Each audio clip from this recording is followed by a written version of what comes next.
just caught that bottom stairs player. He turns, then he gets peeked from the bedroom player, then he unscopes. It just all goes from bad to worse. And Astralis, yeah, they're looking very punishing right now. That's a good sign from this T side. It's cool that we still have people trying to reinvent the wheel, right? Come out with new ways to surprise your opponents. Like a play like that won't work in MM. It only works against the very best because they hear it and they know what to expect. Well, there's also a way you can throw a Molotov just like that, but it banks off the right-hand side and like goes towards bedroom, right? And that one's maybe more similar to the nuke hot molly fake. I haven't seen someone drop it out the window like that. That was the interesting part. Right, Amanek, he's about to meet his maker. Flash through middle, they're going all up. 3 players running, now forward the bomb, and 1 on B. It's a split here into spawn for Astralis. If they can get there, smokes it down, cordoned out by Hunter, and he can go back to check the CT side. Nico's here for support as well. Oh dear, timing is everything. Hunter's turned, and Nico doesn't actually have the cover, so Hunter stays on his angle, but he knows he's susceptible to dying library side as well. And Nico, re-aggression is being held. Zip gets the kill, and now Hunter's got to be very careful. Can't afford to make the same mistake. He's even been smoked off. This B split is starting to look perfect. Yeah, there is a weird gap in this, and it's going to favor Zip. Hunter is trying to work out, like, how can I use this to my advantage? You can't, mate. Yeah, the Hunter literally becomes the hunted there. And so now Astralis wrapping into this B play. An important thing to note is that Magisk is still adding insult. Injury, mate. You can come back to A. Magisk has just secured it, and they will. Astralis go, oh yeah, all right. We've got him trapped. All right, we know what Nexa's game plan is. He just wants to hold on to this AK, and hell, dude, we're in the spirit of ruining people's days today. So why don't we add Nexa to that list? That's a beautiful round for Astralis. Are they going to find every kill? Zip, so patient. It paid off earlier, but Nex is not giving him an inch yet. However, second by second, Astralis, they cut off his positions. Banana's gone, CT's locked out. Nex is trying to hide at the back of the site, and they will meet him there. Bubsky with the exit, and it's Astralis 6-2. They are winning every round right now. They are killing every saving player. Luckily, we have still money for G2 to fall back on, but right now, this is not a good sign from them. Yeah, you can really tell if a team is going to assert dominance on a map of Inferno based on their dedication to hunting and removing guns, I feel like, right? Astralis, they're very, very confident. They've got lots of money. They're sure of themselves in these rounds. They've been winning the majority. And so when it comes time for you trying to do the Inferno Classic, which is hold on to your guns, they are throwing everything in the kitchen sink at you to take them away. And it's all with the long-term goal of just keeping you on the back foot as much as they can in this first half. Because honestly, if you start with a strong T side like this, it can feel impossible to recover. Yeah, it's also how they're starting so many of these rounds as well, right? Like you think about the amount of rounds that Astralis are in 5-on-3s from the get-go. I'm talking that double apps push that got denied. I'm talking the instant B execute in the first gun round where G2 lose both players. Like these are rounds where if Astralis are getting 2 kills quickly in the same place, you're done. You're done for on the CT side. You really have to give it up unless someone makes a mistake for Astralis, which is a rare case, and G2 capitalize.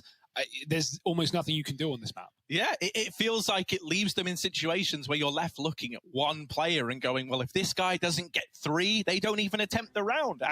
And that's not somewhere that you can, want to be every single round. Like you do have those moments where individuals go above and beyond, but that's not reliable. That's not something you can hinge upon. And, you say, there's one player getting 3 kills. That's, maybe on some maps it's doable. On a map like this, it's actually very difficult, especially when you're, an anchor player trying to multi-kill on either side here. Think about how regimented the utility is of all teams, of Astralis's as well, right? Think about their B executes, the triple molly takes with double smokes. Like you're not getting given room in executes to do anything. So yeah, we're getting some really nice T-side rounds right now. I like this, where that came from. I like this. I want to talk about it. Amanek's going back to B. It was in the round where he took that aggro peak with the AWP that G2 were able to find something. With him back here again, trying to exert this control, your end game is that you can set up at top banana and have a bit more presence at A. But look at the response from Astralis. They have countered this brilliantly, reading into the heavy stack at B. They pick up the pace into this A bomb site. They've just missed this window of catching the G2 players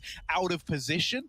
But G2 aren't very comfortable right now. Oh, the no. alarm bells are blaring. They're worried about an accelerated A play, and so they've pulled Nico away from the B bomb site. It's like Astralis can see what we see. I don't know how they read the game so well. They run into A, they force that scared rotation, like you say, and now they're creeping into the B bomb site. Nico is running to fill that gap, to fill that void, but he will not be here in time. That smoke can come down.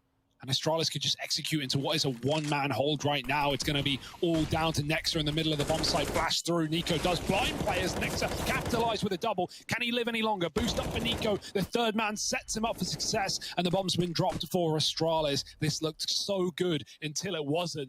And now the alarm bells are going off. That's for sure. Okay, Zip through the smoke. Oh, another kill for Zip. And suddenly, maybe there's a chance after all, because Zipex is tearing through the G2 ranks. One at a time they face him, and one at a time they fall.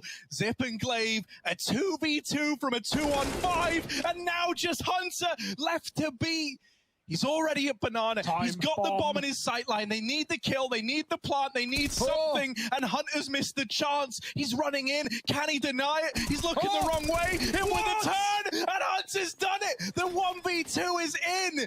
He lives up to the name. And G2 put up a third on the board. Oh, the effort G2 need to go through just to get the scraps. Yeah, to they the don't bottom make of the it table. easy, do they? Oh. What a read, though. He pre-fires Glaive and CT, running and shooting. Man doesn't stop. And you got to give the credit as well to Zip for even making that round a reality.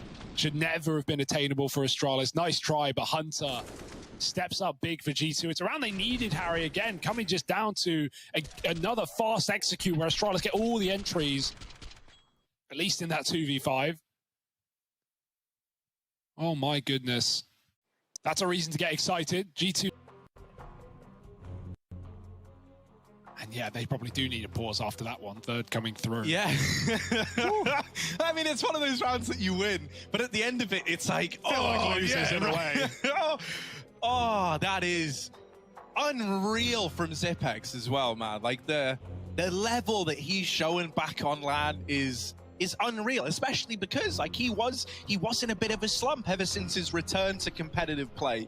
Right? In the online era, wasn't the same Zip. We get him back on LAN, and look at the games this guy's been giving us. Yeah, I mean, so many of the you know, old guard of the top pros, especially Danish pros, have been saying that. Carrigan in that interview, you know, talked about how, like, when you play so long online, you realize that most of the reason you're even doing this is to play in front of the crowd, to play on those stadiums, to go around the world, things like this. And so, yeah, it has been a hard online era for Astralis, but man, are they showing up when it matters. Still around for G2. Can they keep it going? Can they keep composed? Aminex certainly has, starting strong. Nico's going to get boosted up onto this CT side, and Glaive hasn't cleared it. Oh, he's dead to the AWP through the smoke instead. That'll do. Dupree gone, and another 2v5 that you can't let slip by. Yeah, this time Magis and Zip, the two left up in it, and Zip will get cut down. Magis might face much the same fate. Ooh, that's quick. Can he get any more? Magis, one bullet, and that's optimistic on that swing.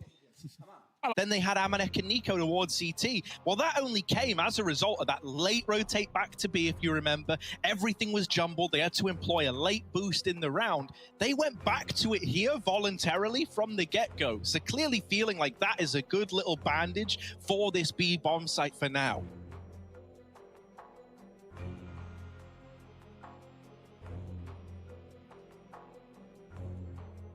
It's getting tense, though. Astralis haven't really had much pressure in this game, right? In all the rounds they win and all the hunting they do, they are sitting at the top of the financial pyramid. Well, now no longer the case. A couple of rounds for G2, and Astralis know their money is on the chopping block. Got to win this one. Amanex been warming in, though. We're seeing more opening kills from his AWP.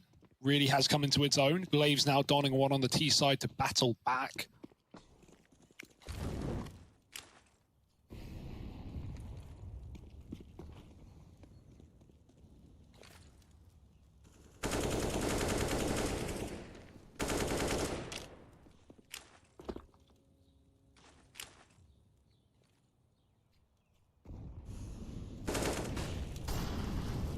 Very slow and steady default, though. Banana control taken, apps granted, a middle, well, under contestation right now. G2 have numbers here. Hunter attempted a deep peek, but instead just using util. Yeah, I imagine in that pause, right, Astralis kind of coming to terms with the fact that these B players in the last 2 rounds, they've walked into a triple stack. So now we're seeing a bit more attention, a bit more care taken as to taking this mid control away from G2. They haven't cemented control of top mid yet.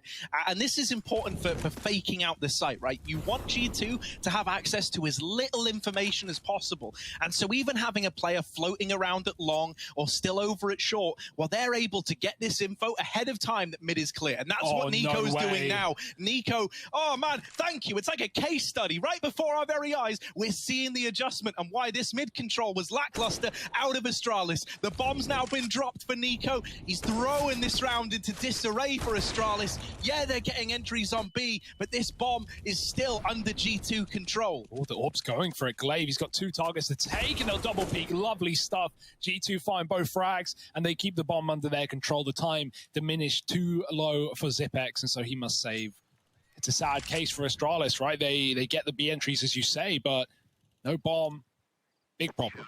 Yeah, I really think Nico deserves so much praise for that round there. It's clear that he's aware, right? In attack pause like that, Astralis are going to be chatting about what's going on in these rounds. And why did they lose? Well, they lost because of these B stacks, because they run in to this padded out bomb site that they're not able to break apart. The solution to that is to force more players over towards A. And that's why G2 are playing this heavy A stack early. They're worried Astralis might just commit, might just go for an A rush. When that doesn't happen, Nico over at long goes, look, I know what I would do in this situation. I would feign this A control and I would late commit B, and he reads them like a book. He deserves all the credit for making that round happen for G2. Oh, and now he's starting to feel himself as well, pushing right down Banana. We've not had this control this half yet for G2. They've got it fully. Won't commit forever. Just wanted to take that space and give it up. Make Astralis fear that there are players close. They're going to have to use time and utility if they had it to clear close corners on Banana. And so now it's just left the next to jump. Swapped out. Next has actually got the flash at least. That's why Nico's now jumping. He can call for utility when Astralis eventually do commit, and here they come, starting to move up with the pistols. Zip at the forefront with that rifle has to do the heavy lift. Yeah, Nico's managed to miss a bulk of these timings as to how close these players are. The flash goes out, and it's a little bit early. So Nico now decides, I don't want to fight this. I don't have the flashbang anymore. And they'll call for a rotation back over to B. He's not the only one that wants out, though. Bomb's already back up mid. Yeah, G2 seemingly have the read, though. Nico is still holding on to Banana, right? Once again, he's being very proactive in the information he's getting for G2. And so this means Amanek is floating at Speedway instead of committed to that B rotation. Only good for one, though. And now the B wrap is opened up to Astralis. 20 seconds as they start to make a move. And this bomb is over in CT. Now cut loose by Nico.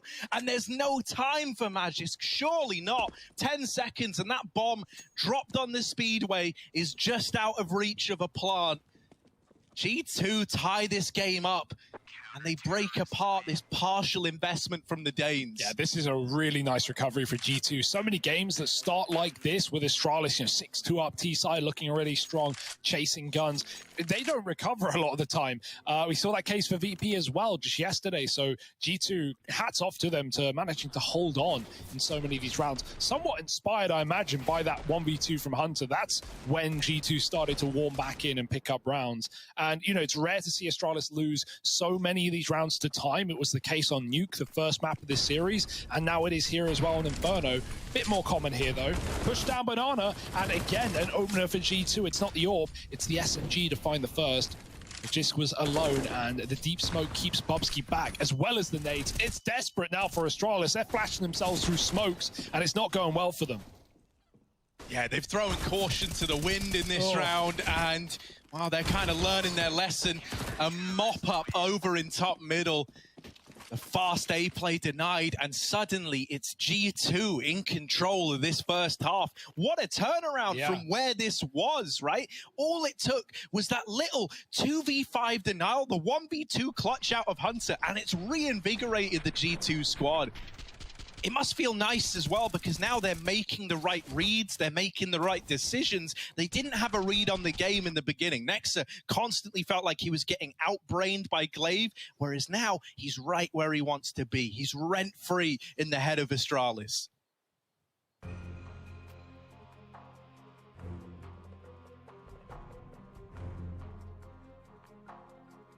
Astralis are really powering through these pauses. I think that's a sign of the times, a sign of how this game is slipping out of their grasp. 5 in a row for G2, and no more money here, so looking likely to be 6. G2 have almost guaranteed the half at a bare minimum. And we see a lot more of these rounds for Astralis, which is just a hero AK and a bunch of pistols and SMG on Zip. Very desperate.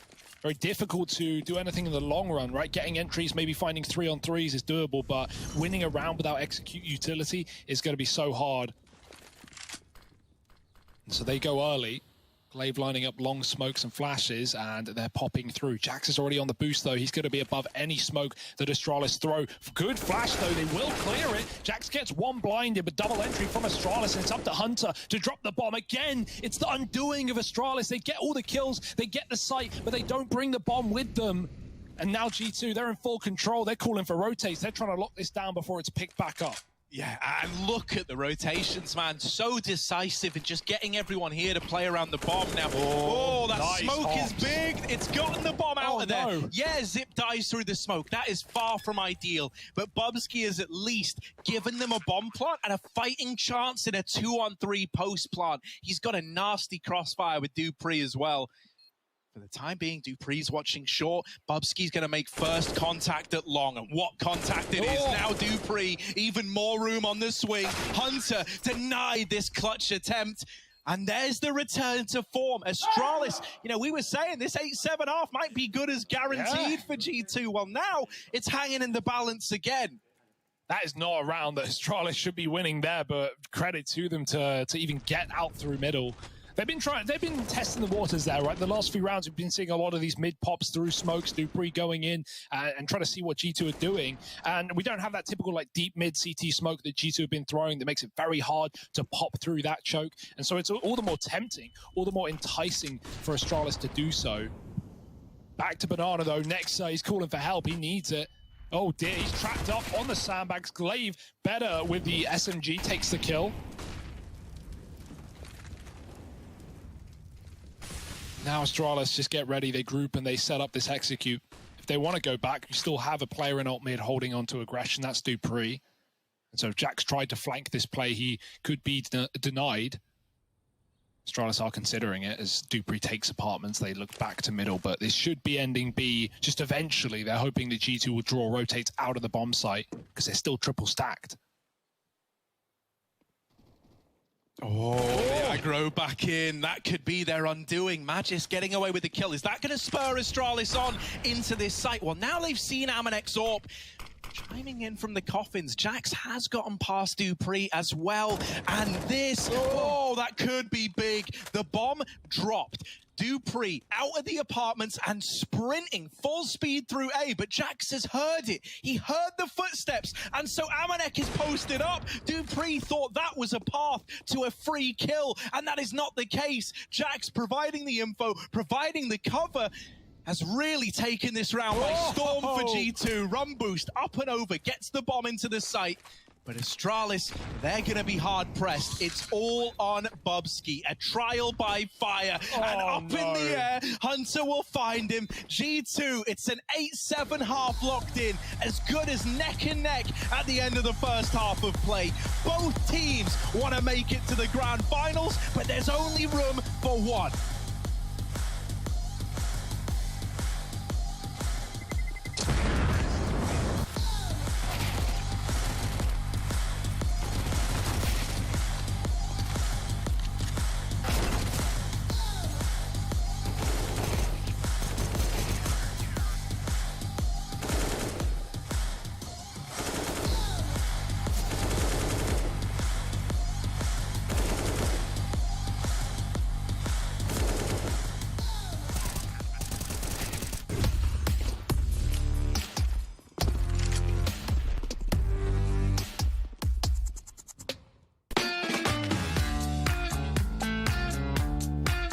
Future Pros. Today I wanted to show you an old strat that Fnatic still like to bring out from time to time. This execute is an alternative method to take the B side on Inferno, utilizing a wall of smokes. As with any great dish, executes, when you have the base locked down, you can start adding in other ingredients, grenades. To make this recipe, you will need 3 Future Pros, 3 smoke grenades, and some flashes. Future Pro number 1. You'll be throwing the close smoke for the wall of smokes. To throw the smoke, line up with the edge of this wall. Place your crosshair above the middle of the tree and right in the center of these 2 sets of wires. Then simply toss the smoke. Future Pro number 2. You'll be throwing the other smoke to complete the wall. To throw your smoke, get into this corner. Find this slight dip in the trees and aim ever so slightly above it. Then toss the smoke. Future Pro number 3. You'll be throwing the deep CT smoke along with a flash. To throw your smoke, get into the corner next to these barrels. Find the third wooden strut and place your crosshair in the dip above the tiles. Then toss your smoke. To throw your flash, it isn't really a lineup, just lob it over the roof and pop it above the smokes. This should blind anyone on the site and also a player in CT. Now you have all the ingredients in place, it's time to think about your approach. The idea behind this strat is to cut off any site players and isolate the counter-terrorist player in CT spawn. Killing the CT player shouldn't be tough, unless you're playing against Scream. You can then wrap through ruins and split the site from 2 points. If you have the bomb, you might be able to get it down while the smokes are still up. JW is struggling a bit here, but I'm sure you guys can do it. Like with any great dish, feel free to add your own spices. Want to double nade CT as you push? Go for it. Want to throw a metric heck ton of flashes over the site? You can do that too. After all, you are the cool cat of your very own strat. And as always, enjoy.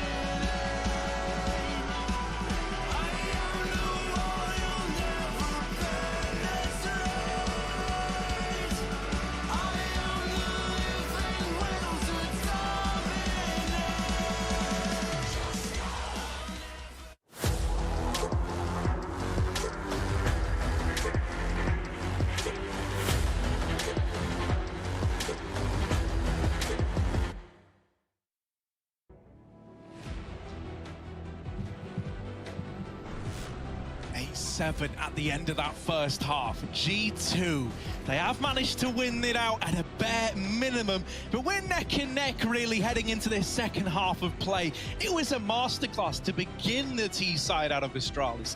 Then we had the rebuilding, the redemption arc of G2, and it's left us with a game where the victor is still uncertain.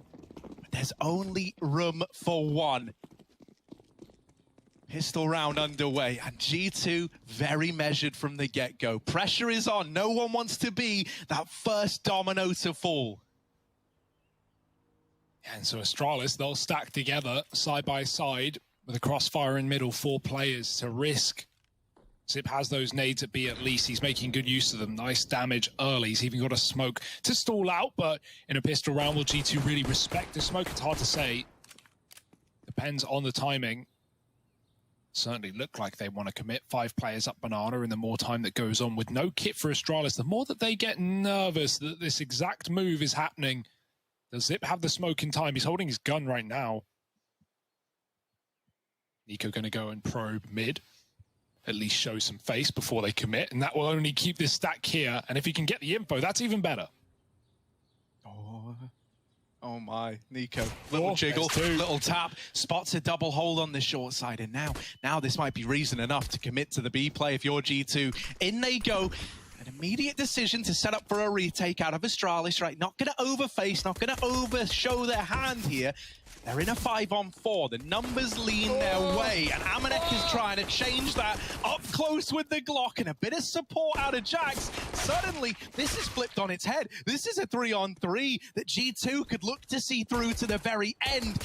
Just making contact in ruins. The rest of Astralis out into the site, and they're getting whittled down. It's down to this 1v2. Back of the site, Hunter all alone. Taps out the first and delivers the second as well. Another clutch for Hunter. Add it to the tally as he puts G2 up onto 9. And now they've got a golden chance to build upon this lead. Oh boy. That'll keep the blood pumping.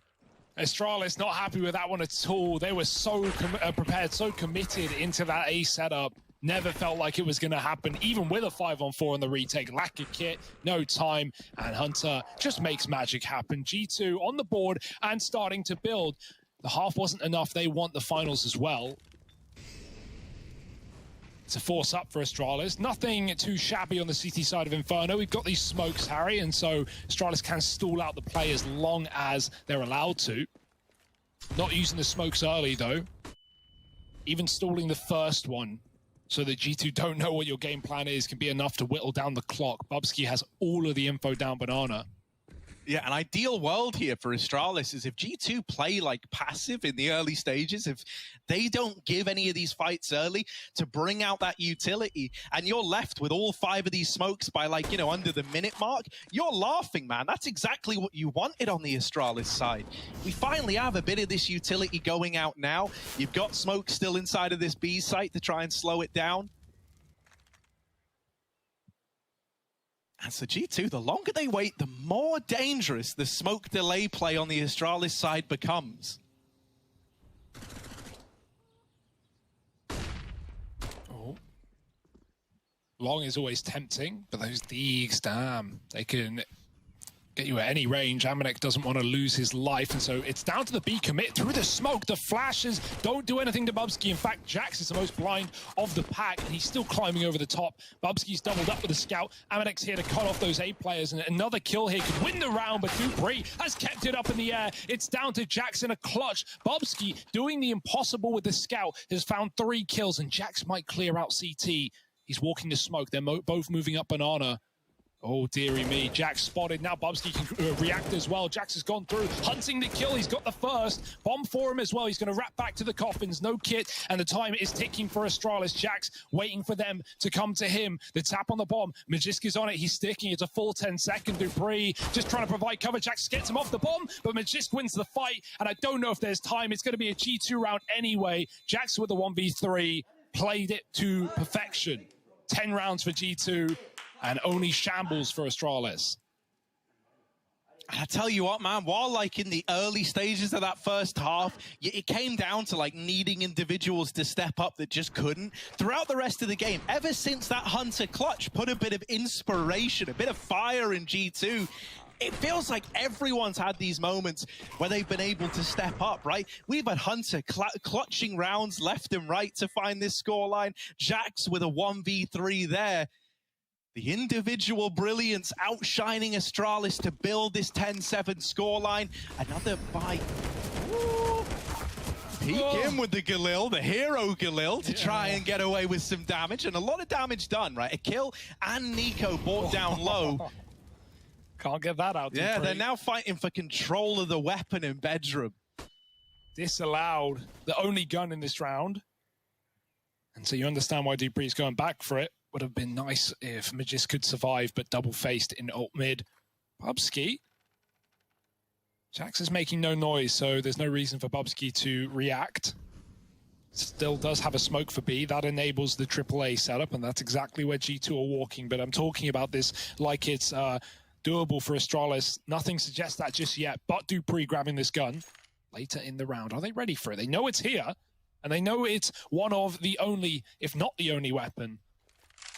And so G2 don't decide to clear it. Instead, they just commit. Oh, this is still weird, though. They've skirted past the guy in bedroom. Dupree is in, like, prime position to get away with a lot now. Down into the pit. They deal with that guy. But this is where the wrap... Again. Oh, there's Nexa to trade it. Nexa was surprised by that. The bomb's now been spotted, and there's still a player with the USP in the A bomb site now. It is just Zip and the vanilla pistol. He's cancelled out, but Bubsky's been given a bit of time with this Deagle to get posted up on the short side. Oh, they saw him. Creeping on out, they know he's here. Molly forces him into the open, and it's a good response from G2. They get that info, they throw everything they've got at the problem until it's not a problem anymore. G2 are up onto 11. Now we've got the investment looming for Astralis. Yeah, and honestly, they're happy with that round, right? It may have been winnable. It always sucks to lose a 2v2 like that, but Astralis came into that round with nothing but the Galil and a bit of armor on Bubsky, and they make it happen. They make it close. Well, think about how that first half started for Astralis, right? They were able to chain together a lot of T-side rounds. That's what happens if you break the CT's money in their first rifle round. Now, G2, they were in their first half when that happened to them. They weren't feeling a tremendous amount of pressure, and they were able to recover. Astralis don't have that same level of room. They don't have that same level of comfortability, right? This first rifle round has to be a situation where they hit the ground running, or else they might not ever even leave the starting line in this second half. Yeah, so tech pause coming to an end, and this rifle round coming to a beginning. No orb for Glaive. And he's definitely had a slower one this map, at least 5 and 14. Often been at the forefront, often been the guy we're talking about pulling up insane clutches and AWP openers. Hunter again has forgotten to buy. It's a rifle round, Hunter. And there's no one with money to drop him. That's a bit awkward. Okay. Did that back on Dust too, but at least there was a gun in spawn. Yeah, Let's he's hope there going is. back. I didn't see one. Let's hope. Okay. If not, wait for your teammate to die and grab it. Yes, very cool. And there's a Phew, MAC-10. phew. All right, Amanek, where are you? Come take this. I got a weapon. There you are, He's Amanek. actually coming as You well. left your gun in spawn, bud. You left your gun in spawn. No, okay, no. I was going to say, if he gave it to him, that would be hilarious. But instead, it's G2 working banana. Hunter's going to cause some commotion in apartments. Yeah, he's a little late to the apartments is the problem, so he can't actually like just go and take the real estate like normal. I mean, they can commit right now. Look at the B site, it's barren. There's one man here. There's only a single defending player in the form of Zip. He's got no more grenades. If G2 commit, they win. But Glaive gets that info down mid and sees Hunter trying to escape. That's called the rotation. That sent Astralis right towards the B bomb site, and they're there in time. Zip getting one, giving it up, and now everyone's here. Yes, some truly terrible timings in this round, man. G2, it went from like the golden ticket to them getting denied entries at the doors. And now just Amanek left. He's living on borrowed time, though. Look at this mini-map. They're all around him. And so this becomes a survival game now for Amanek. For Astralis, more of a point-and-click adventure as they look around the map trying to strip this gun away. Amanek swings this. He is surely a dead man. And there's the swing. There's the kill. Magic's going to lock it in. Astralis, they do find that first rifle. And most importantly, if you're going to take anything away from that, it's that it's flawless, right? You're not going to get broken now on the back of losing one round. That is a big sigh of relief for Astralis at this scoreline. Yeah, it keeps them in it, right? Instead of them just getting 8-7 and then rolled in the second half. Now we're believing in... You can call it a comeback if you want, but it's still very close. However, it will certainly start here. You talk about Astralis using all their pauses, while G2 are now in the same boat. None left for these boys, and no money either. So probably even talking about that next rifle round. Figuring out communication, you know, that sometimes, yeah, the gun drop doesn't really help, right? We saw it on Dust, it didn't make a difference. It certainly did there. Changed all the timings out of spawn. It delayed the B play that could have been a 4-on-1, really, if G2 were ready to go. And so don't get stressed. Don't get ahead of yourself, because this game is not done. And you know Astralis are never going to let go. So a near full eco here in this round for G2. A chance for Astralis to get a little bit more warm.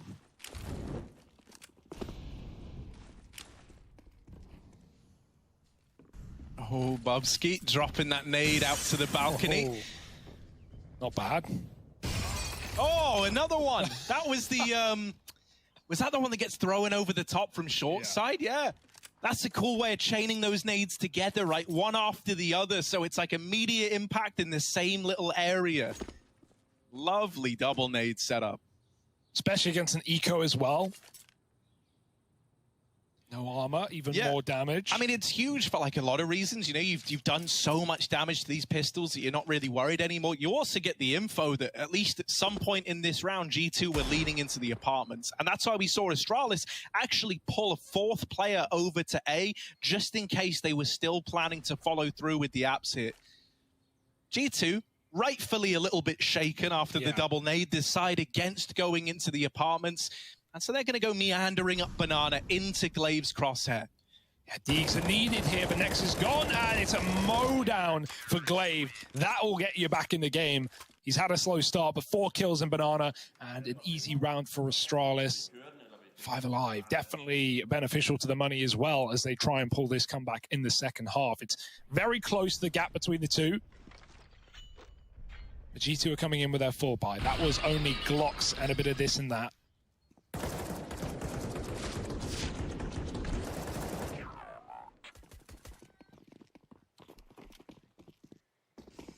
Yeah, even this investment has its limitations. You don't have an open play, not that it matters as much T side, right? Amanek, very lethal on the MAC-10 still, but Galil as well on Nexa, kind of lacking in terms of utility. This might force you into an A play as you get out through middle, and Dupree has already, turned Amanek to dust. Oh, he's aggressive, he's pushing them. And this is all to make room for Glaive. They might discount this position now, and the nades are just brutal. That's 2 nade kills in this round, 1 flat-out nade kill in the round prior. And the utility is ruining G2. This is vintage Astralis that we're getting. And Bubsky's there to close the round out, 10-11. What was once a nice bit of breathing room between these two teams is now starting to feel a little claustrophobic indeed. Just won the difference between these squads. It's getting harrowing because you're not getting bomb plants, so you're just trading by eco right now if you're G2, and that's giving Astralis all the room they need, right? The score 1 away, and this is that one. It's another eco. P250s and Deegs. Back to business, and Dupree, I'm liking the aggression, I'm liking the confidence, push down middle yet again, looking for that info. We'll give it up pretty early. We had a heavy B setup to enable some utility, but they've already decided to leave and pad that A site out. Very quiet in Banana. Zip seems fine to hold it down solo. Oh, okay, and that's one way to start a round. Bomb dropped in the choke. Amanek just shot through a full smoke. Back to B they go. I love how when Astralis don't see anything at B, they're very willing to 4-man stack A and play this timing role on Glaive, right? Yeah, because he's now coming back around to reinforce this B hold. I think that's actually part of the reason G2 leave mid. They were so set on A, they see Glaive in the kill feed, and they go, well, that's a B player, let's go right back into that bomb site. But as you said, he is already here. Yeah, he's keeping it very, very fluid, very, very mobile, and it's keeping G2 guessing as to what the layout of this Astralis CT side is. Now a 3rd man has reinforced the B hold. Glaive has seemingly got the number of G2 again. The perfect call at the perfect time, and with no CT smoke to go down, you're peeking this angle dry into a double hold. Yeah, flash over the top, and here they come, but no smoke for CT. It's going to be a bloodbath. Everyone dying, and mostly G2. 1 kill is all they can muster in that round, but that was never meant to be with that investment. 11-all, and G2, I mean, this is where you'd love a pause. This is where you'd love a break to discuss things. That being said, they've had ecos. They've definitely stopped and run the existence style chatting in the T apartments in some of these Glock rounds. And so G2 need their best gun round yet in this one. Otherwise, Astralis is just going to keep building. Why wouldn't they? The money's maxing out. We've got 10K nearly on players. So G2, it's now or never. Yeah, and you rarely see CT sides in this position. The confidence is brimming for Astralis, and maybe they'll get punished for that. Hunter with a double kill. Yeah, they've been giving us a lot of fights, so I'm just going to try and put some respect on our name. A double kill has really served to make matters awkward in this round for Astralis. Relying on a big individual moment or the right read to get made. Glaive could be the man responsible for both of those things now, as he's holding on to Banana and refusing to let go. He's brought it back into even odds. This was a 5-on-3, remember? And now you're looking at this and you're almost thinking Astralis are destined to close it out. Oh no, Amanek, he catches Bubsky, dropping nades out the pit side. Now they can react, now they can quickly take this site before the rotator here. Nexa's got the bomb outside B, and so this is a bit awkward. He doesn't want to cross over Banana. He knows that Glaive was fighting deep earlier. He's scared of a push. G2 go quiet. They don't know where these CTs are, and they're grouping up on long. The info's about to be gained. Amanek drops the molly. Glaive, he knows he's got a gap and he peeks right through it. He can maybe catch these players walking down middle. Oh no, the backstab. Even though Amanek turns, Glaive gets it, and he seems to know about Hunter as well. I don't know how the hell Nexa running up middle, forgetting that B-bomb site, and Zip is in the right place at the right time. Yeah, coming back into library. Oh, no. Hunter's going to hear the footsteps already set up in the site. Zip is a dead man walking, and there it is. 12 on the board for G2. They do manage to get that over the line, but there were a lot of hardships along the way. It's not comfortable. It's not clean, but it is around, and that's what you've got to hold on to if you're G2 here. Yeah, really nice shots from Hunter. He's the one who began it as well. Like, that was a 5-on-3 out of the gate. G2 should just be winning it clean off of that alone. Even though they can't react and like Rush A, they're so far away from it. They just take so many 1v1s in Banana. They almost give that round back to Glaive. 3 kills from the in-game leader, but not enough to save Astralis. dupree's now got the AWP, and he's taken a deep shot. We've not seen these T-side AWPs here for G2. Not a problem. Not like the CT AWPs have been wrecking them too much anyway. Oh dear, that molly's going to force Jack somewhere. He tries to go back into his teammates, so instead it's forward into the flash, and they find Glaive blinded on the car. Zip trying to escape in time. Is getting hounded down, and he can't live to tell the tale. Double entry from Jax, and B belongs to G2. Yeah, this might just have to be a save on the numbers alone. You've got Bubsky and dupreeh here. You may as well see if they can find something. And Bubsky running the smoke is good for one. Leg out of dupreeh. But it's not the killing blow, and so that's not going to entice Astralis in. Given more chances, but more shots missing. And so this might just be a decision to back out. Now you're aware of the lurk from Hunter as well. Saving the AWP is not even a guarantee. Yeah, and Hunter's not even moving much as well. He's waiting for the kill to come to him. He knows B's on lock. dupreeh's trying to stay silent. Can't scope up now. Can't run. And Hunter's walking right his way. dupreeh needs to be very quick on this. And he scopes up, but he doesn't hit it. And now, the flick. Another leg for dupreeh. He's had them 2 this round, and he can't convert either kill. 13-11. G2 with a dominant round. The double entry from Jackson to B. And it's starting to slip through the fingers of Astralis. Their final pause left in this series now.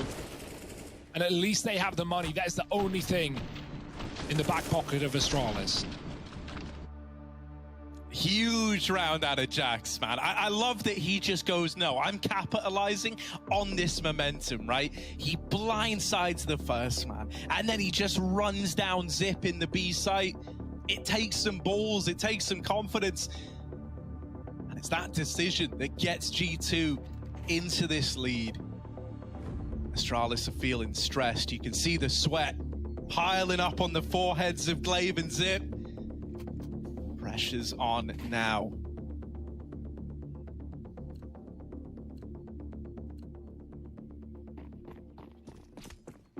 Back in we go. And it's G2. 1 rifle round away from breaking the money of Astralis at 14-11. You know, we never called GG before it happens, but that is the, you know, the financial equivalent of GG. The impossible would need to happen if Astralis were to hold on.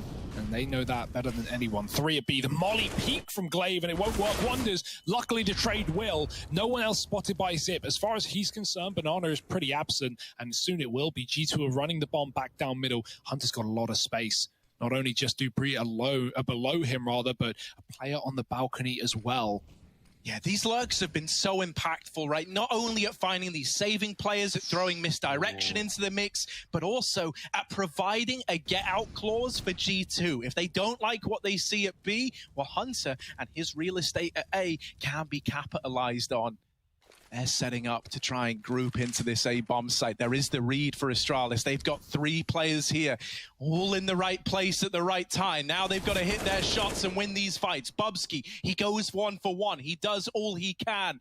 G2 grinding to a halt for a moment, trying to let the seed of doubt slip into the mind of Astralis.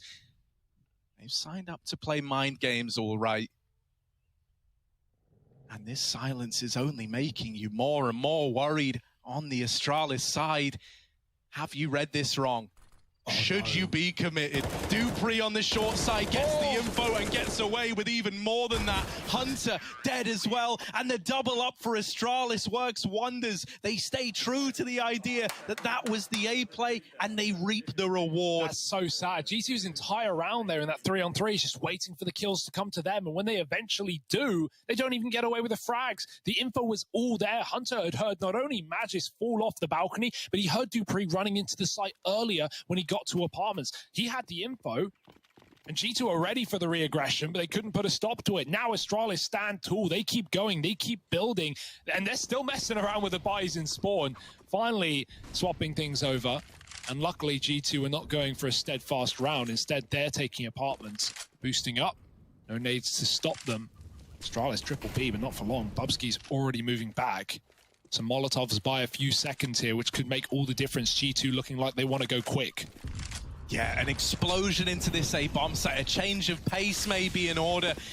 Actually, they dump all this utility in, but it's not an A commitment. They try to split mid to B, and losing Jax early might have given away this this game plan, right? You're already seeing Astralis back up, moving towards the B site. They've got Amanek trapped on a limb out at long, and they're denying him this control. Glaive. That kill from Glaive is massive. Now he's freed up to go back to B to help Zip out in this position. Zip doesn't need your help though, Glaive. He's taking care of this B rush, and there it is, 13 all. Astralis 4 alive at the end of that round there. And once more, they've broken the G2 bank accounts. Talk about a back and forth game. You can see Bubsky doesn't want to get ahead of himself, get too excited, but a little glimmer of a smile on his face there. He knows the impact of that round alone. Astralis now no longer on the back foot, but in control of the semi-final right now. And it's so attainable. It's never been more attainable. 3 rounds away, and the first one gifted to them on a silver platter. Time to lift up the lid and see what's under that rock. Just beetles and deagles. Not a lot here for G2. One smoke. They're spread out, they're looking for picks, but Astralis have not made the mistake of giving away any openers in this CT side. Think about that. They've forced commitments out of G2 in these rounds. They're giving away the mid control, and this is no exception. You want mid, you can have it. We're not going to over-rotate. Our B anchors are excellent. Zip and Glaive have been so good at keeping that site on lock, as much as Jax was in the first half.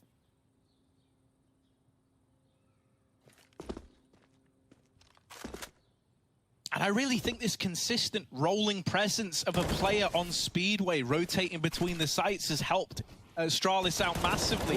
It's made possible. Okay.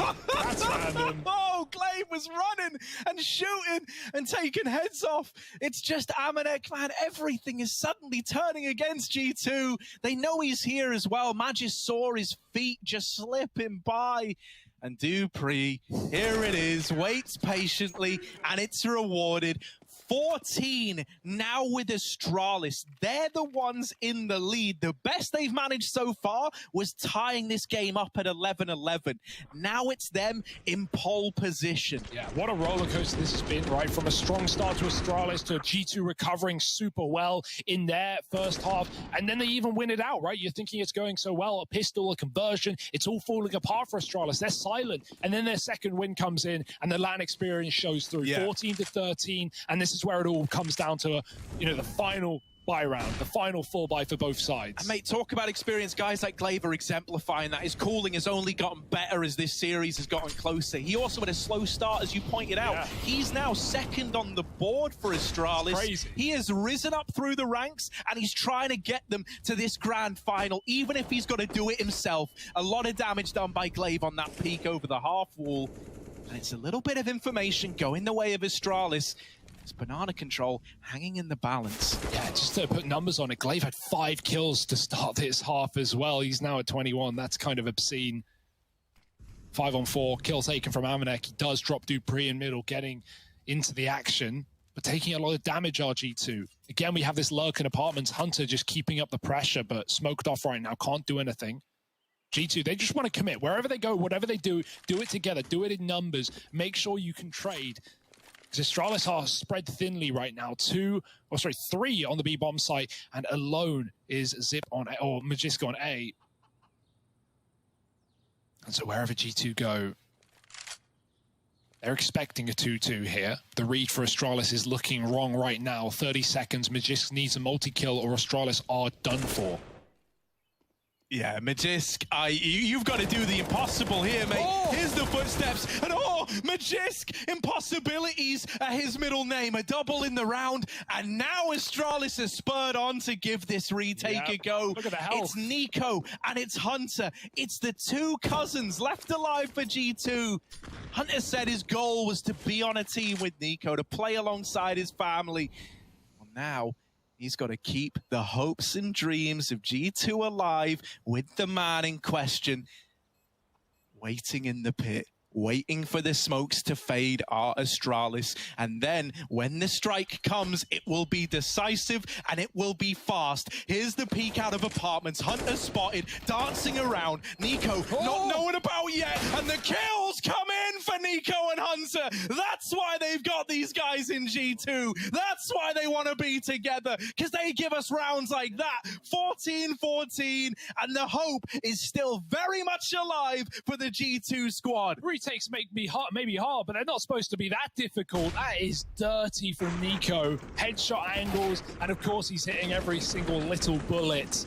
Magisk, he does everything he can there with that double kill, denying the Apps play as a solo player on that site, but G2 still hang on by a thread. 14-all, that is not a round that you want to lose if you're Astralis.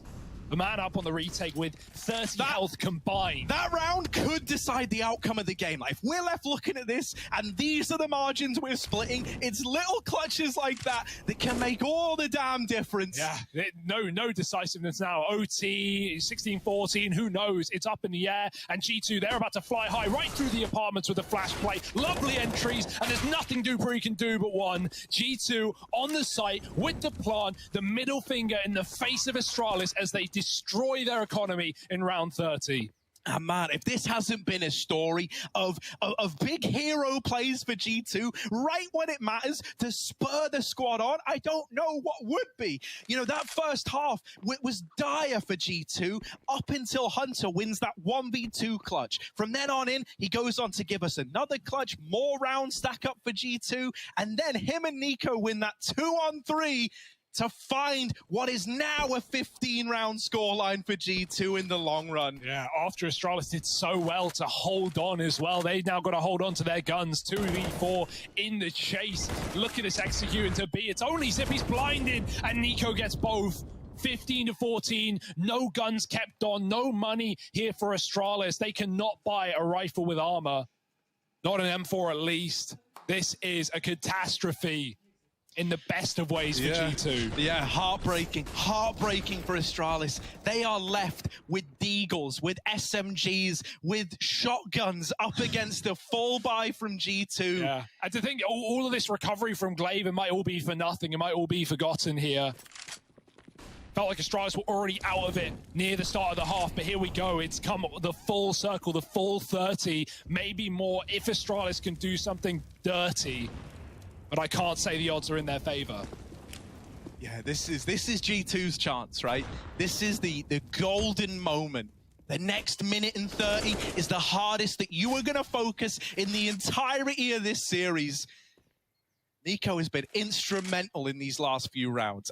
And what a time for him to step up, right? For this guy, it felt like he was always destined for greatness, but always left as the bridesmaid, never the bride. Well, this round, he's opened it up once more, besting Glaive, and now a path carved over towards this B site.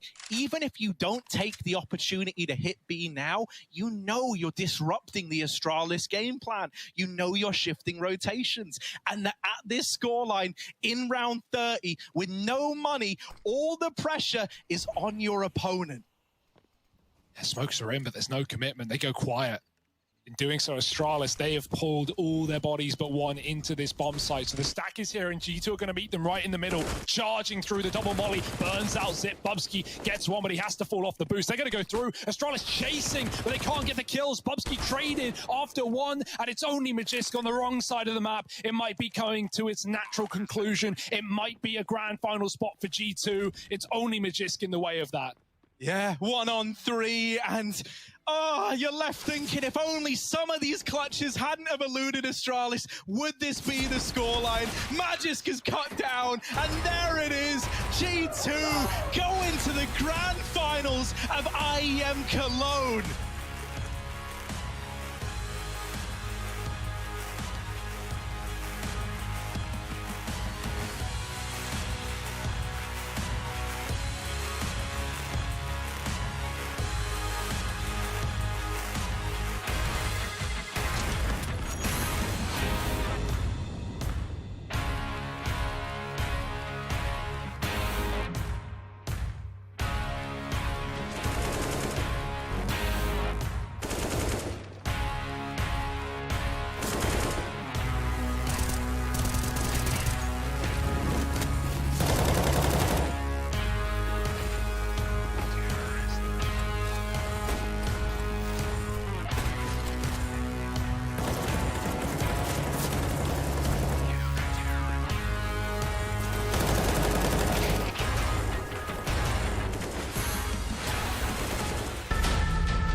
On the bomb, spray through, smoke still down, at least knows he's nowhere else. He has to be there, he is so smart. There we go, it's Team Liquid, and that's what it means to them. They've done what no one may ever do again, Team Liquid.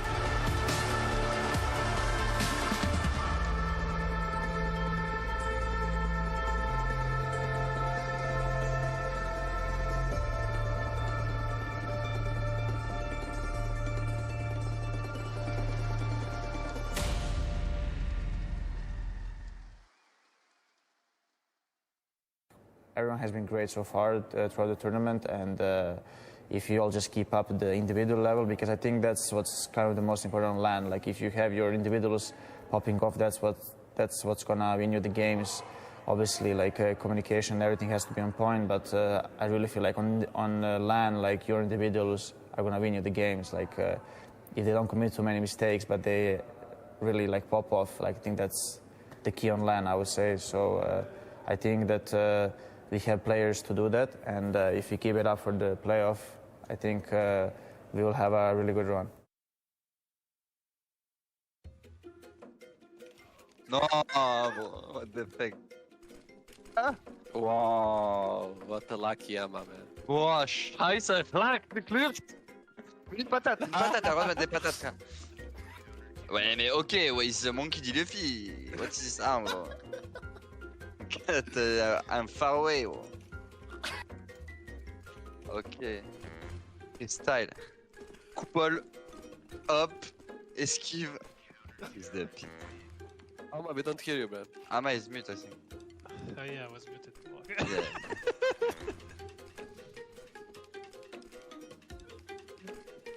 Mais c'est pas possible! C'est pas possible! J'ai fait dans le truc, frère! It's my story of my life, to be on the bottom. Tiens, voilà. Let's go. Allez. Ah, Jaco. No. What? What? Yeah. Oh. No. Oh. Nice. Allez, Sheb. Sheb, Nice. I'm back to the top. Let's finish that, Nick. Woo! Oh my god, Jack, you're so lucky. No, I'm so good. Allez, pour toi, Oh gros. la la la la. What? Time to shine, maman. Mais j'ai ça. Oh là là, tu vas... Ramène-nous dans un coin, frère. Ah! Stop speaking French! It's English! Eh? Là, tu mets... Allez.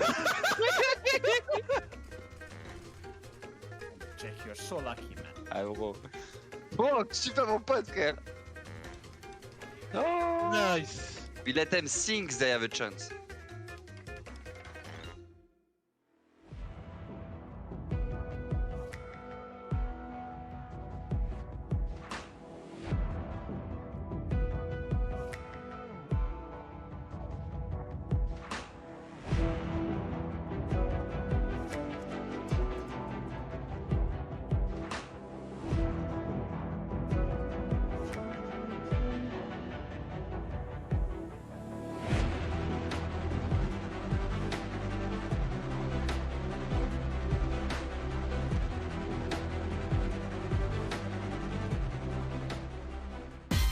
Introducing the ESL Pro Tour DHL MVP.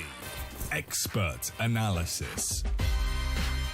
He's going to get that shot, and it has to feel a little bit going out middle of the air to take down Alex. Another pushing. Oh, you've got to be kidding me. He takes The best performances. He's already got 3 and 4 and 5. And fan voting.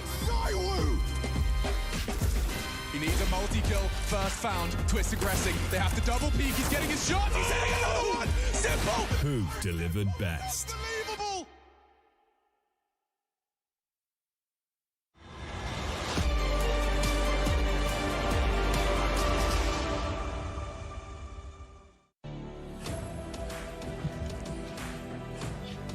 The ESL Pro Tour and DHL present the DHL MVP. You can vote for your MVP of the tournament using your Twitch channel points. That's right, you've been collecting them. You've been sitting there idly watching the game, just sitting on the edge of your feet. And quite a twist of events right here. You can now vote, and your vote will contribute to the overall result. The top 5 players are going to be listed right here. You can take a look at them as they fly through. But the real storyline that we're looking at today is quite simple. Astralis and Glaive may have been playing checkers, but G2 came through playing chess. Nico and Hunter headline the later stages of that game, and wow, what an ending to it all. I've got Yanko and Maniac with me. Yeah, I'm trying to catch my breath. I'm trying to catch my breath because this game was such a high level, high intensity, high pressure situation. These are the games we remember. These are the games that players keep in their memories, probably forever. Obviously, that clutch from Hunter and Nico is something we're going to mention a million times because of how much of a turnaround this was in this game. And that's what that game was, a series of turnaround. Yeah, just back I think and this forth. This is what you love about LAN, about big games, right? I think there wasn't a person who didn't think that after that clutch, G2 like didn't have the upper hand or wouldn't close out the game, right? Like it was still 14-14. Astralis still had a good buy, right? They could have just like won that round and then won 16-14. But just like the psychological, the mental aspect, the momentum, right? Knowing that it's like Nico and Hunter and seeing also how calm they were after that round, knowing that the job still isn't done, like it really just paints the whole picture for you. Yeah, and it's a rough one. If you're Astralis, you came in here with some weird expectations on your back. You got all the way to the semis. You damn sure fought it out. Maniac, what's your takeaway for Astralis here? To me, it's a success. Obviously, now it's got to hurt because losing, they were that close to making it to the grand final. But the fact that these individuals together in that situation with the weapons they had were able to turn this event in such a competitive string of matches for them, it gets me completely baffled, Trace. I am baffled by the power that they had together. I cannot even imagine. That they still display. Yanko, I'm looking at you. I'm trying to think about a tempo change and things that go on within the Astralis camp. Yeah, I think for them, they're in an interesting spot right now because they had a really good run. I think more than even they themselves expected, right? They could have made the final. It was a really, really close game. So moving forward, I think it's going to complicate things perhaps for them a little bit. Maybe they had some changes in mind that they were already going to do, but now they might take a step back and reassess the whole situation regarding their roster. Look, if we try and make honor to that game, right, we can dive into one of these rounds that Astralis put together. That was the beginning of this third map, and you will see all the savoir-faire coming in out of Astralis, taking that position towards CT spawn and understanding exactly in what situation they find themselves in. Dupree and Zip being patient as can be, and as soon as he's going to find that frag, immediate reaction. He realizes Hunter is going to be to his right side, puts down the smoke, and this is where the IQ just never stops because he realizes there is a mini gap in that smoke, and chances are Hunter's going to try and exploit it. Gets that second kill. This is IQ over 9,000 right there, and this was Astralis, may I say, creating a momentum, 6-2 in the lead of the third map. Yeah, giving themselves a chance. Yanko, we just continue down the path for G2. They continue as well. Yeah, and you might be thinking they're done and dusted after that round, right? Like they got reset very early on after winning the pistol and so on. And here you see like the following round, they have a big advantage, great read, great hold. They're in a 5v2 situation, right? But then you have Glaive and who else than Zipex, right? Stepping up, getting 3 massive kills here and turning it back in a 2v2 situation. You're like, if G2 loses this round, I think they get like just, they lose like 11-4 first half or something along those lines. It just mentally, it's such an excruciating round. But Hunter, is going to come to the rescue. Here, he knows the one player has to plan. So that's why he's booking it for Glaive. That's why he doesn't worry about Zipex at all. He hears the plan to his left. And he understands that's his only way to win that round. He needs to dispose of the guy on the right and then, just kind of reset his aim, so to speak. And he just managed to do that, barely got 2 crucial kills. And G2 actually went on a big run after this. I think they won 5 rounds in a row. So that really saved that first half and ultimately the game for G2. Yeah, and it's not even the end of the story, right? We get down to the nitty-gritty at the end, and it's Nico.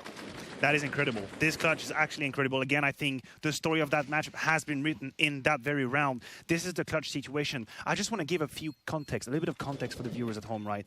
Nico is not having a good game at this point. He's got only 11 kills, but the fact that they both stay so cold-blooded in there, just perfect cross replacement. They had combined 32 HP. At the beginning of that 2 versus 3. They had 32 HP, but they play it the best of ways possible. Only headshot angles, being calm and collected, waiting for the right moment, and they make it work. So you're saying they didn't go hunting, basically. They didn't. Weirdly enough, we're going to go to Hunter now. Post-game interview. Let's check it out. You had so much impact in those lurk plays. Was it difficult getting that essential info from Astralis?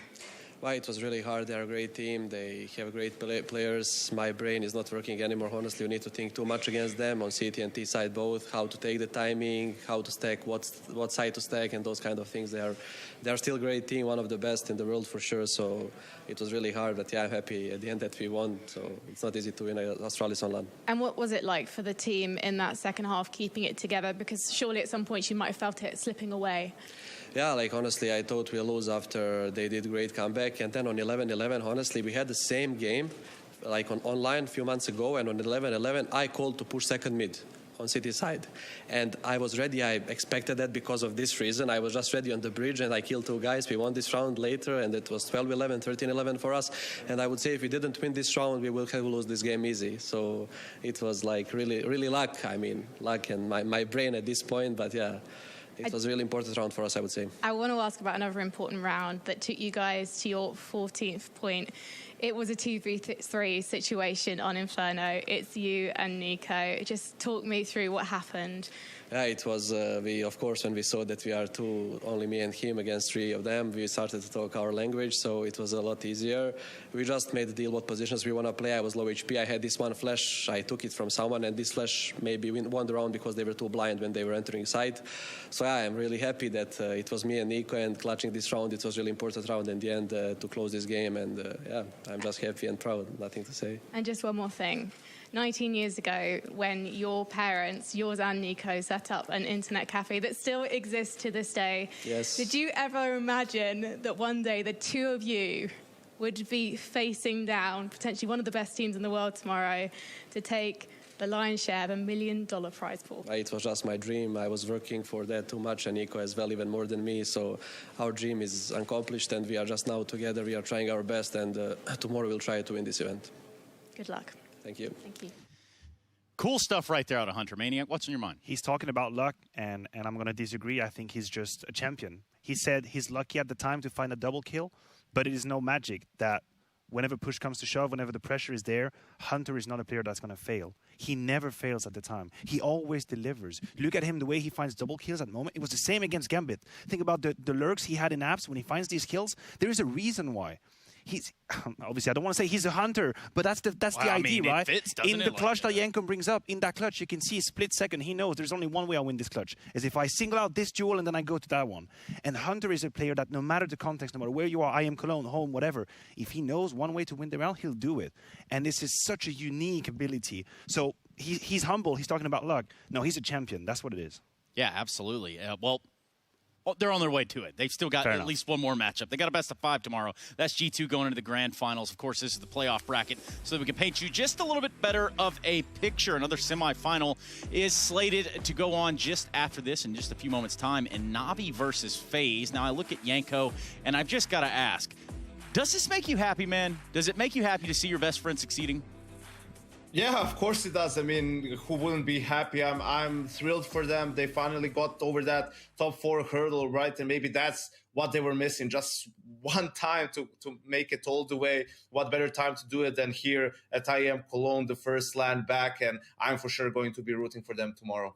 Yes, and I'm sure Astralis fans are not going to stray away from the idea of rooting from them either. We actually have an exit interview lined up. Let's go ahead and hear from them. Glaive, it barely gets closer than a 16-14 scoreline, as we just saw on Inferno, and it really looked like you were calling a great game. How do you feel about that map? I mean, oh my God, it's just tough to lose like this. We really wanted that win. We really wanted to prove for ourselves that we could come into a final for such a big event as this one. We know that every team prepared really well, and you saw that with G2 as well. We tried to do our best, but unfortunately this time around it wasn't enough. I didn't feel like I called that good myself, this best of 3. I mean, some of the calls I did was pretty good, but I also think I miscalled some of the rounds. And of course, that's pretty sad. But you know, every team is having like kind of a different play style, so it can be tough to jiggle around with all the things you see, and you're preparing for every team and stuff like that. So, I mean, G2 played really well. They deserved the win in the end, but yeah, as you saw, it could have gone both ways. But of all 24 teams who came to IEM Cologne, surely the pressure was highest on Astralis. Do you feel like you have proven something in the past couple of weeks? I don't really think that the pressure was that high on us, to be honest. I mean, if we were going out in the group stage, I think everyone would have said, like, that's what we all expected. So, yeah, I'm just happy that we went to the playoffs. I'm really happy that we went into the semifinal. We were a contender to go for the grand final. We showed that with this best of 3.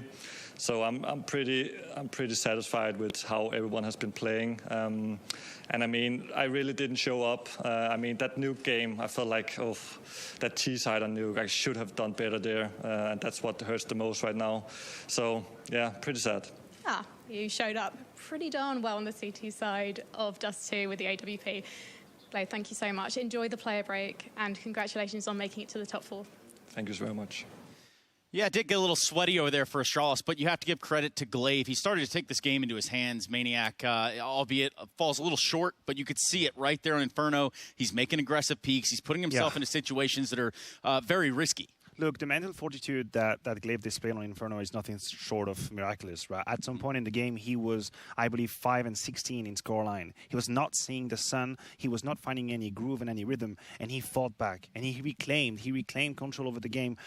Glaive is the embodiment of a warrior. That's how I see him. He's a captain I would follow in any battle. Honestly, he would just tell me, do this, I'll follow. I'll just say, okay, you know what? I'm going there. You believe in him. He's got that aura that not everyone has. Yeah, that means a lot coming from a Swiss guy. It's pretty non-neutral, I dare say. We're going to go to a break. We're going to come back. We've got another game coming your way. And it's not just any game. We're looking at a semifinal. We're looking at Navi versus Faze. Is it going to be Navi Nation, or are we looking at some sort of Faze up maneuver going on around here? We'll be right back, everybody.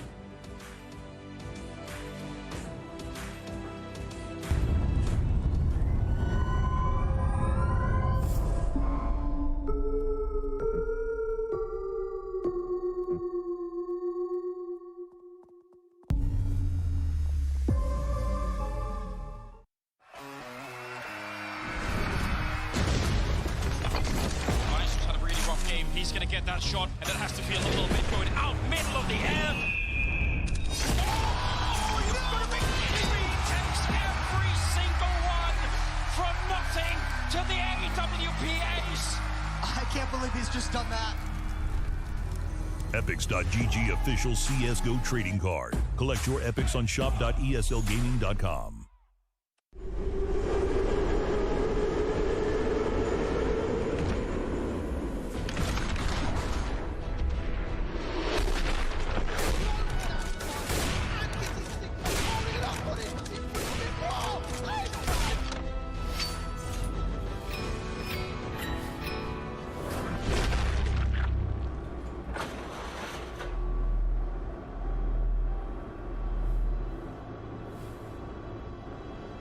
Boomich, you are going to be asked to guess questions about Simple. He's going to be writing the answers about himself, and you're going to try and guess what he's written.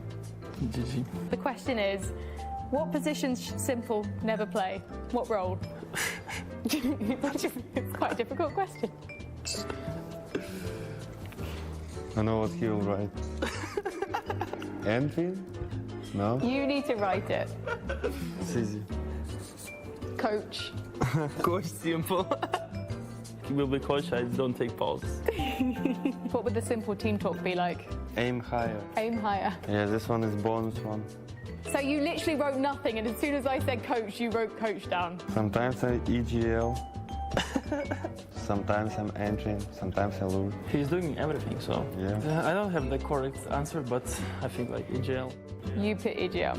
Yeah, okay. So he doesn't think you should IGL.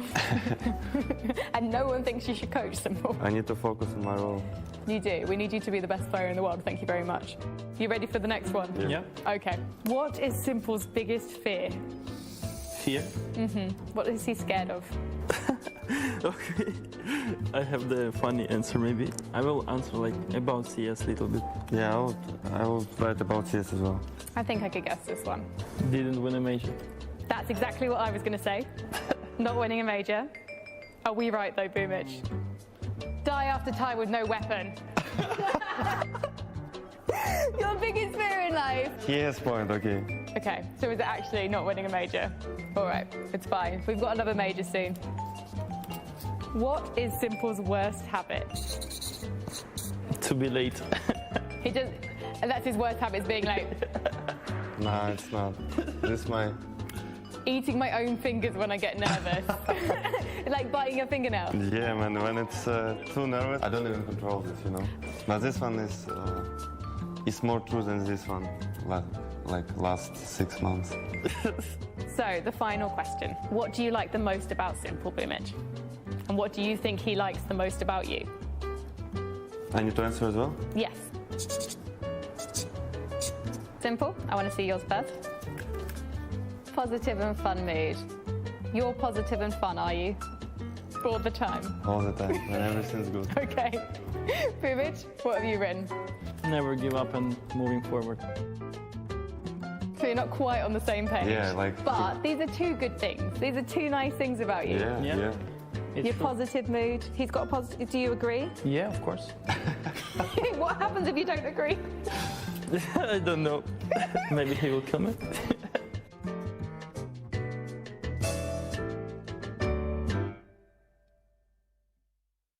It's time, Cologne! German Counter-Strike on the stage. A semi-final and Faze Clan, the star-studded roster, standing against them. Into the Lion's Den, and Faze going to be one very big step closer to the Intel Grand Slam. Faze Clan has always been amongst the best when it comes to Counter-Strike, and their run at the 2018 edition of ESL One Cologne was no different from what they were used to. It's going to be tested. What a flick to land. And Rain, oh my goodness, what is he doing? He's tearing them. That was absolutely phenomenal. However, during the event, many felt it was a shame that this super team had to play with a disadvantage due to the absence of Olaf Meister, one of their most recognizable players. But the situation turned out to be not quite as black as it was painted, as Croman stood up to the challenge when they needed him the most. Launches back toward Ivy. Make sure that's cleared before they get the bomb in position. Next is going to buck. Croman snaps back with speed to immediately take out Smoothie behind him. Goppy as well. The stand-in stands up, and he might make big sit down. What? Croman! He's got 4. He's looking for the ace to pull it off. That is absolutely amazing! He saves them, and a must-win round to tie things up.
He needs a multi-kill. First found. Twist aggressing. They have to double peek. He's getting his shot. He's hitting another one. Simple. No, Simple. That's unbelievable.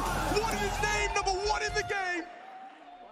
In this now context of the first LAN event we have in Counter-Strike, with this brewing rivalry of Gambit, he takes it to the next level.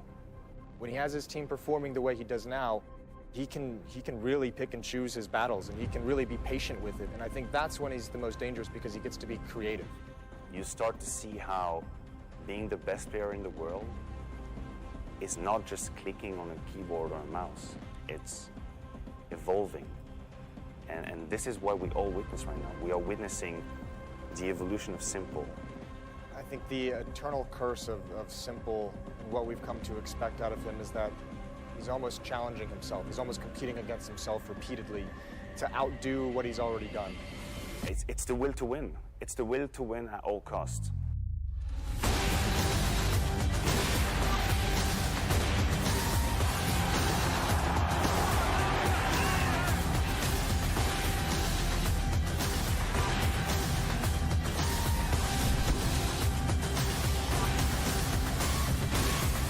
Where are the limits of Simple? Is he limitless?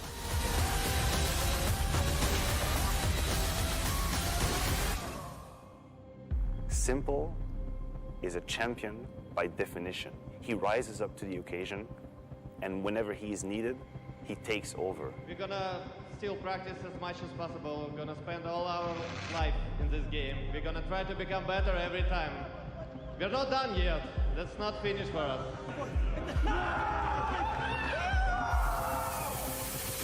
Having to make the perfect play, like not overstep. The margins against Simple are so small. Man, he's the most dominant, but he's also the most creative inside of the server. He can take any weapon in any situation and make something out of it. So unique in Counter-Strike to have a player that is able to quickly understand my only way to win this round is to take this risk.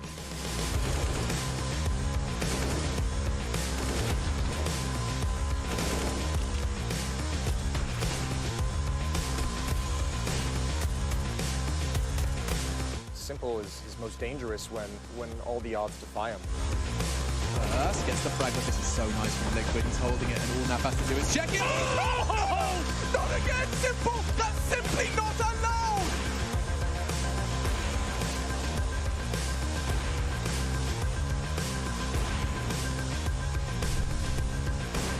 Counter-Strike as a game and as a scene, we're addicted to Simple at this point. Every conversation we have is surrounding Simple. Will Navi have an era? Will Simple ever get a major? Who's the best player in the world? This is certainly the place for Simple fans to congregate. Alex once said, one in the name, one in the game, and that may be the case, especially when we look at the statistics coming into this matchup. Welcome back, everybody. This is the Intel Extreme Masters, and boy, do we have a banger for you. Navi versus Faze in a semi-final, and Simple, a man leading the charge. We have here. I just disappeared and I'm back. Oh, you're back. Talking about Simple, yes, indeed, Simple, a dynasty of great Cologne experience. But the thing is crazy, he's pushing it one step further at this event. 152, 152. How incredible is that? Yeah, it's pretty wild, especially at a tournament of this stature with the teams that we have. But again, it just continues the trend of the best players that we have returning to LAN and making their presence known and showing the new guys who have been doing good and been dominating. This is what it's at. This is where the real game is played. Yeah, and there's some testaments to this as well. We look at Simple. He had a fantastic showing against Astralis. He goes plus 41 on a KD over 3 maps, 86 rounds. Great showing from there. Simple is as Simple does. I mean, we just had a plate saying that the last time he had 1.52 rating was at DreamHack Marseille 2018, right? Yeah. And you might look at these numbers and say, well, he's having the same performance. That is wrong. He is not. Because the level of Counter-Strike has risen over the years. Every discipline gets better and better over time. If you're Simple and you're able to distance yourself from the group, to distance yourself from the majority now in 2021 by that margin, that's because you're God. Well, it's also because, you know, you want to talk about teams getting better than they were, you know, just 2 years ago. It's the same thing goes for Navi. His team is now stepping up around him as well, which I think is really enabling him to have a much better individual performance on top of it. By the way, this is our friend Jason, and we just picked him up off the street. Jason, welcome in. Thanks, man. Yeah, no problem. It's going to rain pretty soon, so I'm happy to be here. I'll introduce you in the future. That definitely not work. Well, I just got, I got instruction to just kind of give you a hard time. So I think this is a great place for that to start. Personally, we sit on the cusp of a great semifinal, one that features Navi on one side, one that is certainly making a case for being a favorite to just win the whole tournament as it is outright. Yeah, absolutely. I mean, Navi have to be the absolute favorite for this tournament, not only because Simple and the million reasons we've just listed, but as you were pointing out, Jason, the evolution of that project and the members within it. And to me, that is the biggest talking point, right? You have a player like Bit, for example, who's blossoming into this incredible headshot machine with incredible numbers, and he's putting it in the highest of pressure. That, to me, is something to be excited about. That is something to be excited about. Also, within the same pedigree, we're looking at a player like Boomich, and we actually got the opportunity to hear from him prior to today's start. I'm always looking for an excuse to talk to this man, the one and only Boomich from Navi. Boomich, we've noticed sometimes you're upping the pace on the T sides of Navi. It's like a new beginning. Tell me about the approach. It always depends on the opponent. If we know we can play fast, like and take important zones on the map, like we're watching demos, so we're using it. And of course, you should play sometimes fast and slow to surprise your opponents. And what do you think of Karrigan as an IGL? You're both guys who like to go in first and get it done. I think it's a legendary IGL, like with a story and big background.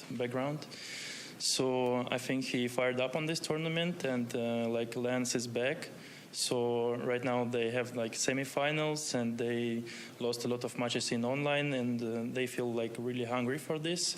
And I think like Karrigan with his team, he wants to prove like he can be still at the top and fight for trophies. And you have beaten them 3 times this year online, but now it is LAN. Are you expecting things to be a bit harder maybe? Yeah, of course. Right now, like, it's a really important tournament for like, I think like all 4 teams who is here right now. So I think we should fight like for all CS region right now, and it will be a hard match because we have really experienced and individually great players, and they have a lot of like firepower. So we should be focused on this on 100%, and we will see what will happen. Well, thank you for talking to me. I'm going to try some Russian now. Udachi. Thank you. Nailed it, Frankie, I think. Actually, I couldn't tell you. Yeah, you have no idea. I have absolutely no idea whatsoever. What I do know is he's talking about having great teammates and people stepping up to the bar right here. And he's exactly right, because there's one gentleman in Bit. This is his first S-tier LAN, and I think he's blowing some socks off coming here. Yeah, and the Bit project in itself is so fascinating because I'm going to take you back down history lane for a second. His first few matches with Navi were extremely complicated. I'm talking about the time he stepped up for Blast against Astralis, and he got absolutely smacked. And people were thinking and saying, he's not ready, what the hell is going on? He goes back to Navi Junior. Think about the relegation and how it hurts itself. And now he's again in the team, in the main roster, and he's putting out big numbers. He's at the top in terms of headshots level. He's entering as well. He's making the difference. He blossomed in such a quick period. I cannot even explain it to myself. Yeah, it happened. For me, it felt like really, really quickly. I mean, I just kind of noticed him kind of going off just a week before this at the CIS RMR, and it was like every game I was like, oh, he's doing it again. Oh, he's doing it a 3rd day in a row. Oh, he's still around in the playoff. Like it was that kind of crazy, and now he's carrying it here into Cologne. And if that continues through these playoffs, I mean, hands down, these guys are the favorites at this point. Yeah, I mean, they're kind of undeniable at that point. You know, you look around, you get a general census of what's going on here. For us, we need to take a deeper dive into our players to watch. Brought to you by Epic's GG.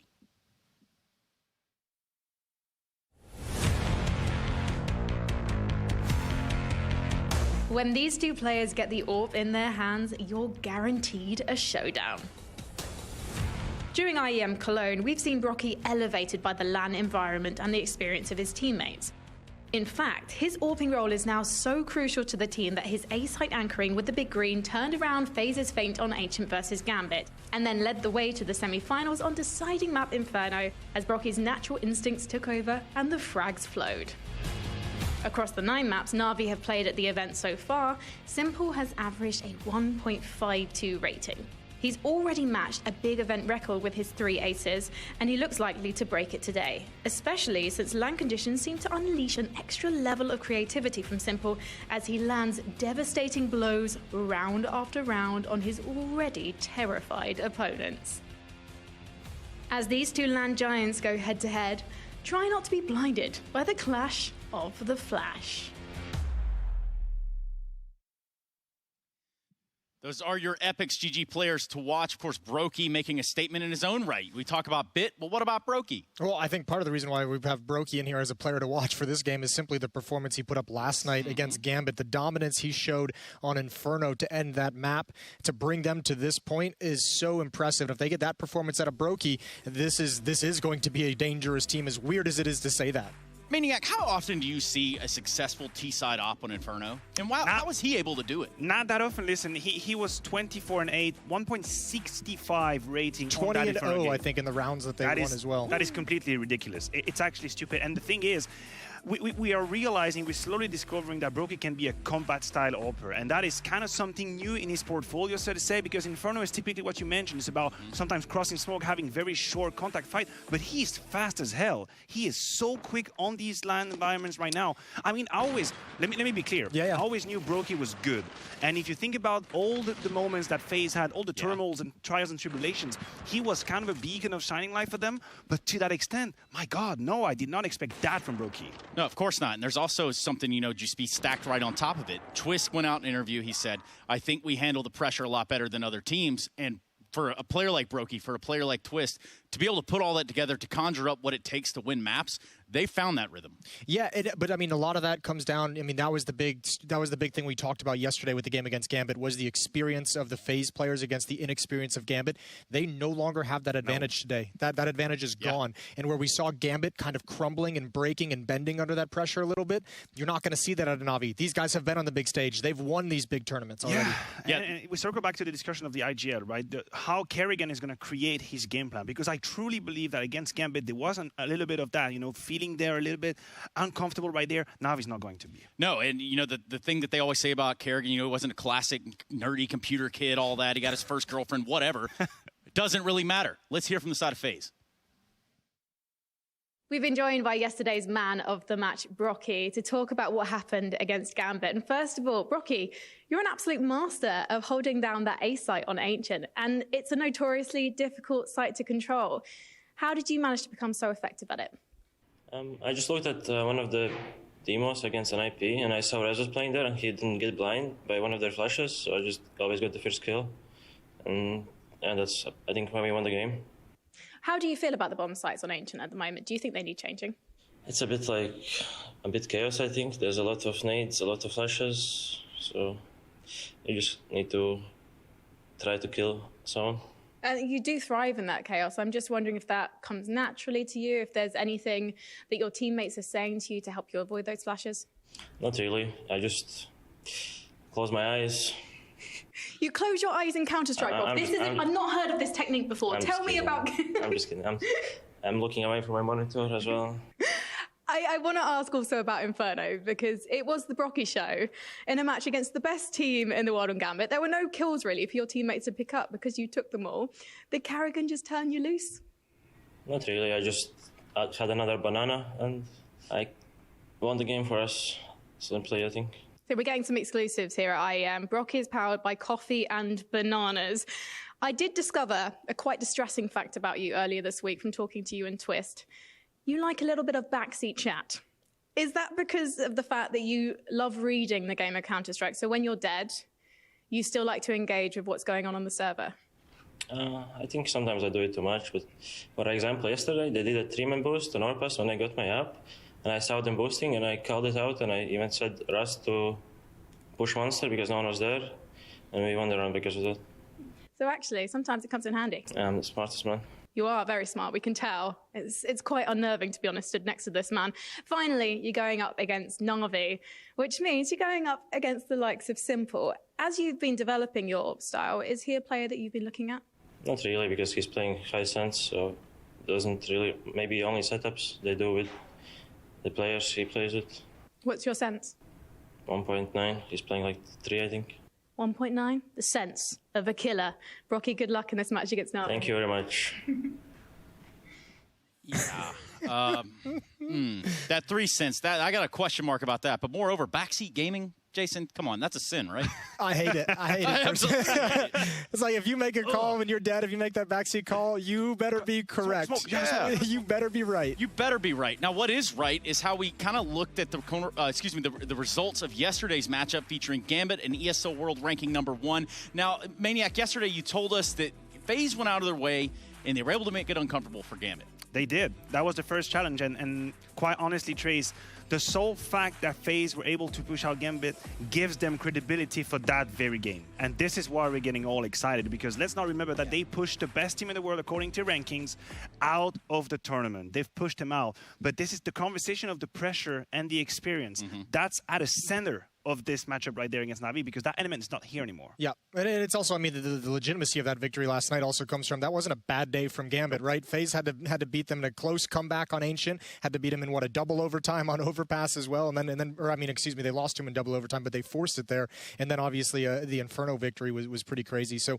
yeah, if this matchup feels like coming in, I was like, FaZe really has no chance against Navi. But then I was like, but FaZe also had no chance against Gambit. So did you change that? Change your mind on that one? No, I struggled to change my mind about it. Honestly, even though they beat Gambit, it feels like Navi exists in their own dimension. I still want to say they have no chance, but it's like do it. Jason's the type of dude to tweet one thing that he predicts and then come out here on the desk and say something else. Jason, thoughts? We call that the. Oh, this is just. Oh, well, this is anyway, character assassination is what this is. We'll continue moving on. FaZe versus Navi. We'll take a look at the matchup history so that you can get a grasp on it as well. These two teams have faced off.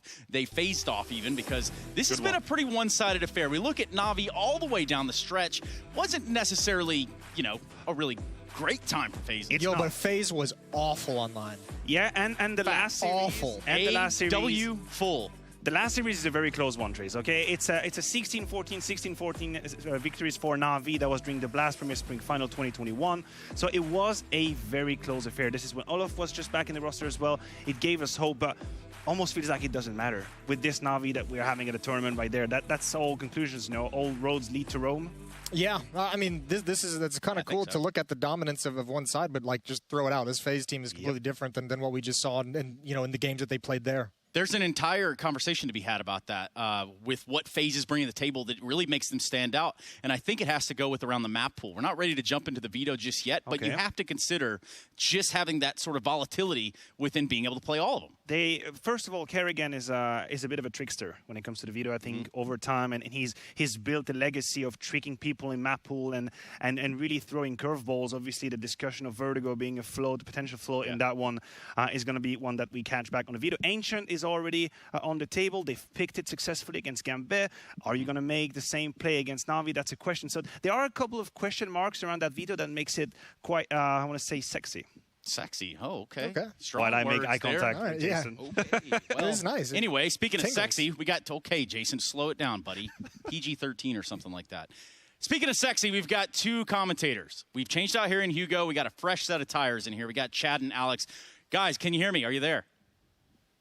No, not at all, Stunner. No, we're not here. Okay, well, in that case, thank you so much. We'll see you around. No, guys, let's talk the map pool. What do you think? Ooh. Chadney, you're the smart one. I always want to see an Ancient, but I don't think we're going to get it today, right? We had that curveball come in, the game that Matthew was talking about. Ancient popped up in that one right there. I think an Inferno could be a weakness for Navi. They lost to Renegades earlier in the tournament, right? Yeah, well, you were floating a potential map pool to me, and it did sound like, your basics. Yeah, I feel we're going to get the bread and butter today. Your Mirages, your Infernos, your Dust 2s. I don't know how far we're going to go off that because we're going to get a ban of Nuke. We're going to get a ban of Vertigo, I think. Well, FaZe, is it just kind of puffing up their chest that they've played it and succeeded at it? I think one of the things that is good with FaZe is coming into this tournament, we didn't really know what to expect, so they could flex like that. Sure. The Carrigan could prepare. He just had 5 days, right, to prepare for Gambit. He's only had one night now to prepare for Navi, so that's different. But one of the things that I'm interested in, the desk is talking about, is about this pressure. Do you boys think that it's changed for FaZe? Because for FaZe, it's the same situation. No one's expected them to come this far. They've already over-exceeded, right? They've exceeded everyone's expectations. You also look at the fact that the pressure is on, what? You make it to the grand final, nobody saw that coming. Sure, there's no, you're not talking about Navi crumbling in the same way Gambit do, but for FaZe, it's the same mentality as yesterday. I'm not sure. I'm not sold. I think for them, they can live. They are happily, blissfully living in this world where every single game they step into in the playoffs, they are the underdog. And that pressure-free environment of the underdog is one we've seen many teams over the history of Counter-Strike thrive within. I think there's no capping on this. If Navi don't put on the exact show that they have to, the compulsory semi-final performance from Simple and that entire gruesome threesome, like if I don't see Bit, Electronic, and Simple online, I think there's a world where FaZe could actually do that. Imagine FaZe versus G2, Nico versus FaZe. That's a chance that's a story for them for the grand final. That's one. Okay. I'm hyped. Well, boys, we'll throw it back to you, and I'm looking forward to casting this one. Thank you so much, gentlemen. That's right. That's Chad and Alex are going to be delivering the content, or rather the commentary, and I guess it is content. A little bit of content. It is indeed. Nicely done, Trace. So let's get into this map, Vito, a little bit deeper, right? So neither team's going to be playing Vertigo. Let's just go ahead and throw that one out the window. Mirage, potentially. But Ancient, is there a chance in hell that happens? I mean, I think that Kerrigan has what it takes. You think he picks Overpass? Pick Overpass. Goes for Ancient I don't know if he again? does. I would like to see it, though. I mean, Inferno is... I agree with Chad on that one. Inferno could be a weakness for the Navi's map pool. It's been left a little bit at the bottom of the pit, and you go, well, great minds think alike. Trace, I got you on that one. Yeah, Jason making up Trace BS the kind again. of guy to look at production notes and look hey, good. Jason, what do these production notes right here say? That's what I thought. Good thing that one was off camera. Mirage is in here. Mirage for Navi. Look, the very fact that FaZe pushed out Nuke left little to no choice for Navi. They could have gone for Dust 2. I appreciate the Mirage pick as well, but it is not a bad map for FaZe. This is not what you call a punish. This is more of a confident pick, but if you're Navi, do you really need to punish? Also, it has a lot of options and a lot of ability for Kerrigan to get pretty freewheeling with the calling. There's a wide variety of styles that can work on the T side, which has been a weakness. And FaZe being a team where I think Kerrigan really good job of it adapting if they run into struggle. So yeah, pretty much as Chad said, the bread and butter maps. Yeah, so we do not get an Ancient. We do get Inferno, Mirage, Dust 2. That is the order in which it will be played. And again, one of these teams get to go into those grand finals tomorrow, so definitely keep a lookout here. If you're just joining us, you picked an opportune time, I'll tell you that, because I now need to ask experts. I think it's what they call. Well, they call you that, Maniac. I don't exactly know why. I just happily rock that title. I just wanted to put in perspective. Can you imagine if FaZe make it? Can you imagine the run that they would have? Pushing Gambit outside, pushing Navi outside to make it a grand final. It would be one of the most legitimate run we've had in the history of LAN Counter-Strike. Yeah, but it would also kind of suck because then you have to live up to it every time you go to an event. It only goes down from here. Don't peak too early, boys. No, absolutely not. For us, we're about ready to jump into Inferno. And I think we have to also give a little bit of testament as to last night. We talked a little bit about what Kerrigan brought to the table in terms of an IGL. Well, he was making Gambit dance through all sort of hoops last night. And we've had the Boomich interview, and he's an interesting character too, because if you remember when Navi was struggling a little bit, he was a point of focus. He was a point of discussion because not necessarily putting out a lot of frags, and then when Navi's playstyle was finding limits or running into walls, we'd say, oh my god, Boomich, for how long is he going to be there? Now there's going to be a match in the match. We know Kerrigan is a very dangerous adversary to go against on LAN because he'll be in your brain, quite literally. So it's going to be great to see Blade obviously preparing that with Boomich and how they handle that little pesky carry. Yeah, it's going to take a good game plan, certainly, to overcome that. I'm going to be interested to see what kind of things that Kerrigan is able to come out with, what kind of fakes he's going to be able to throw, and what kind of tricks he has up his sleeve. Well, let's stop beating around the bush, Jason. Who are you going to pick, man? I got Navi, man. Not even a problem. You know, I would like I'd like to disagree, but I cannot. I thought about saying something there, but Jason, I didn't want to get under your skin just yet. Oh yeah. Got to do a whole couple of more segments with you. Maniac, your thoughts? I want to disagree, but I can't. Why? Because Navi is the best playing Counter-Strike team we have right now. There's no discussion. Look, the very fact that we've spent this entire segment not even mentioning Electronic, which is the 4th highest rated player of the tournament. We haven't even needed to mention him because that's how stacked they are. He's playing his best event in 2021. He's the Robin to the Batman of Simple, and he's still there, and he's fragging strong. You giving Electronic the Robin moniker. Yeah, I That's figured. harsh. Yeah, I don't know. What do you mean? It's like he's more of a Scottie Pippen, let's go with. Oh, yeah. Give him a little bit more. Man, the last dance over there just because it's CD 3 days ago. So who's the Dennis Rodman, Jason? Ooh, that's Boomich. That's Lord Boomich for sure. Gotta be. Shout out Dennis Rodman one time. Throw on that wedding dress. Let's go, baby.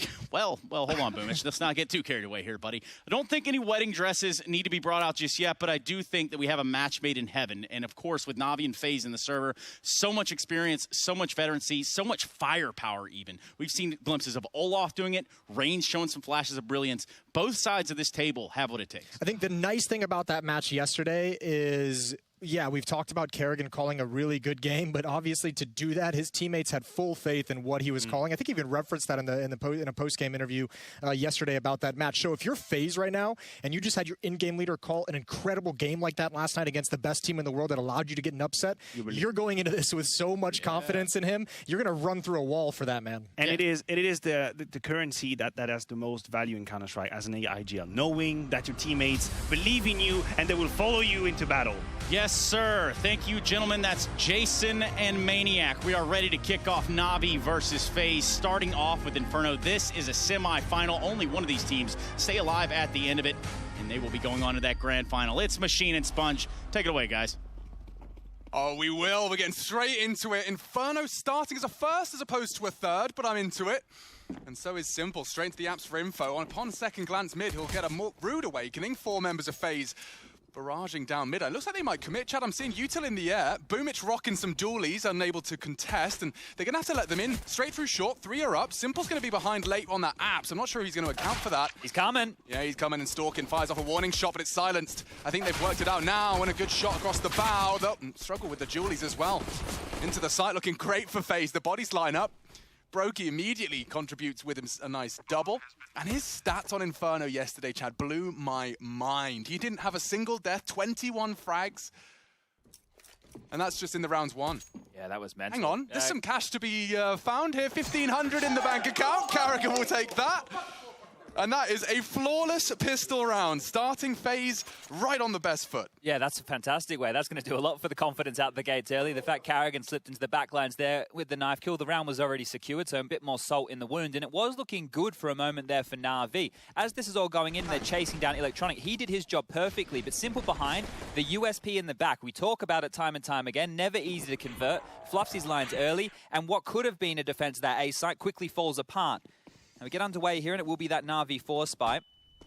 Remember, Navi have had 6 days off.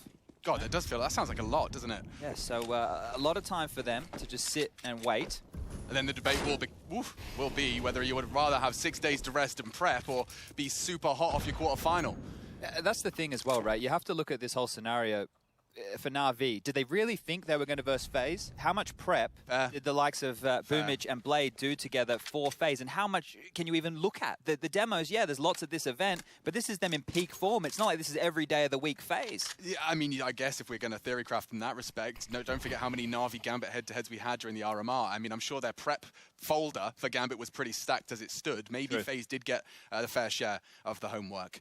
And it's not like you can necessarily. The way Kerrigan's been calling his T-sides, it's a lot based on just an entire squad buying into his call, and it's a lot of impulsive and spontaneous decision-making. Smoke exchange, will they respect it? I think they're through, yeah. Rain leaping across alongside for the ride is Olof. The bomb's on their back, and we will see the site taken. Rotates on its way, the entire Navi squad pulls up their socks and starts to jog to the other site. And Perfecto's caught a stray through the smoke. There's That's utility a start. here for a retake right now. They can smoke off Bernardo and they can flash to go on in, but there's no defuse kit for this, so Navi are going to have to put this together quickly. Yeah, and it's going to be coming through off the back of that util, charging in Coffin's side. A couple of wall bangs from Simple do go awry. More where that came from. These flashes could suppress. It's about this next moment. They're pushing in. Rain holds them at bay nicely, controlling the spray. Kerrigan still has an AK in play. Rain doing everything he can to delay. Over halfway tick now. Yeah, and now more bodies starting to hit the deck. Electronics down. Olof brings a fight to Simple. He greets him with the Deeg. It looks like that smoke implies they just want to try and escape at this point. Everybody scatters.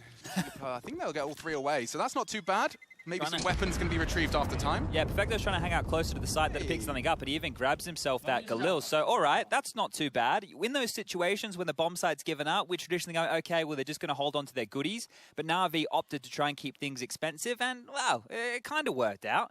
It's not the best, it's not the worst. Faze get their second, and we will see those Deagles carried across, a P250 thrown to Electronic. Can I ask a stupid question? Did they plant in that pistol? Was it, did the Kerrigan knife them before they planted? I couldn't tell you. Either way, I was just thinking that's probably the most money you could possibly have coming into this third round. You not only got knife kills, you got double bomb plant and Boomich having a little look. And good night, Kerrigan. Tucked in tight by the leader of Navi. This gets dangerous now, as long as Simple doesn't go down here. Oh, Lord. There are very, very few players that will get away with peaks like that. Simple already knocks Rain straight out. And 2 bodies already down. Smokes are flying. Electronics here with a smoke of his own. He could throw this one down and force them through the grey screen, but that's Boomich eliminated. The B bomb site is open now. Yeah, don't forget Perfecto saved himself that Galil. He'll be bringing that to the party late. Bit yet to find his first frag, and here's his chance. A great chance, steadies his aim, twists too quick. Using that AK to great success. So some opening kills did put Navi into that very brief 3 versus 5. It's been equalized and then some with the bomb now ticking. We'll need to get a move on here if they do want to win this round. Bomb almost halfway tick now. Simple coming up banana, Electronic through coffins. No nades, it's going to have to be brute force. I say that, Electronic does have a smoke. He's going to try and get that on towards the bomb. It will create a little bit of pressure. Brokey relieves all the pressure. He's going hunting. Simple will punish that. And finding even more. He doesn't have the time, but he's made this so costly. Jesus. Olof desperately trying to hold on to his AK and just about gets away with that. Still, kept very, very honest into the third. Yeah, good damage there from Navi again. Now, obviously, we're talking about the bombs going down, the knife kill from Carrigan. I don't think money is too much of a problem here, and you can see that reflected in the buy. Brokey straight into that T-sided AWP. And when we saw that yesterday, that was the most impressive thing, that it was, you know, him finding impact with the T-sided AWP. Now, that's not easy to do, nor is this. Bang! The one bullet followed up by Simple. Both of them stylish to start off round number 3, but mopped up and unsaved there from Brokey. The interview from Brokey as well was just a great little portal into his character, isn't it? He was finished for a second there. Yeah. We know a couple of soft-spoken Latvians, though. That's very true. Oh, now that's not quite worked out well for Electronic. You can see him just rolling his eyes as it's not achieved the goal he had in mind. Simple bringing out that CT AWP for the first time. Yeah, that's still going to do the same job. It's a bit scuffed, but nobody from Faze here are going to be tempting their luck up through middle. Simple's going to peek out with the AWP, and he strikes. Olof down, an opening for Navi. Now, they've got openings in the last round, but they still lost, so can they convert now? The rifles are out. Lots of pressure on Perfecto now. We saw him. A glimpse of Carrigan. They'll smoke regardless. It's forced to rotate out of Simple. Don't forget, this is a heavy disadvantage for Faze. They've still parked Rain over towards App, so it's technically a 3v3. If there is a commitment, fully flash confirms there's still presence there, and Simple's going to be posted up here. Carrigan's just ahead of that scope. Simple doesn't miss, quick to the trigger. And Carrigan pushed on up, completely on his own, will be hunted down. Boomich finds him. Seems to be aware that there's a walk up from Rain. Quite persistent in his App's presence, and Bit's just playing in that safe haven of sight. A chance! Oh, and it's a big one. If they could just find Bit, there's a world they can get that bomb down. Newest addition. Filling the shoes of Flamian has so far done a bang-up job. Brokey, however, has been a star in the making for FaZe Clan. Bomb to go down, 1 versus 3. Navi will treat him with respect. Grouping up, and he's taking some liberties here. Take your time, Simple. Slaps him down, another multi-kill round out of the Superstar. 7 now for Simple. 7 kills, 4 rounds of play. Things looking good, staying on track for that Superstar form that we have seen. And that defuse will come on through. I loved what the desk said about Simple. You know, I think the best way to frame it is he's just competing against himself now. Yeah, like, look. Sure, Zywoo may have done something for him. You know, that may have ignited a fire in his belly, but I think it's entirely just that perfect championship mindset where you just want to be better than your previous self. I love the conversation, right? And I'm glad that there is a contender to Simple in Zywoo. But for me, with all the Counter-Strike that I've watched, this man right here, he's just magic. He's just something else. He's a completely different beast. There's a lot of great Counter-Strike players, but I don't think there's anybody who does it just quite like Simple. Now, Navi, they're out the gates, they've got themselves around, and they've even humbled that economy. Now, the flow-on effects from those first 2 anti-eco rounds, right? The Deagle kills, Simple with the Galil getting a lot of frags, that's forced them already straight down towards pistols. So you can see the ramifications, and here he is again. Oh, he fired off a warning shot. He runs him down. That is lovely. Oh, they partner up. Brokey does put some bullets down, and Carrigan leading by example. He's managed to bait the shots, pushing pressure now on short. This is a bit of a gamble here if they can force Electronic down. Swinging in. Nice find from Olof. If they get him as well, FaZe have got the sight. They may not have a chance to get the bomb down. That's a perfect nade. 15 HP combined here. Oh, dear. Double nade. That ends their dreams. There was Molly to follow. They did get the plant at least. Yeah, well, they've managed that, I think, every single round right now. They've been getting that bomb down, keeping that economy flowing. That's going to help them out with the buy. But that was a sketchy round, right? A round that I'm talking about, yeah, the ramifications. Navi have done a good job of grinding the economy down. They should get an easy one next minute. Simple dies. The pressure's on A. They're going 1 for 1 at best, and that almost fell apart. Perfecto looks like he's been testing that arm. Yeah, this is the double kill nade. Perfect little lineup for your matchmaking games. Bang! And the dirt is gone. I need to stop referencing adverts from the 90s. I really Well, they're good adverts. Sill it bang. Barry Scott here. I'll wait to get into Slap Chop. Maybe that'll resonate with our viewer base a little bit more. Oh, that looks good. What are you eating over there?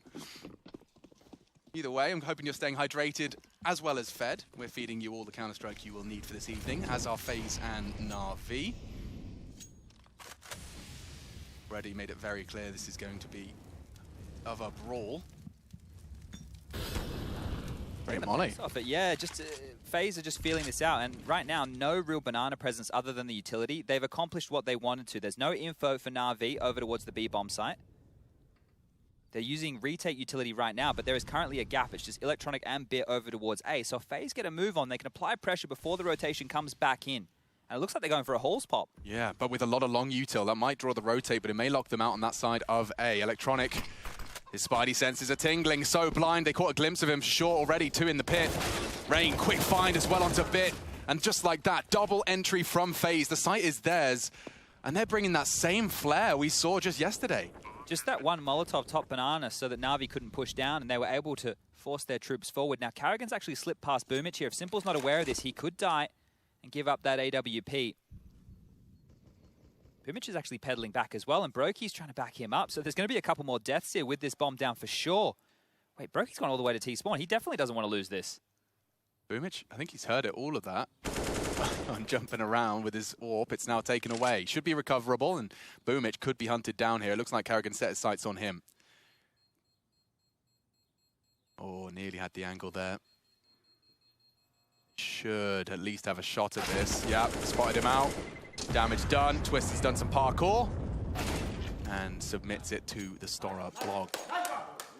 Good stuff, 4-2. We'll see the FaZe Clan boys not only find the round, access to the site, the lovely entry fragging onto that pair, Bit and Electronic. We'll be seeing them tested a lot, it seems. Yeah, during that setup there, as we mentioned, it was 3 players over towards B. So Bit gets all that long utility coming into his face. He tries to get into the site to tuck in time, and he's just not able to land the shots. The same with Electronic. He's expecting them all to be flooding out of apartments together, but they had already beaten that. He was blind when 2 players had gotten out, so it was really good spacing from FaZe in a moment like that, but the money's still good.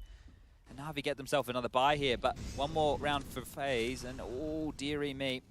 Break that economy. Simple is trying to be hyper-aggressive towards mid, isn't he? Certainly is. Brokey going to be cut down to size. Boomich and Bit this time combining. So that's some info at least. The fact that Bit was last seen dumping nades on bananas implies there'll be a lot more nades to follow. Typically, you're a player. Top banana control has been fought for. FaZe confirming it with that sandbags molly. We know Boomich used to love a little banana bait. Yeah, he's added a bit more depth to his play, hasn't he? Not just the sandbags, you see him in the side. I just remember you getting so triggered because he spent like 15 rounds in the same spot. The problem is, when the teams are using like 3 nades, 2 Molotovs, a bunch of flashes to clear you out, at that point you have to think, maybe I should try somewhere else. Yeah. But that has happened. You've seen a lot more depth out of Navi in recent times, operating as a team, and well, the team will have to defend against this A hit. Top mid control for Olof has been taken. Bare bones Bit. Just an M4 and a Kevlar vest to his name, and Olof has got his number. That smoke will isolate him. The sound cue does bait the fight. Bit wins it out. A heavy disadvantage now for FaZe. They may try and keep those boots planted. I think Karrigan Smoke may achieve that. Rain, bomb on his back and starting a campaign towards the apartment. It's on Electronic here. He's going to get run out again. Been having his fair share of woes. Baited again. The movement from Rain just enough to draw the crosshair away. They're into the site. Simple denies. Karrigan falling as well. Just Twist now. Canadian Sensation has already found 2 of the 5. Electronic keeps a lid on it. And we will see Navi close that gap to just 1 round. Yeah, good recovery there from Electronic. We were talking about how he struggled before. That time cleans up the mess. No dramas whatsoever. And the reason, just maybe you're thinking, why is Simple bothering to rotate over towards B? Well, Bit had full mid control, right? So at that point, you're going, okay, well, there's lots of info here. They are throwing smokes over to the site where we don't have much information. He'll start cheating over. And he just hit pause. He had back in time, and he even bailed them out in a big way. So 4-3. 6 days, though. That's crazy, yeah. Navi back in the studio. Been hard, nose to the grindstone in preparation for this semi-final. Yeah, I just want to be clear. I'm including today as prep time. Yeah. Well, what time is it? Yeah, they've had, from whenever they woke up this morning, or this afternoon. Maybe those gamer hours are in play. Oh, Stagnades convert. Boomich down. Now, they'll surely operate under the assumption that rotate's on its way. They've at least pulled 1 back, and it's Simple. Of all the players to find and to pull into the B site, it's Simple. This is where Carrigan did his best work yesterday against Gambit. When they had that, you know, even when they went 1-for-1 and they were operating in 4v4 situations, he was able to pull these rotations back and forth. And right now, Navi don't have any map control whatsoever. Sure, they just had their eyes on mid, but now that that smoke is cleared, there's no information. This is a broken buy from Faze. Look at what they're operating here with just a couple of flashbangs and one smoke. So it feels like they're going to commit towards this B bomb site. They have to hope that this utility is perfect. Are they going to go for CT or are they going to go for Coffins? Coffins would be ideal. That's where Simple's playing right now.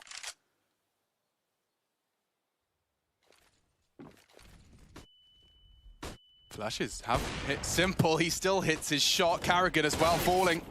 Simple standing strong here on the B side. Man advantage maintained. They've got 30 seconds to solve this mystery, and now finally bait the shot successfully. A bit of control for Twists and Rain.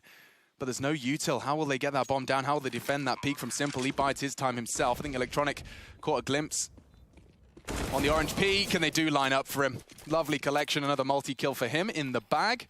Looks like he's getting his feet back and firmly planted in the server after a slow start.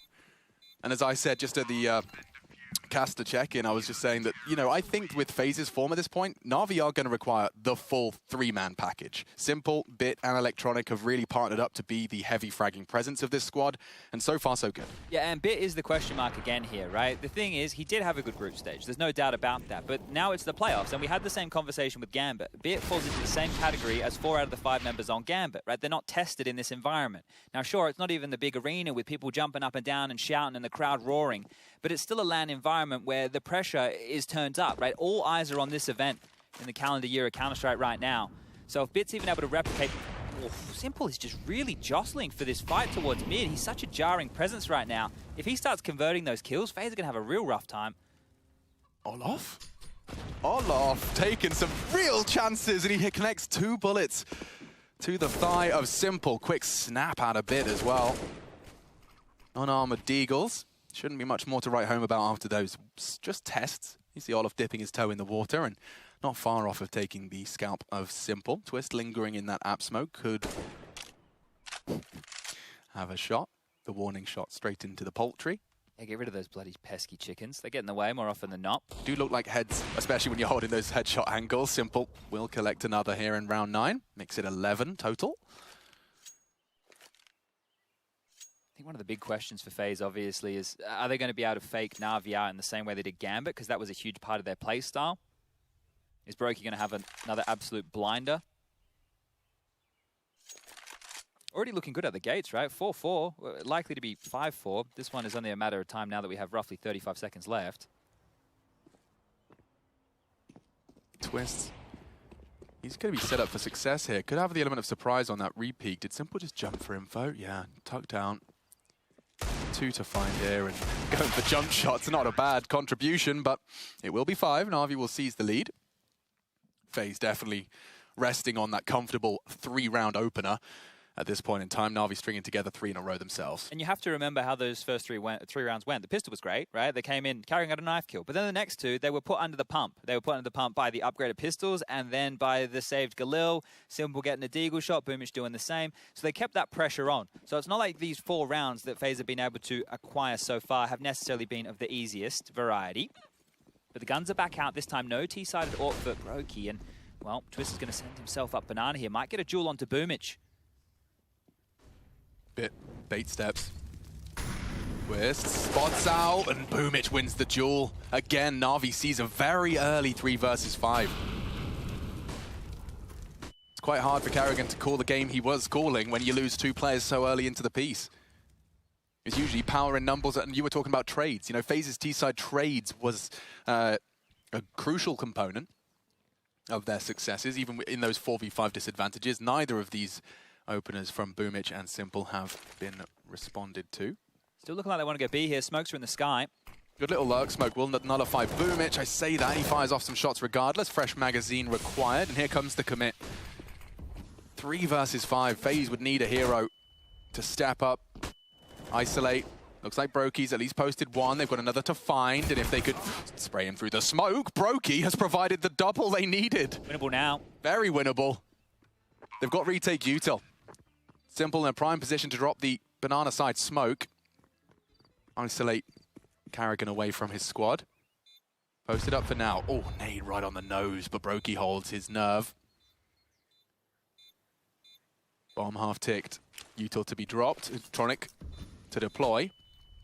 And that's the shot. That's the duel. Brokey still hitting shots. Finally silenced, but time ticking in favor of Faze. The 3v5 has taken shape and all off the back of Brokey. Simple's caught. Oh, and all off adjusts into Electronic in the blink of an eye.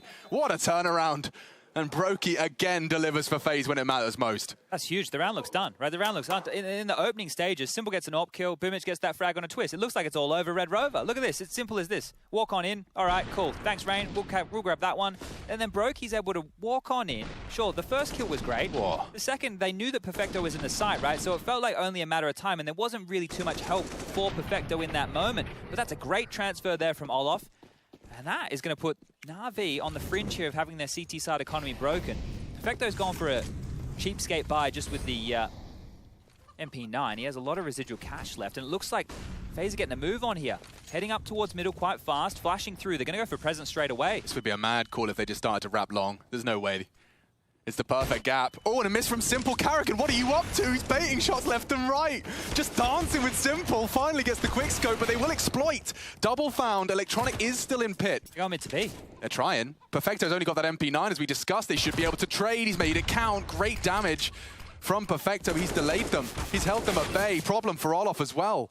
Navi stabilize. Brokey demanded to clutch again. He's looking the wrong way. Electronic will strike, and Navi will sigh a large sigh of relief. Financial troubles are averted. Yeah, that's the thing, right? These pressure plays early from Faze when they're just, calling something out of the gate. Like, this is almost from spawn. Maybe they reacted off of all that banana utility that they saw, so they knew, okay, we can pressure this A site, but even still, it just puts them under the pump.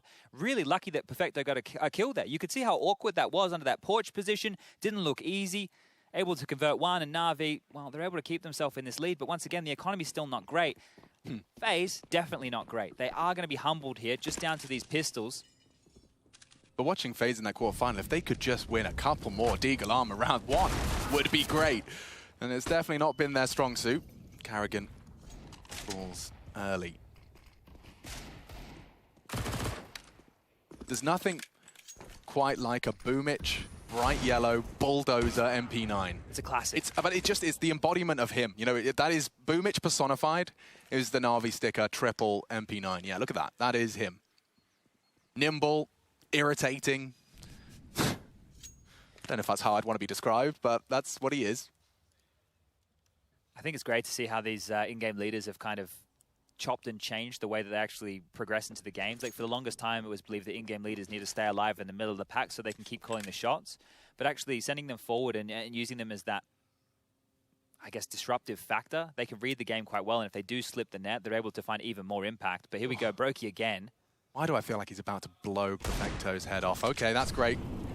Tags him off in the elbow, and that forces the util out. But Navi hold their nerve. So wherever Faze go, they've got the 3v2 into the site, counting on their individuals with their weapon advantage. Don't forget, no armor really, shouldn't be too much of an issue. And yeah, looks like that's exactly what Navi needed. They'll grab themselves a couple of sidearm upgrades, but that will put them onto 7. Now, one of the things to note here, Faze so far, if I am, well, if I've got my glasses on correctly, so far they've gotten 4 opening kills on this T side. On the other side, for Navi on the CT side, Simple has 3 opening duels successful, right? It's just that all being quite jarring. He's definitely contributing in that regard. Now we're getting to the tail end here of the first half. Faze, I'm sure they would love that 6. 9-6 would be pretty good. Simple, very comfortable, peeking down middle. More than comfortable. He's actually taking some chances. Good nade damage elsewhere. Simple will cancel on the second mid prior to Olof's arrival. Boomich in his same hidey hole, tucked into the sandbags and tagged up by the util. Oh, there's a huge rotation right now. Simple's headed all the way back over towards B side. I think they're going to post him up with the AWP. There's 4 there temporarily. They're trying to chop and change, but already it looks like Faze have surged forward a little. Top mid is theirs. Electronic's under the pump here. I don't think he realizes it just now. He wanted to actively contest it, at least confirm the info. I don't think he took a glance, so right now, top mid lost. Oh, they're pivoting back towards B, so back and forth. Faze are a bit of a pendulum right here. Still lots of time to do this, but they need to push Simple off the line top banana. He has the AWP, but he hits the shot. I wonder if that'll change the plans here of Faze. I know the AWP now is over towards B. Is he going to keep rotating? Are they going to keep moving him around? This has been such a dynamic one. We've seen them, I mean, almost every member of Navi has been on B at one point. Just Electronic, the exception to the rule. I think they've had enough of that. Back towards A we go. But there's still 45 seconds, Chad. Don't you dare lock in your final answer. I don't know. Well, they keep knocking on different doors right now. I don't know where Faze want to go. Yeah, bit of knock-a-door dash. Smoke's deployed long side. That will surely incite Boomich to dig his heels in. Two-man pit setup as well. We saw how potent that was from the Kovac cousins in our first semi. This time it's from the CTs on the defense. Perfect peek on the flash. Electronic caught a glimpse of more. And he hears the steps. It should just be a brawl. No one's looking. Olof's his next victim. What good find from Bit and Electronic, and they combined for a perfect defense. Yeah, cleaned him up right there. And for Faze, it just never felt like they could hit a site that they wanted to go to. They're trying these fakey boy stuff that was working against Gambit yesterday. Here, it doesn't feel like they're stringing Navi out in the same way. And maybe that is because Simple's happy to charge down mid with an AWP. Then he's happy to rotate over a post-up in Banana. The CTs are happy to take these fights. They're actually going toe-to-toe with the Faze individuals right now and not giving them much space to work with whatsoever. That's really good scenes out of Navi early. But yeah, I suppose that's a real luxury for Navi as a squad and for Boomich in particular. You know, if ever you're concerned about the A site, you can just say, simple, play B. Yeah. Cool if you think you need help. Do a That's four-man it. stack. It's like when Zywoo was able to play B for Vitality for that period when they had Navire in there and their CT setup just started looking super strong. Like, whenever you want to really batten down the hatches on the A site, just give Simple a call. Send him over to the second letter of the alphabet. Again, just the Deegs for Faze, going to be saving their pennies, investing into that final round of this T side. Ooh, nice wide strafe. Simple got the trigger discipline to bide his time for that shot. Couple more chances, the nades are going to hurt. Ouch. And if Bit puts his head in the vise first, ooh, Simple. Struggling to hit Carrigan for some reason. Enables Carrigan to at least take Bit down. Trying to get across, he doesn't let it happen. Not easy. And they hold it, lock it down. So we've just seen Electronic and Bit lock down the A round, and we've just seen Electronic and Simple in the following. This is looking pretty comfy, right? Just remember, sure, they have 5 rounds on the board, but 2 of the 5 so far, they were rounds where Navi were very competitive. They were playing the long game. They were harming that economy. And more often than not, yeah, I know, he has 19 kills. I know. The thing is, if we just talk about that, that's all we're going to talk about. So it's like we're screwed no matter what we do. The guy's going to kill everybody, but we can't talk about him the entire time. No, because then it's just a circle jerk. Yeah, I get it. There's definitely other elements to this. We'll do our best, right? It's not easy when the guy's almost dropping 20 in the first half. Yeah. Just on track for the 40 if he keeps that up. Well, he's on track. If he gets an ace here, either in this or the grand final, if they make it, Simple will break the record. Right now, in big events, players at the most, Simple has tied that record. I think there's 8 of them in total, with 3 aces in a big event. If Simple gets the 4th, he will break the record. It's kind of crazy to me. No one has ever done that. They've all, like we've had multiple people get 3 aces in a tournament. Yeah.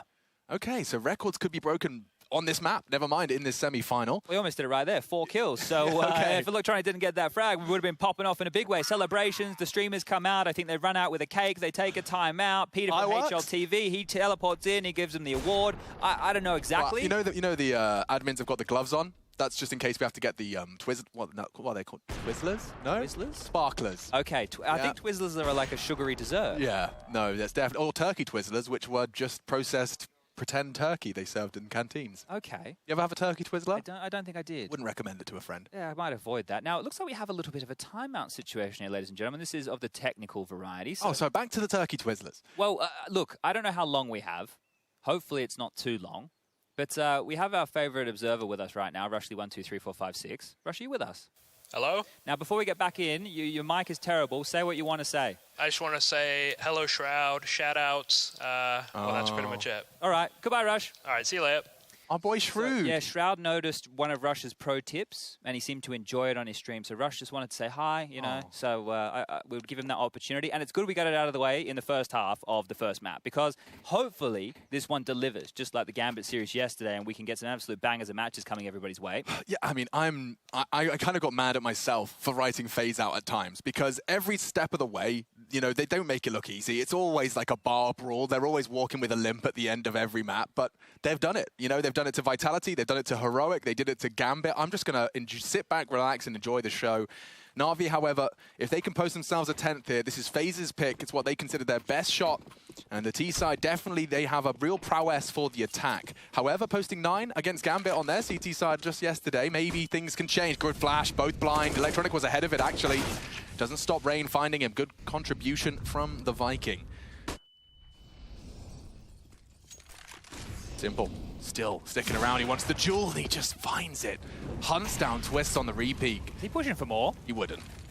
Well, he's spoken off Boiler, which means he can keep contesting that mid line, but here he goes again. Keep moving the AWP around, keep that man versatile. He's heading over towards B. Perfecto now greeting Bit over towards this A site, so it's a 2-2 split right now. And these 4v4s, as I mentioned earlier, is where Faze did some good work yesterday. Let's see if Carrigan can pull off some similar tricks. He's already here. As Carrigan tries his nutmeg, and it has worked out wonderfully. Good play from Carrigan. Brokey slips the net. Flash forces Simple off the line. Perfecto's in limbo here, so he will be able to commit if he hears anything. Well, the rookie's going to be tested. Bit's in pit right now. He needs at least one kill. This is a big moment for him. They're hitting the site. They're actually smoking off towards the arch side. The wrap onto Bit here is some hard fights. 9-6 sounds a whole lot better than 10-5. Perfecto here's the Bit, readies his aim, doesn't quite hit the mark. Smoke to play around and a flash for the peak. Already up Graveyard though, and they have the site. Oh, Rain has the bomb, it's thrown forward, but it's Perfecto that stands and delivers. 30 seconds, Perfecto taking some chances. Runs out of options. Nice find. It's Bit that does find and contribute the final frag. 10 for Navi. Faze's pick. Heading to the defense. Let's see if Simple and the boys from Navi can close this one out with ease.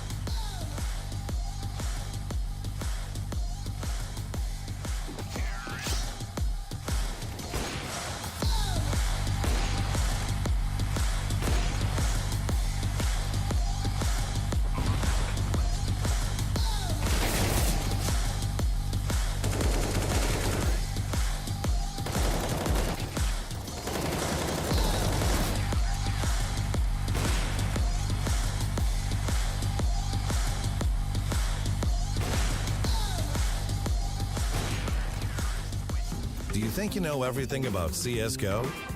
Then stay alert and look out for the DHL drop quiz on the ESL CSGO Twitch channel.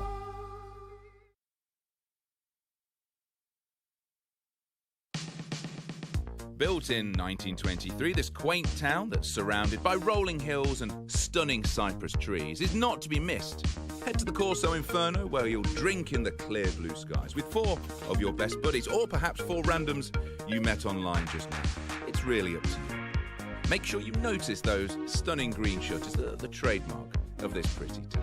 You won't want to miss a visit to one of the courtyards with their stunning floral displays and water fountains, perfect for a quick refresh after a hard morning. There's currently a bit of work taking place around Inferno, and you'll see a lot of scaffolding. Now, don't let this put you off visiting this picturesque town. The scaffolding will give you clear views and quite possibly a vantage point to take that perfect shot. You can head to the main courtyard surrounded by small traditional buildings and throw a penny to make a wish in the wishing well. Better be a good one. It could be your last. And then we recommend a stroll past Vino Orti or La Mia Orto. Be sure to take a picture, both infamous in this town. Also a perfect moment to take a quick breather, perhaps in the shadows. If you want some fresh air, why not head for the fields of vegetation? Just be careful who you might find there, because a careful traveller is an alive traveller. There's some pretty spectacular accommodation here in Inferno. Sprawling hotels with dark and not at all creepy lighting. Definitely not sinister fans, and plenty of dark corners for those friends who you've been avoiding to hide.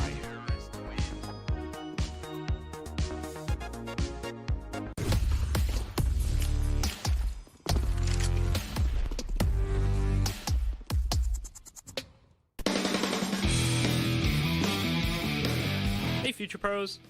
Retaking the B site on Inferno can be pretty tough. However, the Molly or Incendiary I'll show you all today will help clear out one of the little hidey holes a T could be in. To throw this Molly, secure ruins first. Then get into the corner next to the sandbags. Aim up and place your crosshair in the midsection of the ruined roof between these 2 points. Get your crosshair in line with this kink in the scaffolding, then simply running jump throw the Molly. As you can see here, this T did smoke the Molly, but from this angle you can see that the Molly does in fact completely coat the area in flames. Good luck and happy retaking.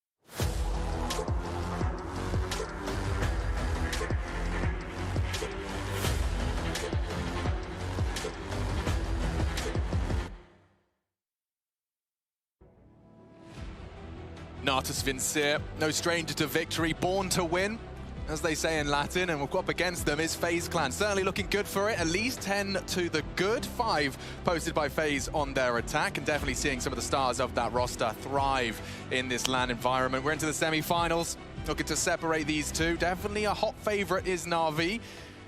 And in the center of them all, I just realized Simple's in the middle, not breaking that in-game leadership central seat trend. I had a tweet the other day. Someone actually had been paying attention to all the cameras and had written a list of like the players who were sitting in the middle. I don't have it handy, but I think there was quite a few that didn't have the in-game leader sitting in the middle. So look, back in the old days, that's how you do it, right? The in-game leader in the middle will call the shots. Some of the variations to that is having your AWP in the middle so you can see more players' screens. Right? Also, yeah, I was just thinking it's based on setups as well, right? Like who gets to see their teammates monitor if you're on your CT setups. I imagine that's a big influence. Well, that's why by having that, and just so everybody knows here, look, we want to get the game underway as much as you do, but we're having a PC replacement right now. So bear with us, right? We'll get that one fixed ASAP. We want the best conditions for everybody in the server right now. This is a semi-final. Winner will go on to play G2 in that grand final. But yeah, as you were saying, having Simple in the middle as an AWPer or other AWPers in the middle, because you're moving around, right, a lot as an AWPer, you're able to see the information. You're not only just trusting what your teammate is calling, you can reference the exact angle that they're holding. You can do all of that, right? And that's some of the things being on LAN. That's what gives you different elements here to play with. Yeah, and you don't even ever have to ask those questions like, you know, any one banana. You can truly just glance at his monitor and answer that question for you. Now, make sure when you do that, guys, if you ever go to a local LAN and you try that maneuver, make sure you're not just holding an angle in the open like a tit, because that's the moment you look away from your screen and they strafe out and they headshot you. And you never want that to happen. That's already frustrating enough as it is. Yeah, but all this nuance we're discussing is part and parcel of what falls under the experience. You know, when we talk about experience, these are just the quirks and the nuances that are part of the game we love. Counter-Strike Global Offensive, for example, with Bit, you know, he's got a couple of heavy lessons to learn during this. This is his playoff run, S-tier tournament, a lot to be processed for him. It's a lot of new information, and it already seems to be a really great addition to the Navi roster in terms of just not having the nerves get the better of him. Yeah, sitting there at 9 kills. Not too many dramas there. Perfecto has 9. You got 8 for Boomich. Obviously, Electronic into that second star, still continuing his good performance with 13. And Simple, well, 21 kills for him. We'll go through phases. Well, right now, Brokey and Twist, they're topping the scoreboard with 10 apiece. Rain, the next with 9. 5 for Olaf and 4 for Carrigan. And maybe we'll pick up that Carrigan point right now, because if you were tuning in yesterday and you saw the Faze versus Gambit matchup go down, Carrigan was quite instrumental in some of their T rounds about finding space or finding entry kills. Now, on the T side just there, at one moment, I think he had about 2 kills, right? So he was struggling in a map like this. And I think just the jarring nature of Navi and how hyper-aggressive Simple was being with that AWP meant that more utility has to be used before they can take all that space, right? So a bit tougher of a CT defense to break than Gambit's yesterday. But everybody's just having a chat. So this one might be a lengthy one. If you want to go grab a snack right now, go to the bathroom, now would be the time to do it. Or if you want to sit here and listen to Alex and I do one of the favorite things in esports, which is called filling, we'll probably smash it, and at some point it'll turn into a podcast, so don't you worry about that. Oh, careful now. We nearly read all the notes. Sure. Well, I don't know. Is it is it Cyrillic? Yes. Okay, so that right there, I have no idea. I'm just getting through with the English letters, actually, to be honest with you. Yeah, well, I was trying to, so I wanted to be able to say the Navi players' full names. All right, give it a crack. If you're a Russian speaker right now. So from my understanding, I was talking to Carmack. He tried to help me out a little bit. Right. The K is often silent.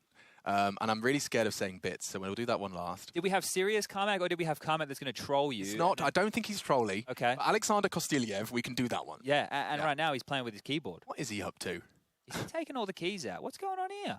Imagine if we were actually just waiting for Simple to build his keyboard. Sorry, I just got new keycaps. Got to change them. Yeah, no, Bardov sent them to me, actually. Gotta. Yeah, Bardov making all the keyboards for the pros. That would be like he would be like back in the day. You know how they'd craft armor. You know, that's Bardov. Okay. He's in there in the workshop. So Electronic and Simple I can do. Dennis Sharapov. Okay. Love that. All right. Think Sharapova. That's how I'm doing it. All right. Is that a tennis player? Yeah. Okay, yep. Boomich. Now, this is where it gets interesting. The silent K. So it's Kirill Mihailov.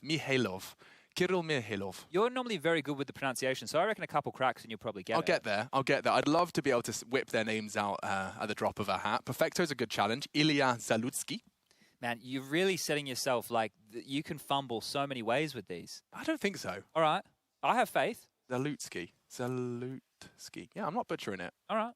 he says. Absolutely no guarantee. And our final, the one I'm most scared of, is, of course, Bit. 18 years of age, by the way. Yeah, he's a baby. Valery Vahovsky. Okay. That's what I'm going for. You didn't have as much conviction when you said that. No, it's because I'm dropping the Ks. Apparently, you just don't say K. All right. Well, it sounds good to me. I believe you. Thank God. PC replacement is currently happening. If anyone just tuned in, it's like, shh, Caster, stop talk, OMG. Well, Olaf was the man standing up, so I assume that his PC was probably the one getting replaced, and now he's sitting down. I don't know. That's I'm just guessing here, but either way, the headsets are getting on. And real top-tier analysis here from Machini TV. It looks like Twister's not chewing gum right now. That was a big thing on the Intel Grand Slam run. He was chewing every round. So we'll keep an eye on that, whether that has implications into his form. Interesting, yes. There is scientific studies. Scientific studies imply it does aid concentration and focus. I need anything to help with that, so maybe I got to get chewing some gum. He also has a pretty killer jawline as well at times. I think that's part and parcel of the whole gum situation.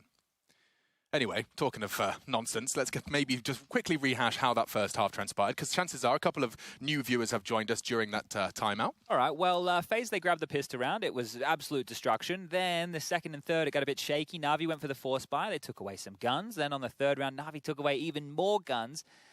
Rounds started to flow. Simple's AWP was jarring. He ended up with 21 kills within that first half. And then the gun rounds for Faze in that first half was spotty. They only managed 2. On the tail end of that, and one was on round number 6, one was on round number 10. So Navi with a very dominant CT half right there, but a 10-5 scoreline, you're not unhappy with that as Faze. We know that their best work has been done on the CT sides. We know this is where their individuals step up with the multi-kills. And I'm so glad you mentioned Faze individuals, because right now, everything, like the recipe is there. You've got 3 multi-kill rounds out of Brokey. Yep. You've got 3 multi-kill rounds out of Twist. This was on the T side, bear in mind. So already, it's a good sign of things to come. Brokey had that hero round with the AK. That's right, and that is where one of the gun rounds came from. So if you consider that, the gun rounds maybe not even the most convincing type for Faze. But it doesn't matter. A round's a round. When you're in an environment like this... Game time. Here we go. All right, rock and roll. This pistol will be instrumental. There's the cliche. I said it. Get over it. Navi are up to 10. Faze are up to 5. And we have swapped sides. We see a lot of util on Carrigan. He's definitely not got his fragging socks on today. Certainly not yet. But that didn't stop him being a crucial component of their T side and baiting all of that shots out of Simple. Let's get it started. Navi bring in the pain train, the Glock train indeed. 4 Kevlar vests. P250, so armored and equipped with a P250 for Simple. And no aggression out of the CT side here. 1xbet odds at the top of your screen, clearly favouring Navi in this one.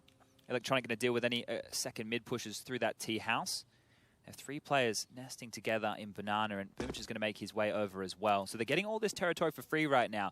Faze are making a gamble call that this will be an A play. Now, if Rain takes contact, the question is, does he save his nade until Carrigan comes over and they try and double nade the plant, or does he just do as much damage as he can? Do they just fully plan to just go off Boomich util? They might even just go off Simple peeking here with the P250. They have so much faith in this man. They are, like, they're peeking. They're wide right now.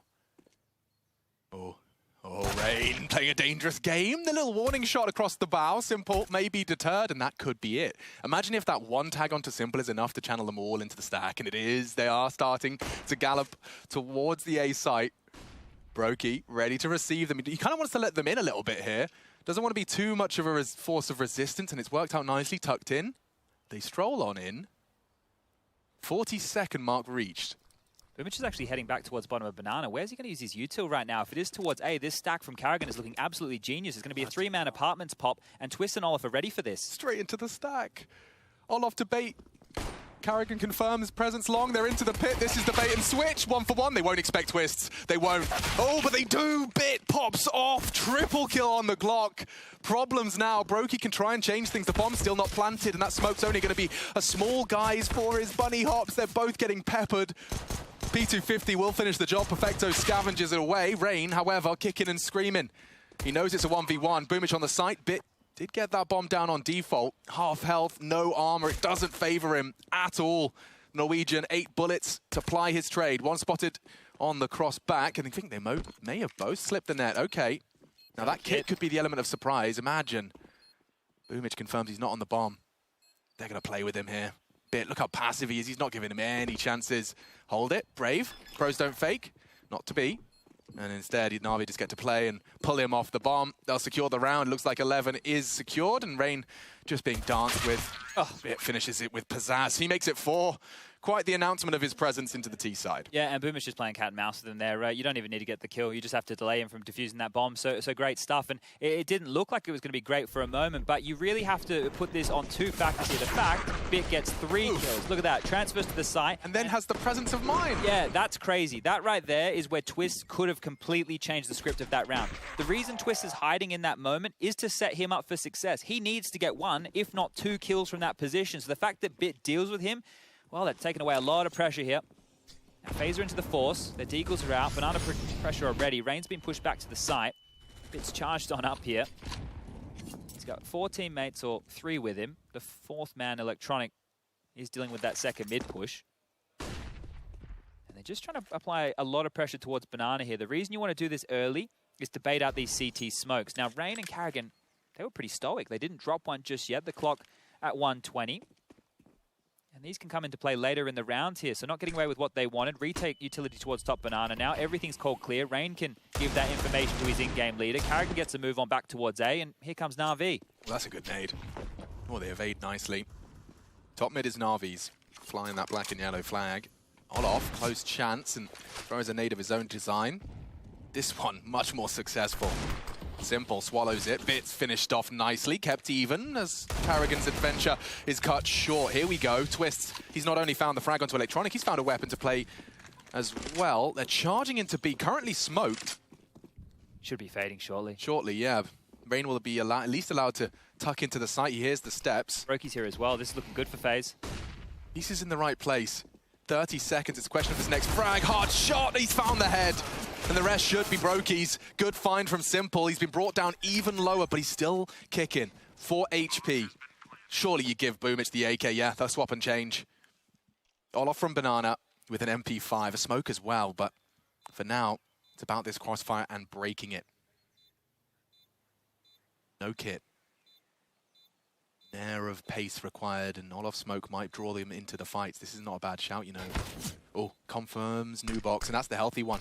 Trying to isolate. Twist walks in, Simple with low HP. You can't get them both. You can! You can! He only needs a Mac 10. Get out of his server. Oh, it just looks way too easy there, doesn't it? The HP doesn't matter at all, and he's still given a critique right here. They win the round.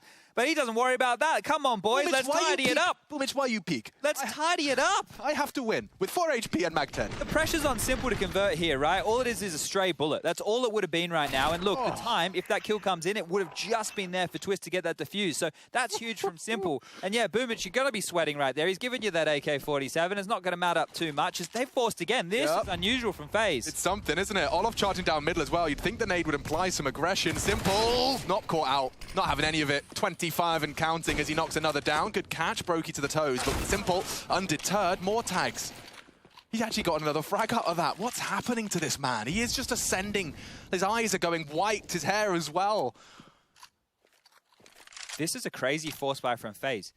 Back-to-back force buys on the CT side, you don't see this at all. You always hear me talking about it. There's always a chance, you know, if you're feeling super cocky about things. And now that they've lost 2 men immediately right here, this is the worst possible scenario for Faze. More damage done. Electronic chipped on down to 52.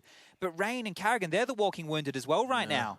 I mean, Navi would still have to slip up, right, at this point? But the thing is, for Faze, they've just dug themselves such a huge hole. They have to go for a gamble stack. Faze, they're gambling on A. Rain's coming over, joining Carrigan and Twist over towards this arch side. They all have MP9s. If they walk into the B bomb site right now, Navi have won the round, and Perfecto, he's about to get a lot of information. There's one. Oh, he's just seen everything. B's completely open. He's called all that info. What a horrible round for Faze to go down like this. Yeah, and I mean, like you said, right, gamble 3. If you keep all 3 alive, you maybe recover from that investment. There's nothing in terms of weapons to be recovered, and even a bit of a hunt going on. Why wouldn't you when you're Electronic? You've got a Mac 10 to play with, and you will at least press your ear to the wall and listen for any CT sound cues. I can't stress enough how much of a hole they're in if they lose all these guns, right? Sure, they're going to get a loss bonus of 2,900 into the next, but then this, you know, there's meant to be a rifle round coming in the next. The next has to be just a partial upgrade, right? It can't be a force. They haven't done as much damage as they did in the previous round. It wasn't 1 player surviving. Now it's 4. Navi get to stretch their legs in a huge way. What a risky call by Faze. Look, I can respect it. You're trying to keep that pressure on. But that just felt desperate. Whew, bomb goes off, 13 secured, and you know what? Keep those MP9s. It might come back to bite them. I don't think so, though. That just, I can't believe Simple as well gets 2 in that moment in mid. There's so much pressure coming in. They're running at them. The scout's picking middle. They're able to mop it up here, 13-5. I wonder what they're discussing, whether that is a conversation about what buy they just played against. Yeah, and you know what else is strange? We've played a bunch of rounds of Counter-Strike here. We're going into round number 19. Not a single timeout has been taken from either team. And you think FaZe, now that they're in this hole, maybe it'd be time to take one soon. They've gone for a partial buy. They get max loss bonus in that next round, right? So they will be able to purchase on up. But that will be potentially just a 4 rounds out the gate for Navi, not having to contest against rifles. No rifles at all. Oh, now that's a scalp you can write home about. Olof affixes Simple to his belt loop. Bomb to be retrieved. I mean, this could be the recovery. This would require a gargantuan effort from the boys of FaZe Clan. Utility check. Your A defender, Twist, is equipped with a smoke. Carrigan over on B to delay with his. And there goes Twist. Locks down the long smoke. That does still enable Navi to stroll in and confirm mid is theirs. Look, if they win this one now, that could wipe away, you know, the dramas that would have been. This would have been the rifle round anyway. And here they're going to get some upgrades off the back of it, so their economy is actually going to be in a buffer position. So this is a really important round for FaZe right now. And as you said, a huge scalp to take Simple down. He'd love to have held on to the smoke, but drops it at 40. It looks like Navi will be propelled now towards the A side of the map. Twists. High flash. Keeps them honest. No one slipped the net just yet. Bit, however, catching Brokey. That's great from Twist. He gets away. Long range with the MP9 and Electronics down. 20 seconds, tuck in. And he has managed to get towards the cold Zero box. Olof playing a good despoiler position as well. Bit was last seen in the apps. Big find from Boomich. He'd love to deny. Olof tested, and that's a big frag to find. Rain can't deny. Into the site. Perfecto on the reload. Suddenly a 2v1. They know where you are. They can recover. They need this headshot, and they find it. 3 from Rain on the way in. That is huge. I cannot, just as much as I was talking about, that was a nightmare for FaZe to go for the force buy and to fall flat. To recover like this is just as big. That buffer right now, it got so chaotic there. I thought they had done enough. Boomich just getting run in on. Pedal to the metal right there. That's a huge round for FaZe to snatch back. All things considered, and they grab a couple of AKs out of that. Oh, that was Navi's chance. They could have just netted this one up. I mean, this is Rain. Great recovery.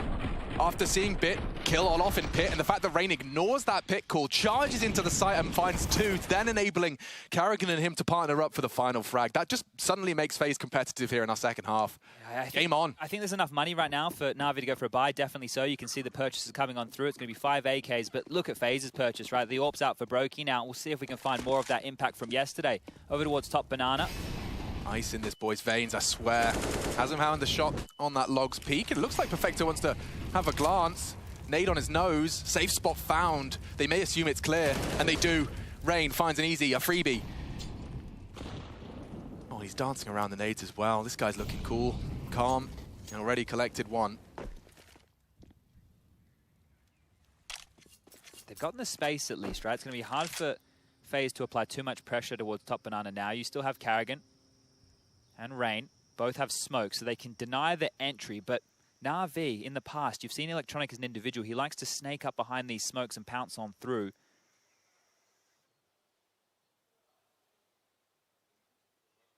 Ooh, Simple.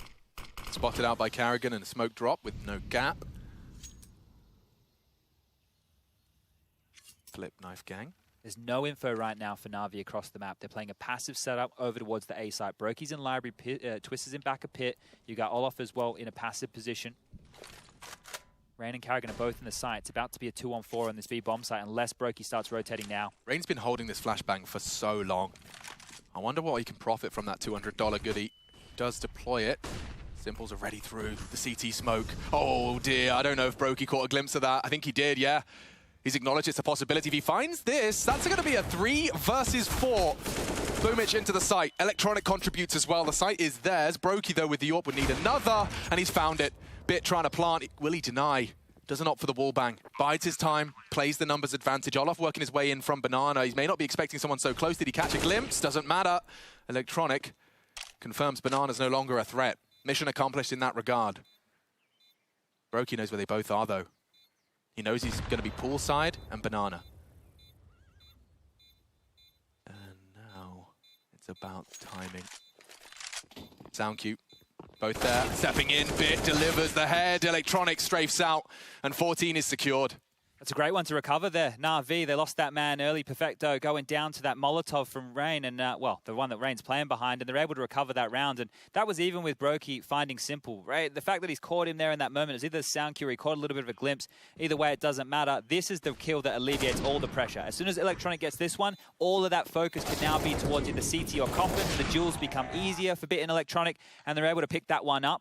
14-6 the scoreline now, and that residual cash, wow. It's got Brokey and Orp again, but the buy's a bit scuffed right here. Yeah, and it doesn't look like Navi are being held at bay by this Faze util as much. Playing with fire, quite literally. Nades galore. Carrigan wants more. He's peeking on this. That is brave. He gets nothing. Rain has to do it all, and he has found two. Is it going to be enough? The bomb's loose. They may not commit off this. The util exchange, Twist trying to keep them at bay. I think it will work. I say that. Simple straight through. They don't have to bomb. This is very quirky. They'll be holding this for a while. Simple doesn't miss. How is that a headshot? He's aiming at his toes, dude. That's the high sense Brokey was talking about. Well, now he's felt it firsthand. Oh, the bloodlust. Oh, he's looking so high over the smoke. Oh, get out of here! Get out of here! Simple nonsense in the server tonight. One more kill for 30. Easy. Look at him. Jump, no scope, flick around. Honestly. Like, I don't believe in the devil, but Simple starting to make me believe a little more. He's just here to make you atone.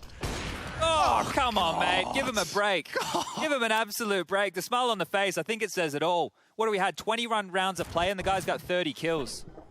Let me see these. I mean, just bullying them. 4 as well. Like, you know, he's trying to break records here. Could someone just stop stealing the 5th?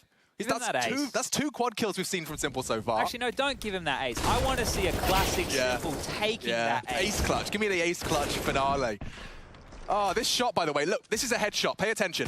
Gosh. It's crazy, right? Because he just extinguished it. Oh, my Lord. He's just extinguished and ran on in. Wild scenes right here. Phaser broken, money in the bin. Looking like it could be a 16-6 scoreline.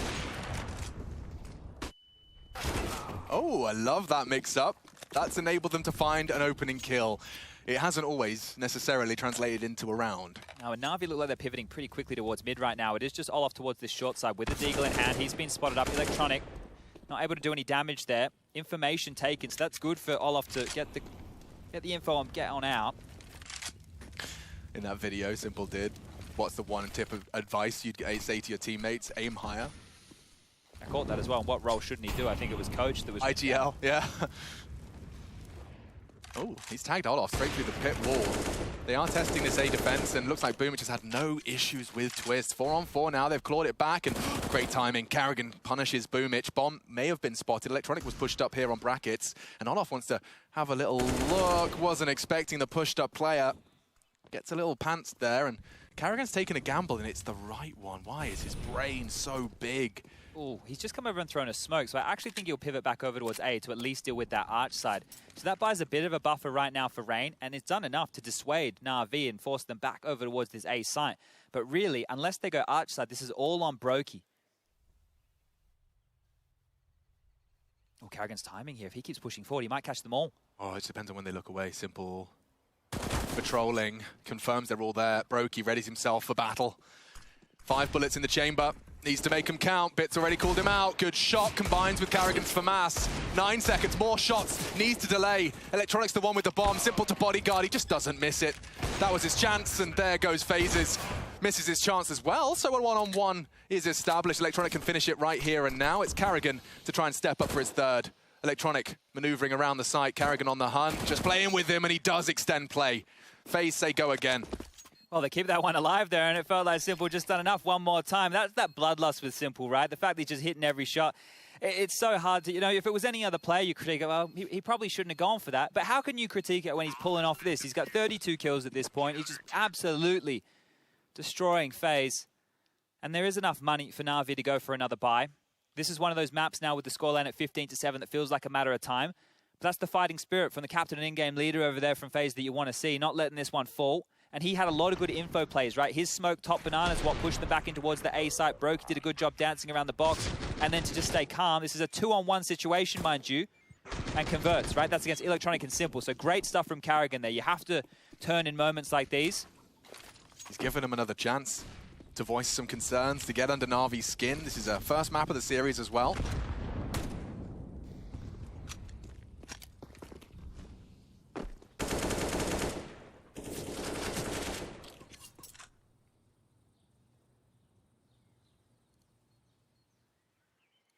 Three-two split for Faze. They've got Brokey's Orb to rely upon on this B site.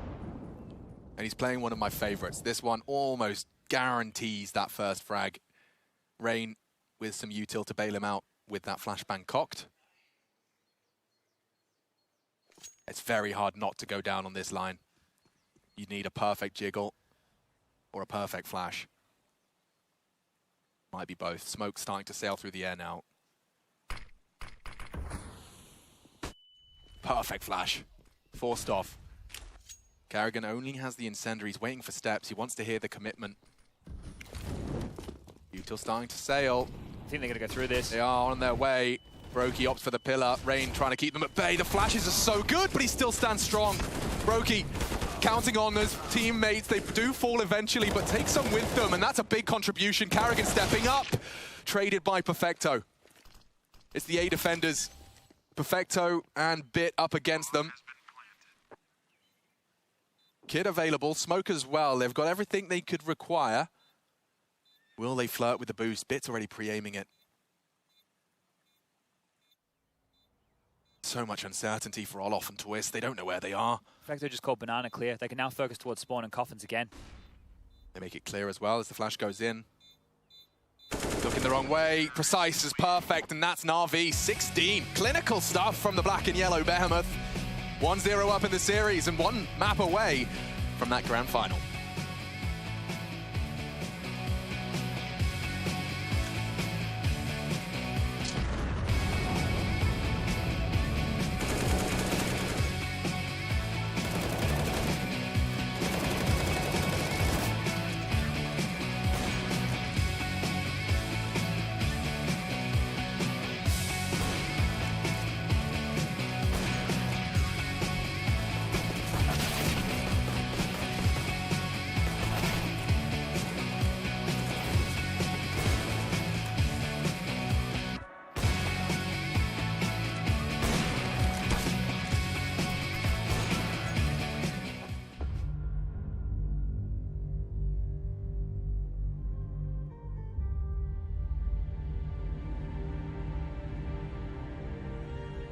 It's hard to imagine the playoffs in Cologne without Natus Vincere, and 2018 was no different.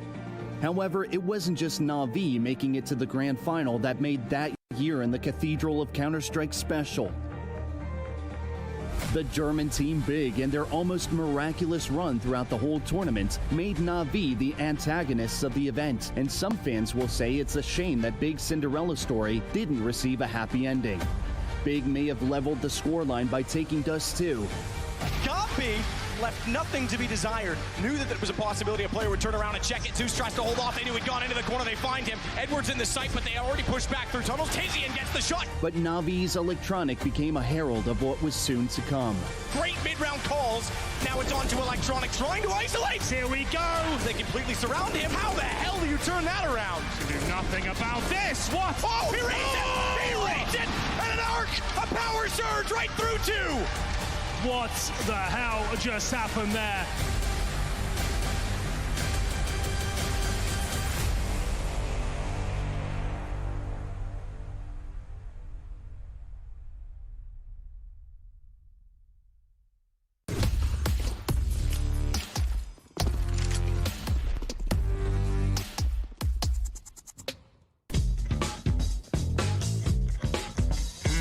Hey Future Pros!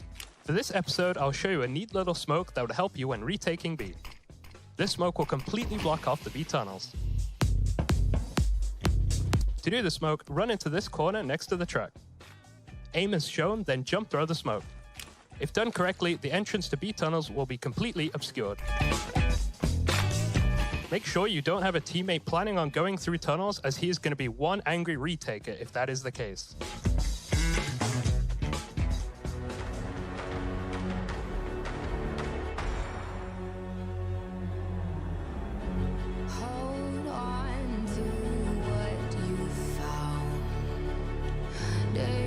receiving. My head is spinning round. Oh, I hear now.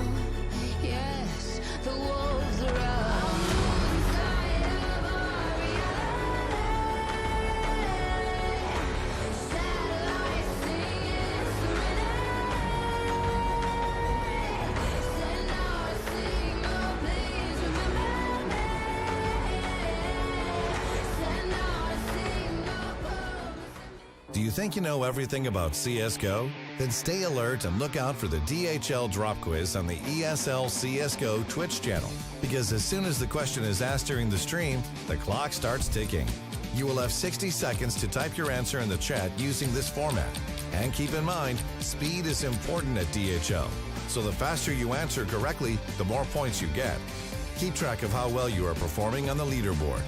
Will you manage to make it to the top and win one of these amazing prizes?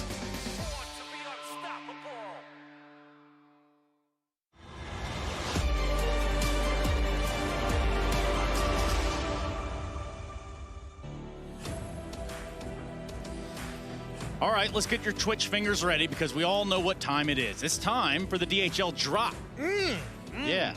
I like little sound effects, guys. It's pretty cool. Yeah. You got him. We all night. There, Jason? Or? Yeah, I'll do better as we go on. I'll develop some more. Deal. All right. See if you guys can ad-lib this. Let's talk about how many of the teams in the play-in stage sport a lineup of the same nationality. Now, you can select the answer A, B, C, or D. That's going to be 3, 4, 5, or 6. You got to put an exclamation point even, DHL drop in front of that space. What you got, Maniac? Which one are you going with? I think the answer is obvious. What is it? I'm not going to say. Well, you could be wrong. That's the cool part. Anyway, whatever. You guys are no fun. I did my best, dude. That was my idea. Yeah. So step in that one? Hell no. So speaking of ideas, here's one. We'll get this simple guy, and we'll put him in a server, and we'll give him basically whatever gun he wants and let him run around and just do whatever he wants. Profit. We spend so much time talking about Simple and like what he can do in the server as an individual and his highlight plays and what he's capable of with the AWP and various weapons. Well, yeah, in one sense, it's obviously still exciting to watch it, but in a grander sense, in a bigger sense for Navi, like what he does for them is he just hand delivers them one map in the series, right? Like how nice would it be to have a player where you know when Simple's having this game and you're on Navi, it's like, all right, get the hell out the way and just do your job. You don't need to do anything. You don't need to overextend. You don't need to try and create a moment. Just let Simple do what he does, and all I'm going to do is sit back and just fill my role, and he's going to hand me this first map. It's the shot he takes from the B site onto Twist through the smoke. Yeah, that was stupid. I'm like, okay, well, that guy immediately gets reported in my match. But that's not even a question. That's how strong he is, right? Because when we see him step on that C1 box trying to get these wall shots through the smoke, we know he's already in the zone. Like, I want to say it's already too late for Faze. He's reached that point where no one is going to touch him anymore.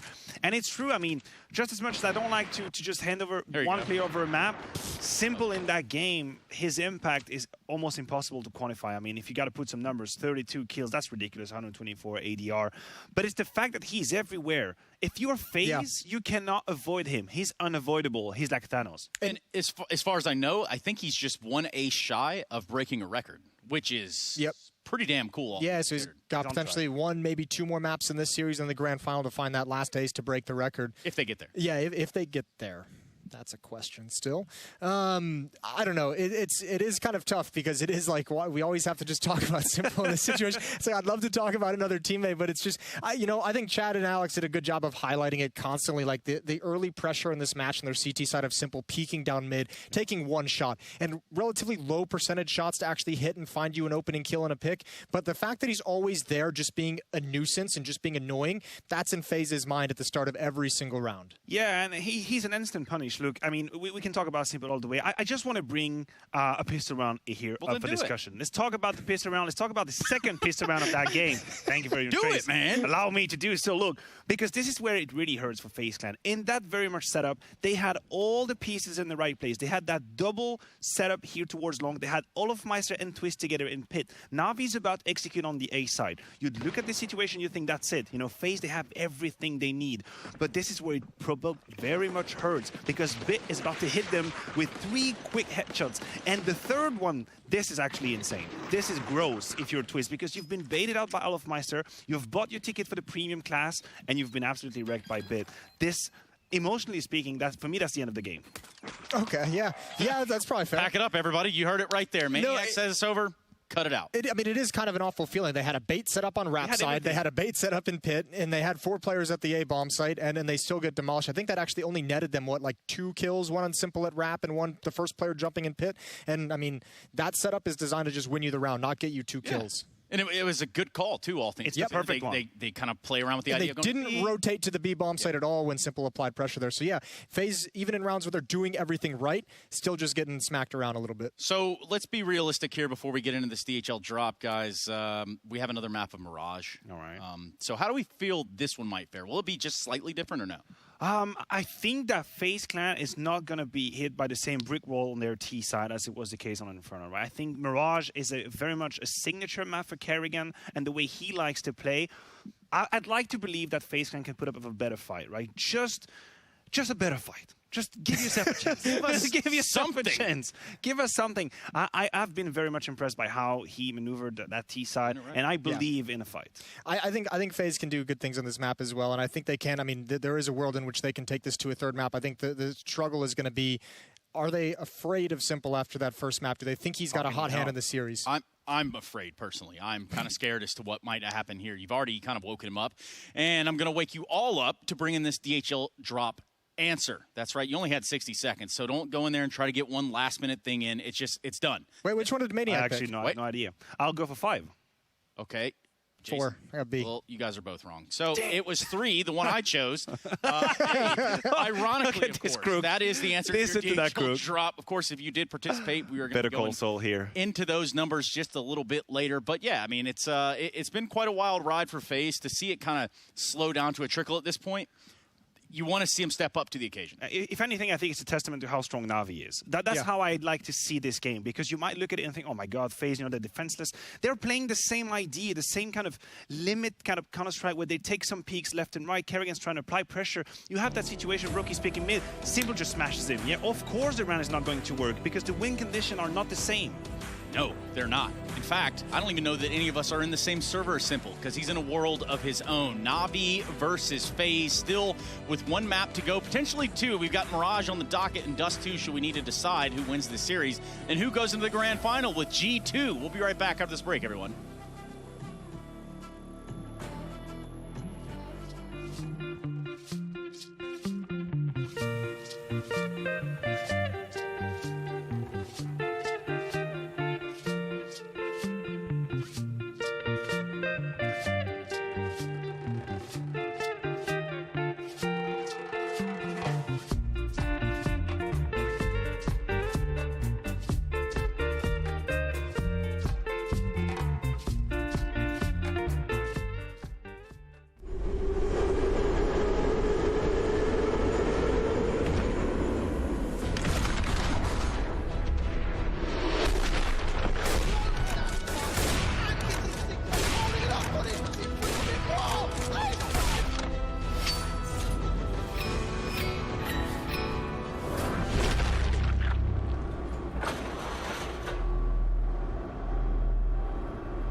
First game is online. Okay. What's the score of this game? Online. Online. Okay, what you got? It's close. Did you get there? I got 16, 14. 16 first, 16, 13. Doesn't get closer than that. I mean, I've seen a lot of Navi and Gambit games. They've all been like very close. Yeah. It's like, it's either this or like an OT for sure. Okay, what do you got? Yeah, what do you got? Oh, we went to overtime. Yeah. Okay. I like it. So Gambit win for both of you guys? Yeah. Yes. 16-12 and 16-13. Like very close. Yeah, very close. I think it's gonna be like 70% of the time that played. That's my feeling like. So Gambit wins in both in this case. Yeah. Okay, so take the first page off.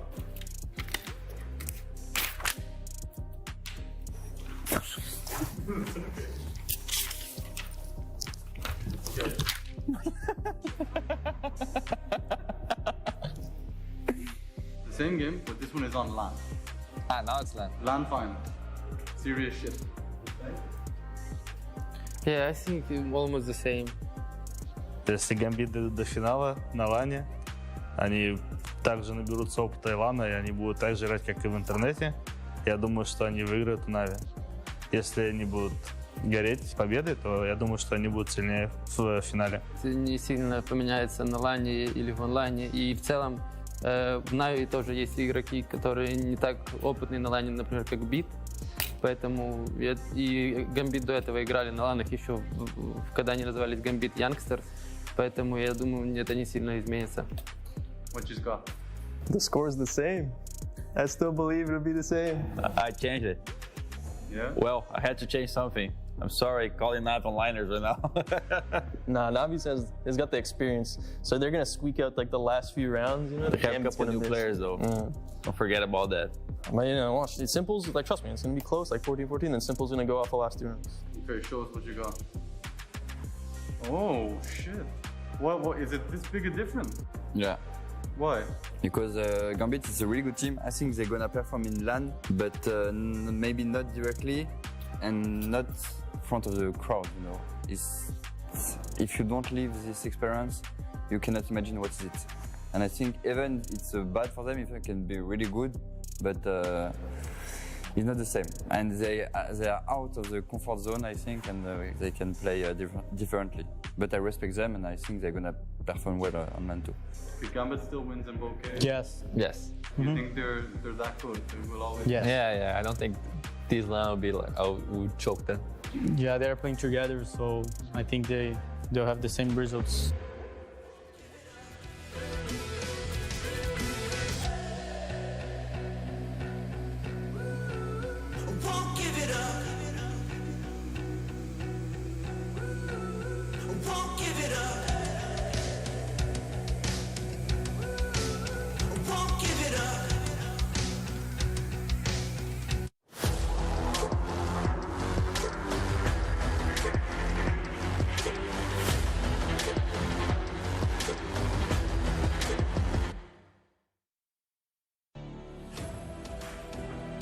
It was discussed at the desk, but now it's time to watch it happen on the server. Mirage is our second for this affair. Navi, short work of Faze, 16-7. Quite the thrashing. Now we head over to Mirage, which is technically Navi's turf. However, the desk sentiment seemed to imply it's not going to be that brick wall that they felt like they were running into over on map 1. Yeah, I think this one here could be highly contested as we get Mirage underway. Faze have played it 3 times in this event alone. They've won it every single time. Scalps of EG, Vitality, and Heroic have all been taken. So Faze, they're not out of this one just yet. Mirage, a place where some of their individuals do their absolute best work. And Olof, his stats on Mirage in this event alone, they're looking good. So turn your eyes to the Swede and see what he can deliver here, because Navi, they're knocking on the door of that grand final. And here we go, pistol round underway. Navi on the T side and over towards the B bomb site. They're heading early. Off the man in question. Volleyed out of position. The 1x bet odds favor Navi even more so now. It's blown out for Faze. They're just going to commit to B. Lots of util. Carrion's got the incendiary. That's not bad. Not a bad cop. And ooh, they're in. Needs a headshot. They're just too bouncy. Does actually pluck Bit's head from his shoulders. And now 1 bullet left in the chamber. And he won't have a chance.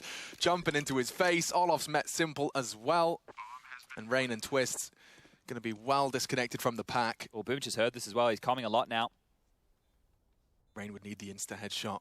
Crawls into the crosshair and oof, he's found it. Okay, game on. 3v3. Bomb ticking every second in favor of Navi. Simple to check in on apps and looking for Rain. And oh, it's too easy for him.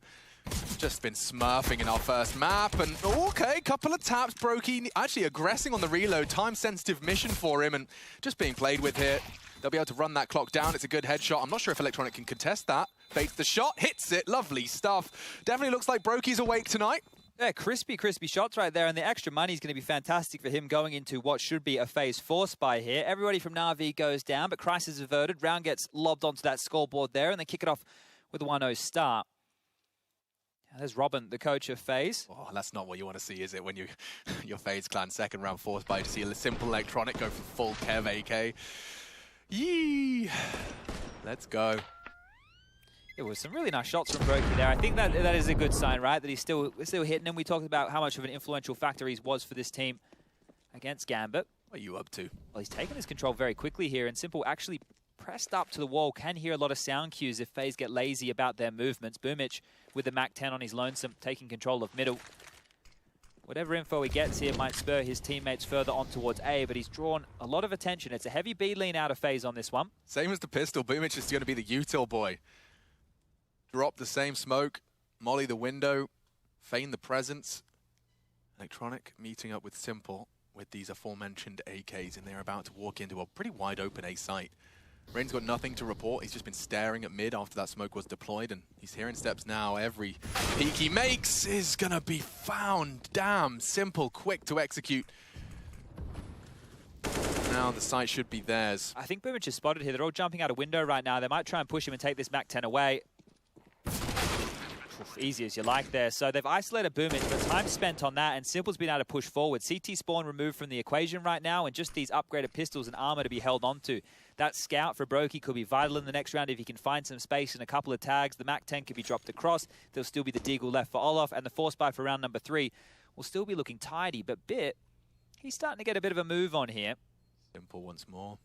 Oh, they're actually going to boost him up. I thought you'd send the MAC-10 into the hidey hole of the vent room, but allowing Simple to elevate up. They're all over towards the B apartments here, so it's going to be very, very difficult to get any more frags in a round like this. Bomb goes off. Second round posted, and well, clean as you like there. Boomich the only man to go down. You're not going to have too many woes with that. He did his job perfectly. Showed presence. They had to isolate him. Drew them all on in. Yeah, and conditioned nicely. He'll continue to do that, I imagine, just the point where we do see those, you know, more 1-3-1s on the T side. When they do have presence in middle, it's not going to feel any different to when there was just Boomich. This was quick. Just wasn't as soon as Rain showed up. I think one of the cool things here, just with the way that Navi approached this round, is they're using their individuals, the two sharpest tools in the shed, as we referenced them, just to walk forward with the AKs and take fights. They have so much confidence in these two. Boomich taking this mid control again. Window smoked off, connected the same, and well, this time Simple's dealing with a B push here. Could get tagged up by the scout of Brokey. Needs to be careful. Brokey flashed off, put on notice, and immediately drops on back. So just that presence alone will keep the feet planted. Oh, Olaf spotted out Electronic. They know there's a CT towards that dark position. Bit's going looking, and a very precise headshot with his MAC-10. Just a deagle for Rain, no Kev, and that shouldn't be lasting much longer. Wallbangs are plenty. He's been tanked up down to 22. Navi, though, they are taking their time. They're doing this methodically. Smokes will bloom. Electronic peeking ahead of it just for the info, and knows that the scout's now jungle side. And one by one, they fall. And to the MAC-10, no less. Bit's going to be happy to have pocketed some extra $600 kill rewards, and the rest just falling into place nicely. Simple taking CT. Twister's pretty committed here. He's even wallbanging him. Oh, you just can't escape. You just can't. 6-1 already. Just 2 rounds into the play. Averaging 3 kills per round, and this third one is falling in nicely as well. I think Brokey holding on to that Kevlar might not be too bad, mate. He is seeing if he can find anything. I don't think damage is going to do a whole lot. He needs to be careful. If he steps out too far, Simple will take him down. The smoke on the bomb, that's going to keep them close enough, but everybody should be safe here. Bit's far enough away from the play. Brokey's going to hold on to his goodies too. Boomich and Perfecto are coming, but no time to do so. So we'll get to hold on to... Oh, jeez. All right. The bounding MAC-10 around the corner, always scary. So he gets to hold on to that Kevlar, right? He can upgrade into that AWP. The scout can get dropped. He had the deagle. So that's actually really good for Brokey, because what it's allowed him to do, you can take a look at the left-hand side of your screen, is have utility alongside that, right? It would have been a little bit light on. Good stuff here. As soon as you knew that there were presence in apartments, you're taking space elsewhere. Just a give and take like that. Very well done from Navi, and a clean 3-0 start here to get things underway. But gun rounds, it looks like there's a heavy mid presence right now. Game time. Navi are looking sharp. Let's see if FaZe can give them a run for their money now. All the guns, all the bells and whistles you could possibly desire. Bit aggressing towards that smoke, and oh, just missed the mantle on towards the bench. They might want to get someone into window, and they will. This is quick, really quick. Holding this. No one's holding this. Boomich slipping through. Oh, Brokey looks the wrong way, and the AWP's gone just to a MAC-10 as well. On his own. The stars have aligned perfectly here for Navi. Carrigan got so much to do. Even landed the dink on the MAC-10. Carrigan wants to play around his own smoke. And he has done that so nicely, trying to isolate some jewels. Perfecto spots him out. Electronic already towards the kitchen, and there it goes. Falls apart. God, that's quick. I don't want to say it, but I feel like it should be a save here already from Faze. If they can get that AWP off the ground, then that would probably be a positive for them. He's got it. Yeah, so they picked that up, and you just have to call this off, right? We're talking about modern-day Counter-Strike. You've been hearing that throughout. Things have evolved. Matthew on the desk is saying that Counter-Strike, you know, it's just getting better and better, and the players, well, to give themselves as many chances, they have to go for saves like this. Yeah, and I mean, just to give you an example, like, when you watch Gambit versus Navi, Navi spends every single round staring at the window smoke light. Like, just holding that push, holding that boost. It does sometimes look a bit silly, but you can see what happens when no one's doing it. Ooh, Twists. Lots of steps, and doesn't even take one with him. That's going to hurt. And these rounds, they've been brutal. Like, it's not been fun for FaZe. You can see the pained expressions on their face. They've not been winning the duels. And starting to run away from them. And now, I will highlight that there was an absence of timeouts on Inferno. And you know, we talk about sometimes games just, they get away from you, you kind of black out, and it's 7-0, and you've kind of lost the half already. Well, we are at 4-0, and it seems like FaZe have heard me. They will be taking a timeout just to kind of piece together their mind, especially after losing your superstar, your highest rated player on Mirage on his first AWP round, instantly to a MAC-10. And look at the smile on his face. Yeah, he knows what he did. Yeah, perfect play there, right? And you just have to consider they had those MAC-10s, so the fact that it was the likes of Bit and Boomich going close window, if they die, there's still the AKs to operate with. Now, it works out perfectly, and you don't even have to get into that discussion. Things just go great for Navi. It does force this timeout, and I think it's really important that they call them this time round. Now, it's not even to have the ability for Robin to contribute too much, because Karrigan's a really strong in-game leader, right? He's one of those guys who's going to be leading the troops all the way through, making the calls. Sure, he'll take some suggestions, but Karrigan's one of the OGs, right? So not that, you know, they're not handing the baton between the coach and the in-game leader like some of these newer squads that you're seeing a bit more and more of, but the timeout has expired. We're back underway. We have the AWP. It's been given back to Brokey here, so he gets another crack of the whip. We'll be getting boosted up towards the vent. And for good reason. Windows immediately smoked. Boomich parking that bus up behind the mid-box.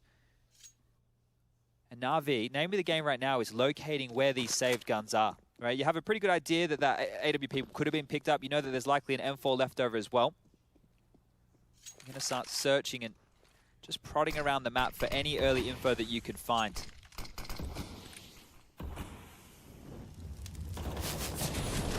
All off, they heard that. Boosting above him, and none caught out again. First opening death again for Olofmeister, the Swede.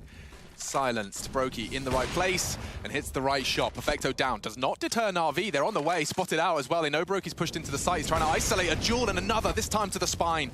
Boomich gone. Cut down to size. Tagged out. Rain with the repeat. Looks great for FaZe Clan. They line him up and they knock him down. Big finds across the board. Karrigan will scoop up an AK in the last second. That was chaos, right? That felt really good. You get Boomich taking down Olof's presence, then they run into the site. And the fact was, as soon as you saw Navi continue forward after that opening kill from Brokey, they were committed. There was no way back at that point, right? You could see Boomich trying to slink on back around the corner, but that got him into a bit of trouble. And this is great from Brokey. He did get another crack with the AWP, and he makes it count in a big way. 3 kills for him in that one. Rain and Twist on the rifle. Okay, okay. Yeah, FaZe are going to grab their first round here on the CT side, but they need to be looking for consecutives. I think FaZe definitely kind of converted or reminded a lot of fans to get their FaZe jerseys out of the cupboard in that quarterfinal performance.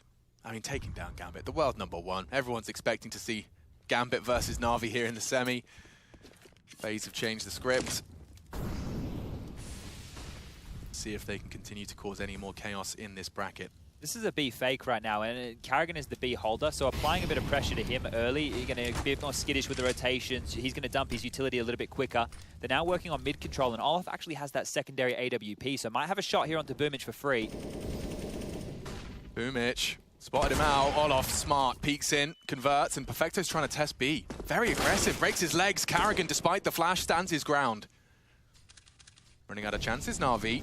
Olof does have 2 players on either side of him, which means he will be having his head on a swivel. Rain's flanking all this. Could have a go, or they've spotted him out. Olof trying to dance with Bit, but the flash is too much. His crosshair just burning. And Electronic provides another. Electronic needs a double here. Under a lot of scrutiny, damage inflicted. It's on to Rain to come up clutch. He's coming in from short, and Bit's his first victim. That's a start. Electronic on the site, gets the bomb down. And Rain, interesting, trying to maneuver back across, trying to have the element of surprise. This is quick, this is very quick. Electronic's coming towards Kitchen now as well. He's going to be in that checkers position. Consider it for a second. Rain looking the wrong way, needs to adjust. What a snap from the Norwegian. Oh my, comes down to the closest of margins. Electronic, you could see his awareness. He was looking both ways. Really good stuff there from Rain. I thought he was going to flank all the way around apartments. When I caught him on the flank, it looked like he was going to go B apartments behind. He's actually opted for short. That's given him a lot more mobility in this situation in that 2-on-1. A bit, and Electronic, they've done a very good job in this round, right, to claw it back, because throughout all of this, right, we're talking about the jewels that are getting isolated. Faze had everybody on the site. It's quite clear here, the first 2 gun rounds, Navi, well, not the first 2, the last 2 gun rounds, Navi are trying to punish this B bomb set. They're trying to punish Karrigan, right? That's one of the things here that you could look as a weakness for that CT side of Faze. And his boys backed him up in a big way. Oh, Twist this time, he's got the 3-man mid to contend with. Same util he's been used to, but this time plenty more behind it. Incendiary should force Boomich to tuck in. And they're going for a walk into the apps. A miss from Olof costs him his life. Karrigan now called upon to hold that B site safe. The mollies whistle past his ear. Could have the element of surprise here. That smoke's pretty smart. It will enable them to stray through the window without Karrigan having any way to contest. The heavy rotating again, right? It's just this B pressure that they want to keep on. Twist is helping out. Brokey's playing in float. Rain's pushing A ramp right now, so there is info to Faze, or info for Faze to work with. And a minute on the clock, so Rain's push could be absolutely everything here. The fact that he's playing to contain right now and not pushing forward, he can catch them in the potential multi-kill environment as they come on back, and it looks like they're heading towards A. Okay. God, Rain would have to do an awful lot here.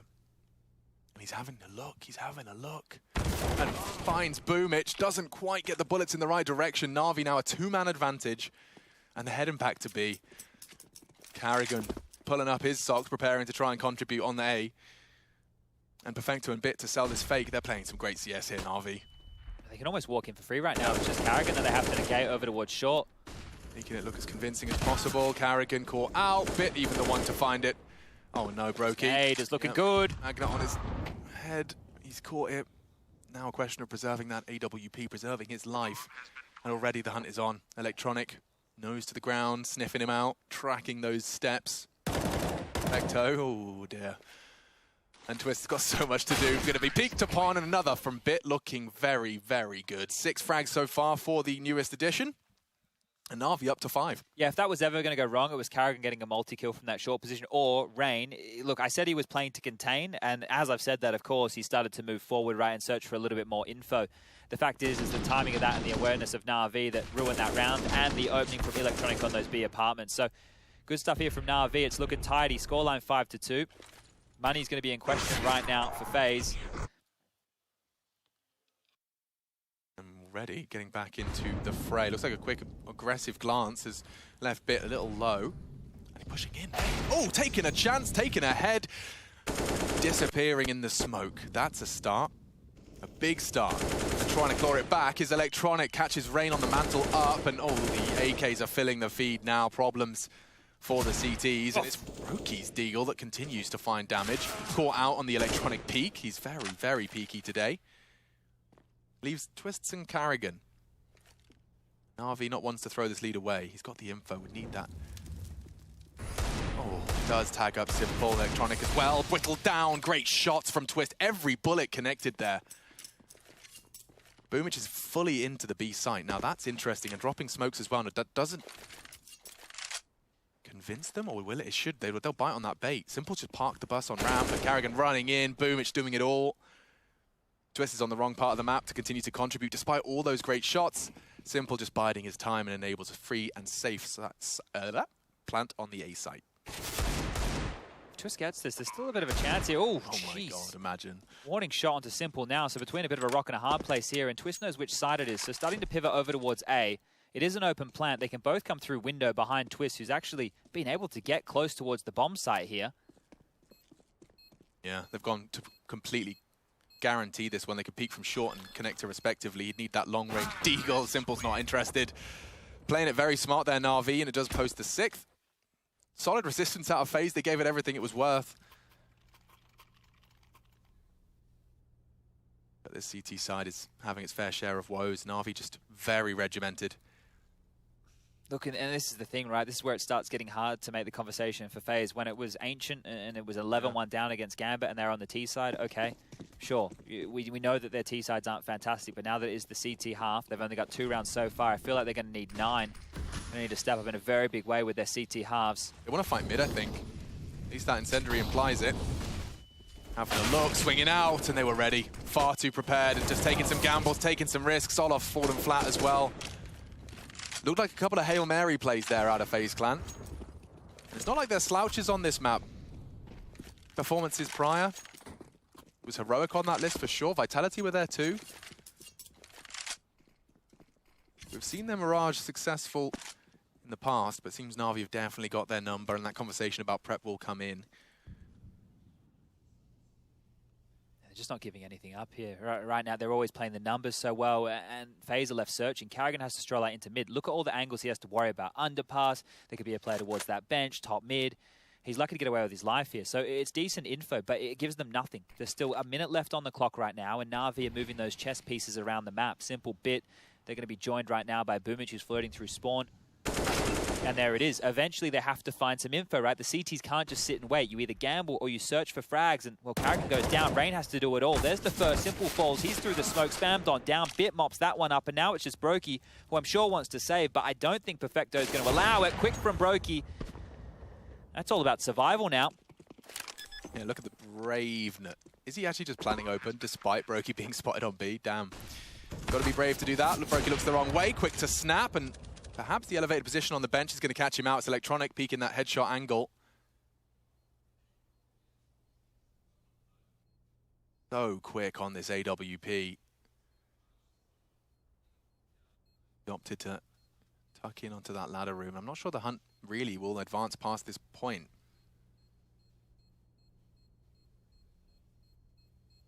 They'll let him have it. Oh, there's a molly coming here. Brokey might burn. Oh, he is. He's been forced in. Spoke too soon. They find him. Perfect play and nice movement as well from Boomich for the retrieve. Okay. Oopsie doopsie. It's okay. It's all right, Boomich. That's all right. We had a BMS. We had BMS do that early in the tournament. He got an ace and then he died in the Molotov. It's all right. We'll let you off the hook with that one.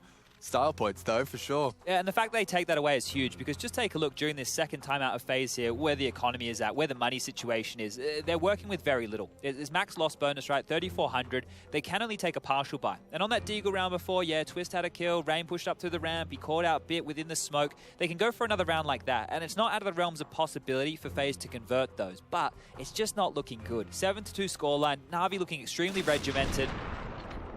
This is where the whispers in the hallways can start about that G2 versus Navi Grand Final.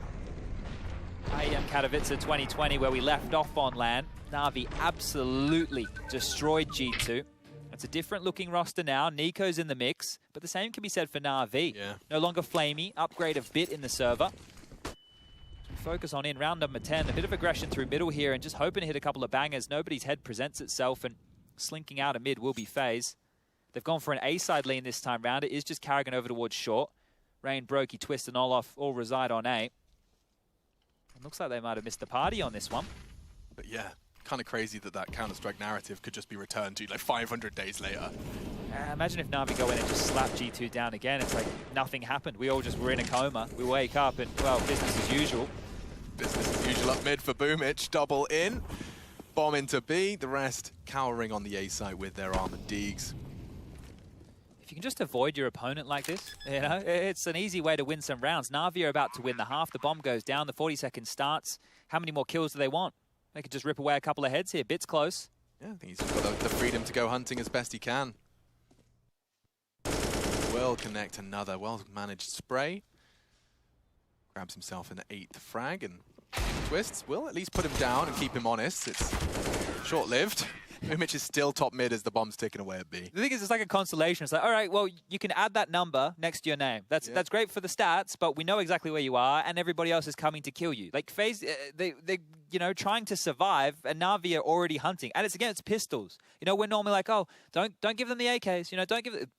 Navi don't care. We're just going to kill all of you. We'll get the bomb down. We'll do the objective, and we'll get all the frags. They're doing both. They're ticking all the boxes right now, Navi. But resistance from FaZe, it needs to be felt right here, right now. Brokey back into the AWP. We've seen that impact. We're going to need to see more of it.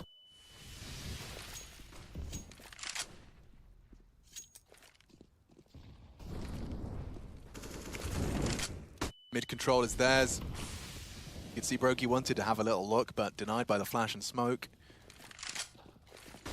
Looking so clinical. You know that conditioning on the B bomb site we were talking about here? Hold up a second. Oh, Twister's caught through the smoke. Boomich is doing fantastic on these entries. That conditioning over towards B that I was talking about, Carrigan's called their bluff. He actually put his lion share of his forces over towards A. And they are coming through. Olof kept very honest so far on the A site. Perfecto making no secret of his pallet's presence, but already they're out the side. Oh, chance goes awry. Electronic just so quick. He was second to pull the trigger, but still gets the frag. Rain paid a heavy price for that first, and now on the retreat, tagged up. What are they supposed to do, Chad? Desperation stations right now. The thing is, they don't have anything to work with. They wanted to save. That wasn't going to happen again. Bit was already locking down those rotations. Right? They're stacking the right site. They can't win the round. Right? They're calling the bluff. They've been conditioned in that B bomb site. Well, they're not stacking it. They're not throwing the AWP over there. They're hoping that Navi stick with the game plan. And this is just falling apart right now. There's no other way to put it. I think with the scoreline at 9-2, it's going to have to be desperation stations on the CT side to scrap together as many as you can. I said 9 on the CT half. You look back at some of these Faze results, they're talking like 11 rounds on their CT sides in 2 out of those 3 matches they've won in Cologne. Right? Yeah. That's 11 rounds on the CT side. Right now we're looking at 2. I don't know if you guys need me to do the maths for you, but that's not even close. And it doesn't detract from the fairy tale that Faze have lived, you know? I mean, not all fairy tales have a happily ever after. Thank God. Do they? Maybe they do. Well, the ones in children's books do. More of the kind of grim tales. I'm talking Brothers Grimm here. Well, this time it's all 5 members of Navi in middle. They can pivot wherever they want. Simple leading the charge up towards Catwalk. Gets a molly to buy some time for him. Aesop Fable, perhaps. Is that ASAP Rocky? Or? No, that's someone else. Okay. But lessons to be learned in those fables. And Simple, he clears his corners. He's got the angle management of a god, so... Unless he gets baited in. Oh, never mind. Here he comes. Here he come. Simple, he's already up and waiting for his squad to join him. They strafe in, he'll collect, and that's 10.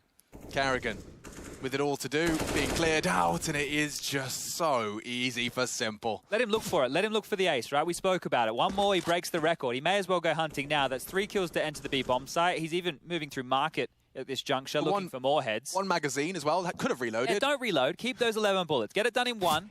Oh, hoi, hoi, hoi. Rain's going to give it to him. Posted up on the line a little bit. He knows where Rain is now. Knows where he is. Comes in, and Rain will deny. Would have loved the AK, and perhaps that's going to be the objective of Twist now in his survival simulator. Electronic with his knife out. Bit collects another. And this is doing wonders for Navi and their confidence. Just looking, setting their sights. Got the blinkers on now for that grand final. And a rematch. A year and a half later, against the very same team with a little bit of a different flavour. G2 Navi was our Katowice 2020 Grand Final. And to see it returned on the first land back after the pandemic has thrust us online, there is some poetry certainly in play. Fan cams, like great to see you boys supporting from around the world. Navi definitely have got fans from all over the globe. Carrigan's managed to do some damage, as has Twist. What are they up to? Oh, that's aggressive. You said they had to be going for something a little out of the box. That's an aggressive maneuver, and it may not even translate. It just pushes through the smoke. Oh, Twist is going to be feeling a little frustrated after that one. Oh, you can't find yourself in a 2-on-4 and drop the ball like that. This is for Navi looking for 11. Faze, if they want to salvage the half, this is the perfect round to do so. Brokey's got to close it out for him. He is their pillar of consistency and of that star power. He's got his perfect weapon for the job. He seems so paranoid, though. Doesn't want to add another drive-by Boomich situation and just walking in, no contact. Yeah, he's not looking anymore. He was in the right position over towards jungle. Yeah, and now they can walk onto the side. They even have 2 smokes. Electronic can smoke towards connector or CT. Perfecto can smoke the other. They can even just drop the smoke on the site and plant within it if they're really that worried. You can see them working it out now.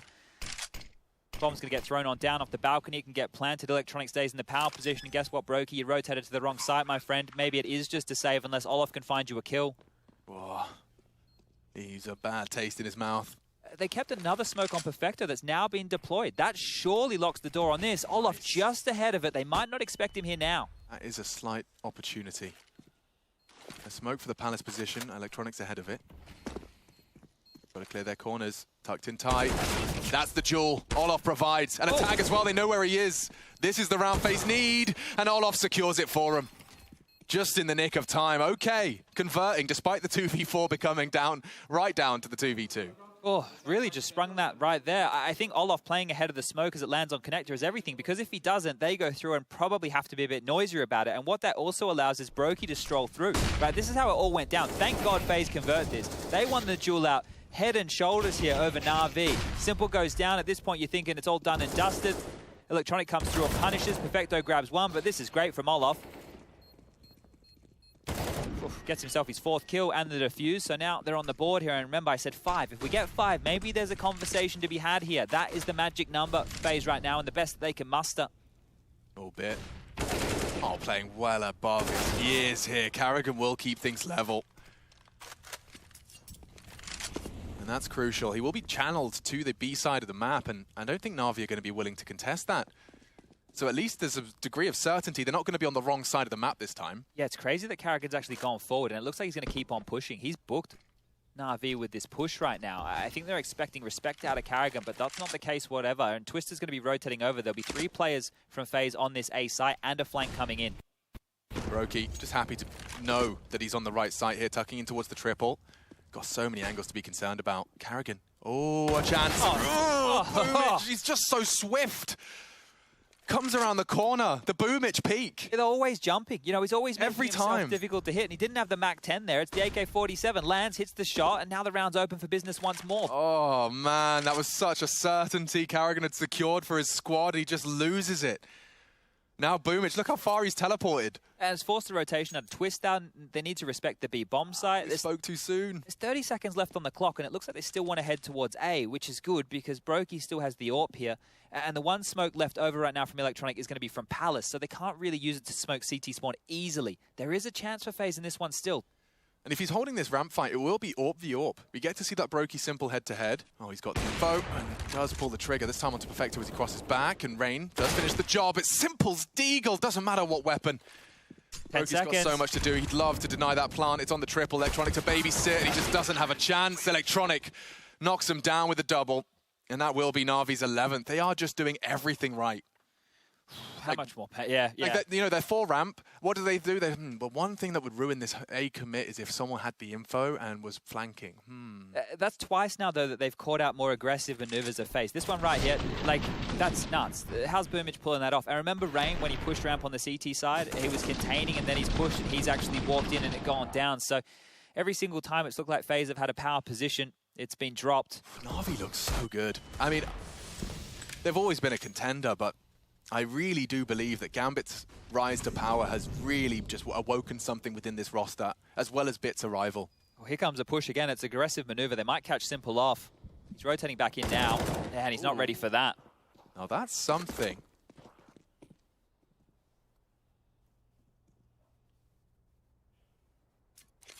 It's just so hard to get your hopes up in these situations. It's not like FaZe haven't had openings so far, and when the scoreline looks as grim as an 11-3,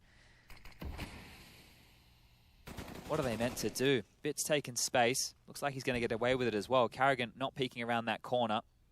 On another aggressive mission right now, Rain and Twist pushing in towards Palace. They're just clearing everything out. Yeah. And in this final round, it could very well pay off. Perfecto's elevated position to line up his smoke, so though Rain is pushed up, unless he goes for a flank, he just won't be there to contribute. He's going to have to pull up his socks and get that flank going now. Oh, too late. They're into the site. Twist with a lot to do on default. He's just holding his nerve. Olof's defended the first. Bit's down. They're swinging now. Twist looking the wrong way. So are they. A chance, and he strikes for both. Nearly the third. Perfecto dink. Carrigan finishes it off. 11-4. We'll see how deceptive it is. I'm not so sure. Navi just 5 rounds away from locking in that rematch. G2 Navi head-to-head could just be 5 rounds away.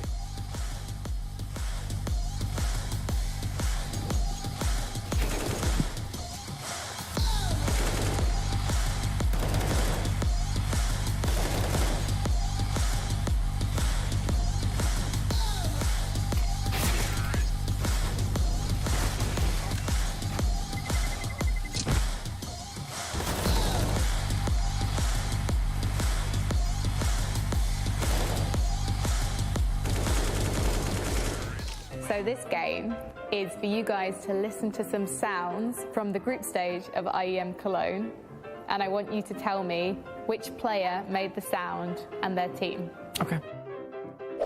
Everyone's still in place. That's Haji at this event. I don't think so. I think someone from NIP. We heard this when we were doing warm-up. I'm sure it's Device. You sure? I'm sure it's Okay, Device. let's go Device. Device, yeah. Oh, okay. Okay. It's over!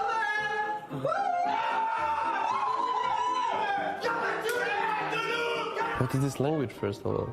I don't know, it sounds like Danish. Swedish, Danish, or something like that. No, maybe Astralis? It's like Vitality against Fury, and they were always screaming, I remember.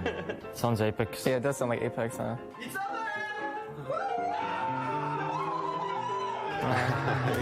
Very cool. Imagine not being able to recognize French when you have French people all around us.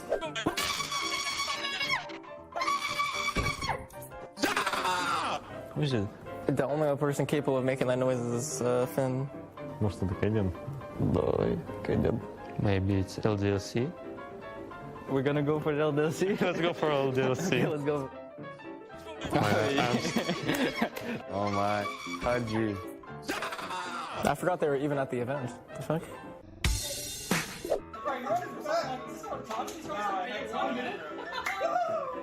Okay, this one is 100% winning games against OG. That's it. Don't stop, don't stop. 100% winning games against OG. It's Astralis or NIP, yeah. Yeah, well, actually, Astralis makes more sense. I was trying to decipher what's happening. I think it's the Renegades. I think Renegades too. Oh, it's Renegades. Nice. How much French teams are gonna be here? Sounds French again. Feels like Apex again, yeah? Maybe LDLC again, no? Yeah, maybe. Okay, this is Vitality, right? Yeah. It's Apex. Yeah, for sure.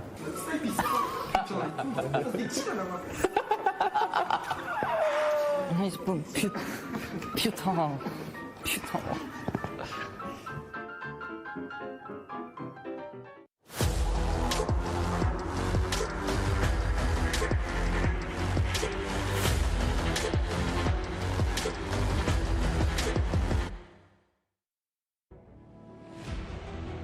FaZe Clan have done the impossible time after time here at IEM Cologne 2021. Yes, we have returned to LAN, and so have they. The form they have displayed, demonstration that experience can trump the motivated young.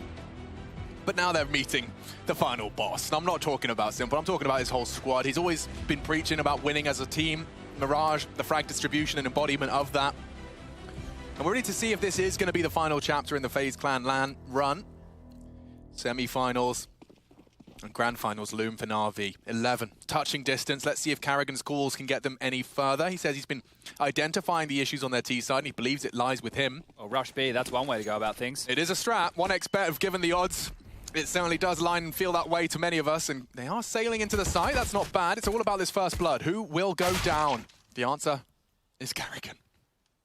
Trying to make that space, and now it's Rain under pressure here. There's a flash coming in. He's blind around the corner. They go. Electronic decapitates him, and the pressure now it's on. Yeah, it's so perfect. Look at this. You just can't peek. Everyone that exposes themselves is eliminated. Brokey's got so much to do.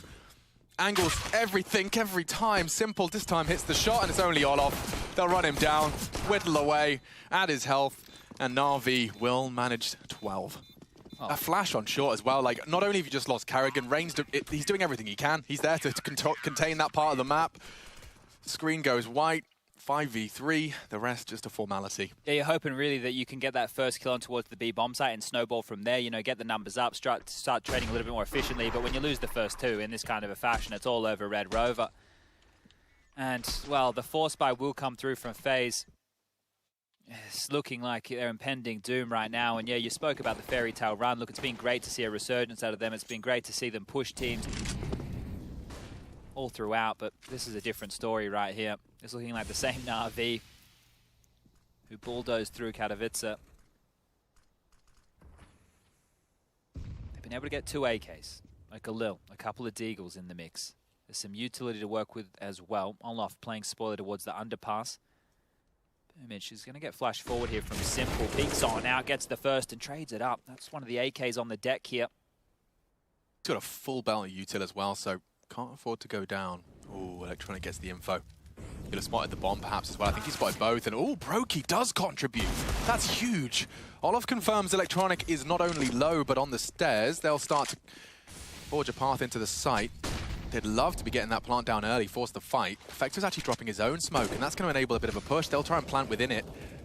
Perfecto will not be able to contest with more than a nade. Brokey, I love this. This could be huge right now. Really this could be huge. Bit staring at him. He's lingering in the smoke. And that's his chance. Will he get both? He does. The last few bullets sail into the head of Bit. And Brokey, 4 frags. He's done it all. That's why you put the AK on him. And Perfecto left isolated in CT. Faze, what a response. And is that Faze winning a second round force? Yeah. They haven't won many of these. I think they grabbed one yesterday, maybe. Haven't really been keeping my finger on the pulse of that count so much, but coming into the quarterfinal, very rare. Coming into the quarterfinal for the uninitiated, Faze had not found any. No second round force by conversions. This is quite the time to pull it out. Yeah, and right here, if we want to even start having the conversation, this feels compulsory right now. They actually have an opportunity if they can break Navi here in what will be the Force by Wars. The fact that Perfecto gets to hold on to that AUG, you're going to see Navi likely invest into this.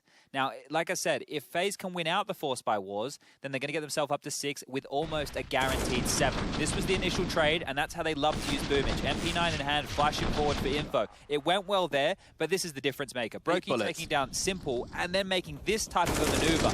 This is huge. That round winning, right? There's no way around it. Huge play from Brokey right there, keeping it cool. Giving the AUG to Simple. Perfecto. He knows whose hands it belongs in, and he's only going to find himself down there with a Deagle. Bit more of a B presence right now out of Navi. Bit and Simple in tandem over towards short. Perfecto doing his standard jump peek over towards Van. And right now, FaZe is setting up for what looks like it will be a B finish. Rain has this mid presence. The Perfecto Molotov might stall them out on the hit. Smokes and flashes look like they're coming over now. Simple's going to be in the right place with that armored AUG. Looking to be the superhero. We know he can be. Carrigan the first to fall as well. Perfecto delaying. And perhaps FaZe falling at this hurdle. So much damage inflicted from that AUG. Look at their bodies. Rain's flanking right now. He needs to be quick. He needs to be very quick. He needs to find more than just one. There it is. Double from Rain. What a contribution. Tagged up as well, though. There is no guarantees here. Olaf holds it to the nerve. He's still there, very low, being run down. Still finds the headshot. It's chaos on the site. Electronic can come up clutch, and he doesn't. Just like that, it's Olaf with the triple. He had 8 HP for 2 of those. And that was hard to keep track of, never mind for the observers, but for all of us at home, they have broken Navi. Oof, and that right there has to be on Rain. Like, I'm just watching him in top mid control. The timing on that was absolutely everything. If more damage was done, this is him coming around the corner and both of them just exposed. Look, they're softened up. They're easy kills, but they are very important frags right there. And Olaf keeping his cool. Then this one converts. Electronic has the worst weapon for the job, and they survive. Now, it will be just a couple of P250s, a Deagle, and some USPs. This one can calm down for a moment. FaZe, if they just play this one by the book, they've already got themselves some mid-control. They've got those AK-47s out, plenty of utility to work with right here. Just need to avoid that Deagle is Simple. And they should be able to convert themselves their 7th.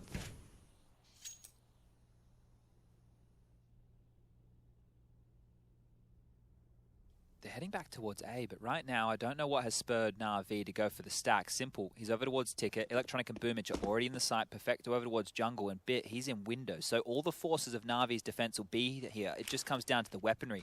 Huge disadvantage. Need to be some banger of shots right now.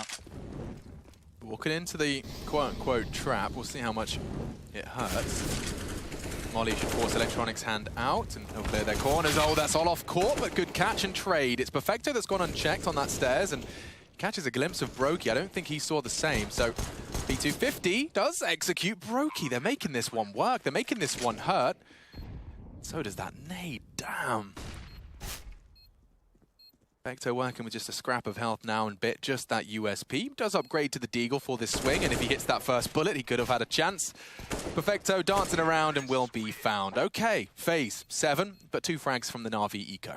Okay, so that's it. That's the gimme, right? That's the one that FaZe gets. Now it's about grinding out these T-sided rounds. And let's just point it out for everybody playing at home, the T-sided rounds for FaZe in this tournament have not been great. This is where they need to start calling like there were an overpass yesterday on Inferno, where Carrigan was just calling circles around Nafi. I don't think that's going to be as easy to do, but they get a buffer going into round number 20. There's no simple AWP to be that thorn in the side. Actually, it's literally just simple with an M4. He doesn't even have any utility.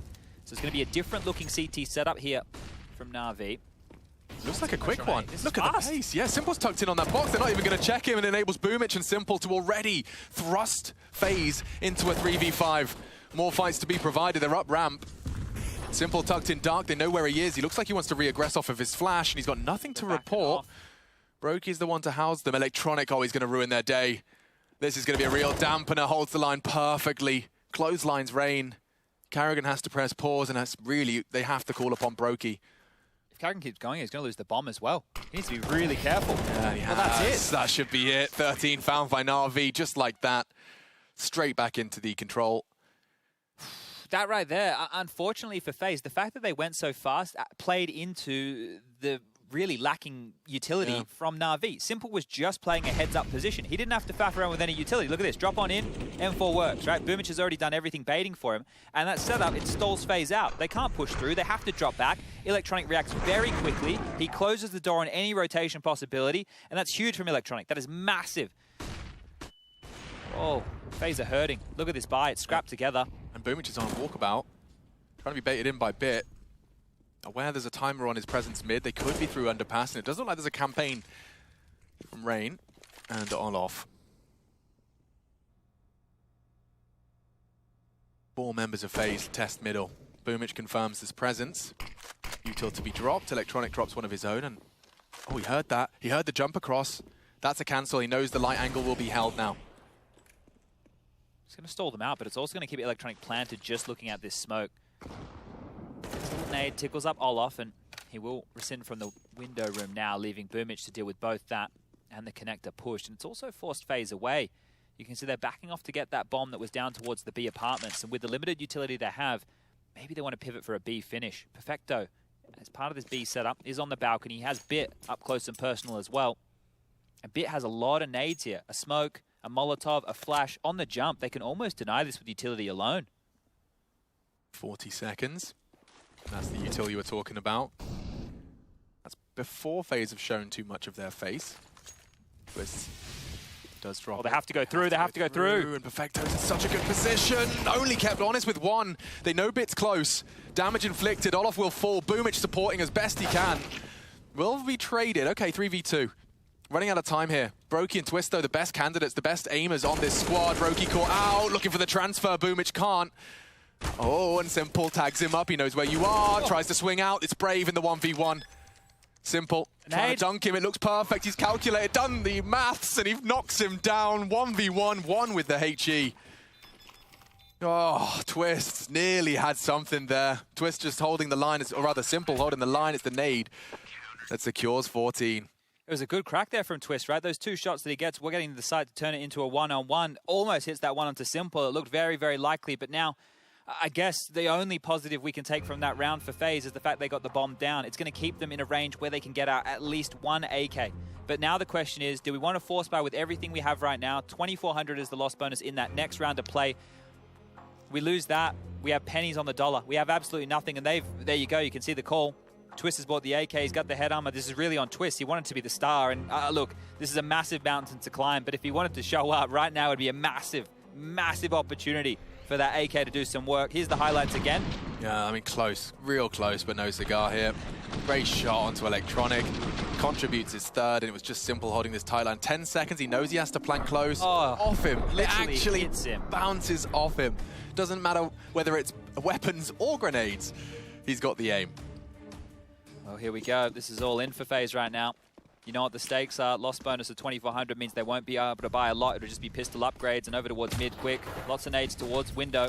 There's Electronic off to. Off the flash, they're lined up. Oh, and it just a catastrophe for FaZe. Twists, that AK we discussed, does fill the feed for some. And Twist could be caught. Simple doesn't hesitate, pulls the trigger. It's over now. Brokey's Deagle, however, looking to voice concerns. He hit the banger, can't hit the easy close. It's Boomich that secures 15. And Navi have stabilized now here on Mirage. I can't believe it. I cannot believe we are 1 round away right now from getting that Navi versus G2 Grand Final again. It just, you go through all the likelihoods, right? You go through all the teams in attendance. The brackets had to work out perfectly. And the fact that that one is on the agenda, right? It is. This is another matter of time, Matt. Navi could be back-to-back LAN champs. champs. That's crazy, right? You know, that's crazy. All the stuff we were talking about, the Navi era, like Wow. the conversation. Okay, yeah, they stalled out for a bit online. We all took a bit of time, and now we are here again to see them get to the grand final one more time. Just one more round here from Navi. What a showing this has been. All their maps so far, all their series so far, they've dropped one. This time it's looking 2-0. They get to the playoffs, they're looking almost unstoppable. And they're not backing down. Aggression to punish Faze. Electronic with 2 huge kills. Flashed himself out. Like, that was it. Just the little underhand jobby, swing on it perfectly, and let's... Oh. Yeah, that's the buy I was talking about. That's the 2400. There's no plant, nothing to do here. Faze, this is it. Do or die. Navi want to finish this one with style. Electronic mantles up, stands, and only delivers the one. They're bleeding, though, as Bit will finish the job. Karrakin just charging through the smoke. They know it's over, and so do we. Finishing it with style, looking for the no-scope. It's finished off, and that's 16. Navi versus G2, the rematch. Looking for the back-to-back in LAN. 500 days separating them. They are looking great, better than ever, this Navi.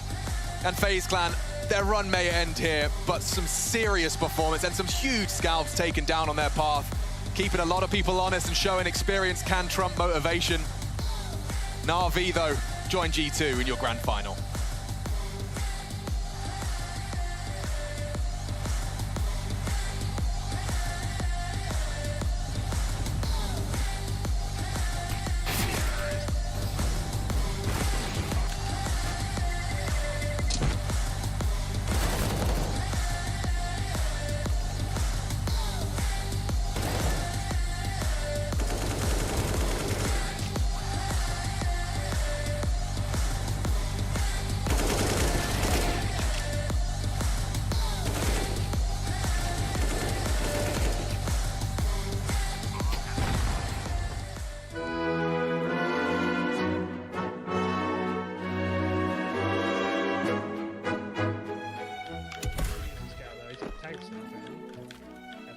Yeah, I've seen him. I'm going for this.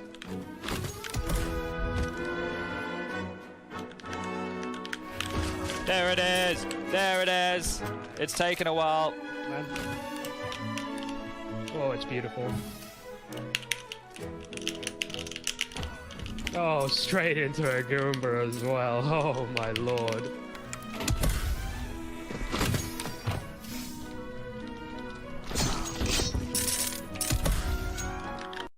I see one guy over here is coming for their drop. I'm just gonna go. Push late. One more behind. Towards the tree. Go ahead. Sorry if I bumped you. Go and screw it.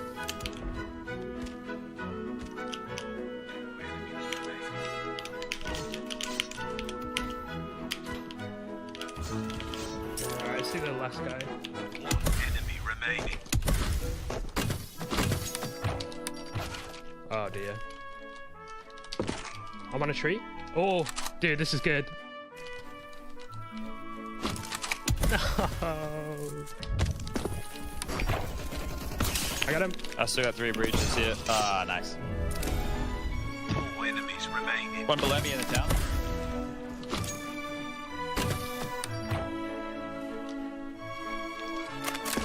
That guy's about to bomb down. Oh. Oh. Yeah, one in the road here, Freshy. I might go for this.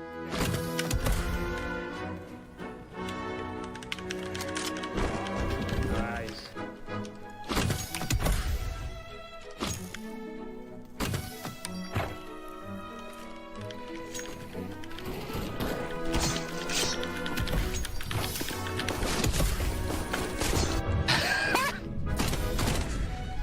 Oh, the poor guy, man. I was trying to bump mines at it.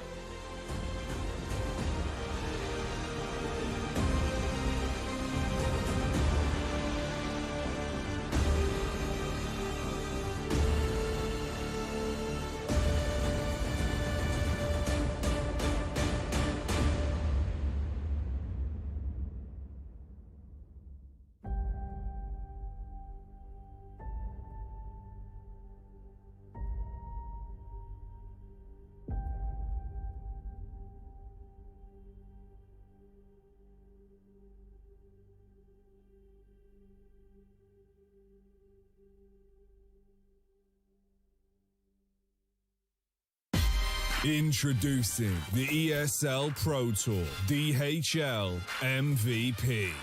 Expert analysis. He's going to get that shot, and it has to feel a little bit going out middle of the air to take down Alex, and now they're pushing. Oh, you've got to be kidding me! He takes The best performances. He's already got 3 and 4 and 5. And fan voting. He needs a multi-kill, first found, Twist aggressing. They have to double peek, he's getting his shot, he's hitting another one! Simple! Who delivered best? Unbelievable!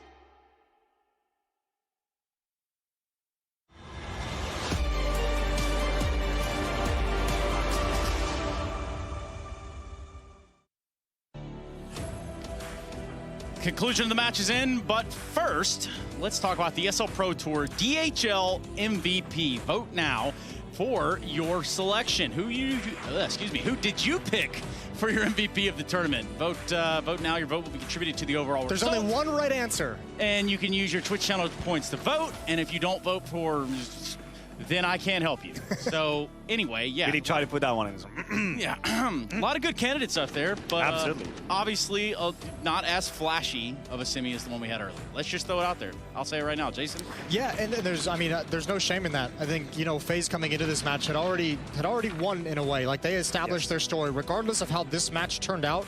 Like, this is an incredibly impressive run from a Faze team that hasn't had a whole lot of time or experience playing together, their first tournament and land together as well. Like, this is a very, very, very good placing for Faze, and nothing about this match changes that. But how would a Faze go forward in replicating this, Maniac? How can they possibly, grab this and make it tangible? Well, weirdly enough, I think that the bar is set kind of high for Faze now, moving on. I mean, what we are hoping gonna stay on offline tournaments, for Faze, they came here, guns blazing, they make their way to the semi-final, eliminating Gambit. Now, again, you've set the bar pretty high. Yeah. And you have to maintain that sort of performances from the likes of the individuals and Kerrigan. I'm interested to see how it's going to look like in, say, a few months for Faze now. Yeah. I'm not even sure. Yeah, that's the next question that Faze have to answer. Was this a bit of a honeymoon run, or was this something that we can see replicated with consistency? Yeah, because, we could sit here and kind of drill it into your heads that, Simple is the best of the best of the best of the best. But let's just kind of recap quickly what it was that Faze went through to get to this point. So they took an L to Astralis to start the tournament out. That means they went straight to the lower bracket just to kick things off. They beat Spirit, they knocked out Vitality, they knocked out Heroic, and then they found themselves situated, in the playoffs. So last night we got that, that little bit of a special treat in them playing Gambit. And don't forget EG and Complexity as well. Took those guys I already down. forgot those guys. Yeah. So. Way back in the play-ins. So Faze, they've had a super long route to get here, and they've had to take some big scalps. Remember, as Trace just kind of lined it up, first of all, Gambit, the best team in the world. They took them out. Heroic as well, a team that came into this looking real good online. That's no easy game as well. They dropped them. Vitality with Zywoo on the team. That's not necessarily easy. Spirit's a pretty tricky matchup as well. So, there's some real scalps that they took. Again, this is a very impressive run from Faze. Yeah, and there are some signs that will not be mistaken, right? The fact that Twist came here as a superstar and I think has been acting as such. And this has to be one of the greatest shining light if you're Faze, right? Yeah. You have Twist that wanted to step into that role and just did exactly that. He behaved like a star. He feel good about that acquisition. Yes, and the fact that he had the guts and he had the balls to put it out there and say, you know what, that's what I'm going to do, and do it is obviously a huge win. I think Brokey has shined. Yeah, the development of Brokey. A lot of promises as well. And you think about where he was a year back and now offline, it's a very promising feature for Faze Clan. So these are definitely positives for them moving forward. Yeah, and for Faze Clan, this is the end of the road for them. They stopped their journey at semifinals here for Cologne. But for us, we get the treat to hear from Navi. The victors tell the story. Congratulations on booking your place in the grand final. But one of the things that was constantly spoken about during that cast and also on social media was the fact that it seemed like at times you were sniffing out that record-breaking 4th ace. Was that on the brain? What do you mean? Well, if you get an ace in the playoffs, now in the grand final, then you equal, or in fact, you better the heard record. about that. You remember? Yeah, I hope I win. If we You hope win, you do it. if we win and I have no new record, it's okay. You would have won, so I think. No, if we win final tomorrow.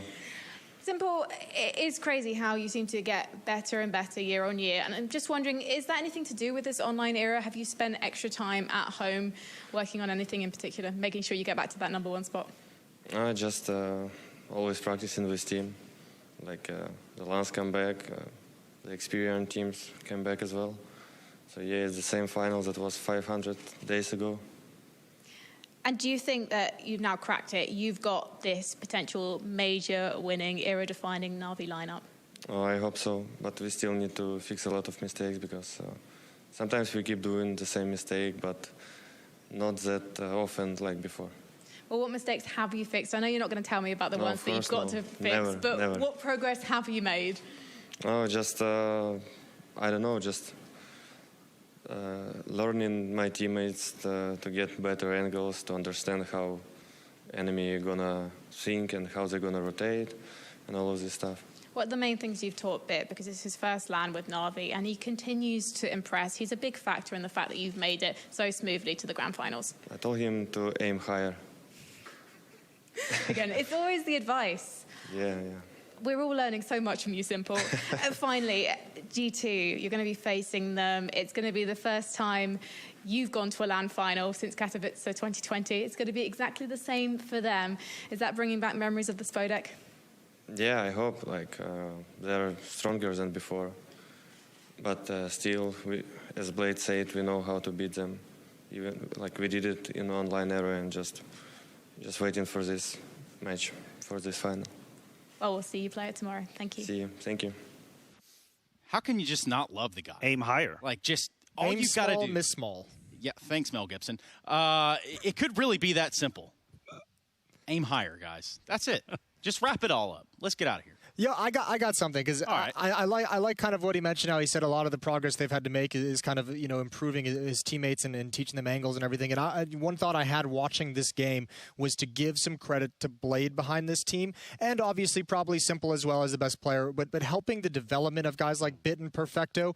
As someone who has a newfound appreciation for the coaches in our game, if you could just go back to even earlier in this year to January, February, watching some of the Navi games and having prepared for them as well, there were rounds where you could see that it felt like the team lost the idea of what they were supposed to be doing, where Simple would be way far in the back, and all of a sudden with 20 seconds left, he's the first person trying to enter the server. And now we're not seeing that kind of confusion that lost Navi. You're seeing guys like Bit and Perfecto taking initiative and taking a fight and finding their duel. You're seeing them being calm and collected on retakes, waiting for teammates, waiting for flashbangs. You see them much, much more coordinated. So obviously that work that they've been putting in for the past, 5 months is paying off now down the road. And that's a testament to obviously a good job working together as a team. Yeah, I absolutely agree. I think that if we roll back the time a little bit, we go back to that Katowice moment. We had two questions at the time when it comes to Navi. First of all, is Simple strong enough to win on his own? Because that was a question at the time. Yeah. If you have any questions to that, just look at the first map. I mean, that's it. You already had the answer. Fair. And then where is the rest of the team? And this has been a long-term project, a long-term development for some of these players. I'm just looking at the numbers at this event. We're talking Electronic 1.28, we're talking Bit 1.20, and even Perfecto on 113. Yeah. These are extremely high numbers for everyone across the lineup for Navi. So you have suddenly these two sides of the coin, which is Simple being an absolute, I don't know, a monster. Let's use monster as a term. Kind of rude, but okay. I mean, a really good-looking monster. Whatever. And you have the rest of also the inappropriate. team. That's a new angle. And then the rest of the team was performing really high. So where's the weakness? Where's the weakness for Navi? This Navi right there, I don't know where's the weakness. And for FaZe, it was their lunch that got 8, Jason, which is really what brings us now to an exit interview. We have Kerrigan, who's given us a few words on their way out. Kerrigan, when you came to Cologne, did you expect the phenomenal run you've had here with FaZe? No, obviously not. I mean, I even said it after the first map against Navi here. I told the guys, if you had told me before this tournament that we would be down 0-1 in maps and be in the semifinal playing Navi, anybody would take it at any given moment in this team, right? So today was a tough day, not gonna lie. They played really well, outperformed us as tactical and a video level, and we didn't really have a chance today. And sometimes you just have to take your head off and say well played to the other enemies, because they did a fantastic job today. Did you go into this semi-final thinking you could win it? Yeah, of course. I mean, I came to this tournament and believe I can win, right? But obviously my belief became bigger for every match we played. And after beating Gambit, you only think you can win the next match again, right? That's the mentality we had in the team. Even coming into the tournament, 10% win rate, we did everything we could. But what I can see and what I'm proud of this team is how we grew for every match. for every map we played, we were behind constantly, and we need to work on better starts. That has been our key issue this tournament, and today it was really tough to come back well playing Navi. And yet, when you returned to Faze, we had a conversation. You said, if it doesn't work, we've got a backup plan. And at first it didn't work. So I imagine there were a few backup plans you had to go to. But this time round, it doesn't feel like actually you need to change, you need to reinvent the wheel. It feels like there's true potential here. I mean, this is the first time in a long time anybody is playing online LAN tournament, right? So this is the time, and hopefully for the next future we can see how it goes on LAN. Our performance in LAN has been 200% a different way than it's been online, right? On online we have lost tough games, but here on LAN we showed really true potential, and obviously we're going to keep working. That's our second tournament all over, and we reached the semi-final of the biggest tournament of the year, so I'm only proud, and I just want to say thanks to all the supporters out there, and also the organization and the teammates for believing in us. Thank you so much, Kerrigan. Thank you. And for FaZe, GGs are exchanged. They are out. They did make an honorable run here, and everyone probably, I'd imagine, should remember it that way, albeit you go out in the semis, not really what you wanted, but hey, you hang your head high. Of course, for the playoffs, it all did shape up in a way that gave us a G2 Navi grand final. That's right. No Astralis, no FaZe, Gambit, bye. Virtus Pro, nah. Jason? All I'm thinking about right now is Nico versus Simple.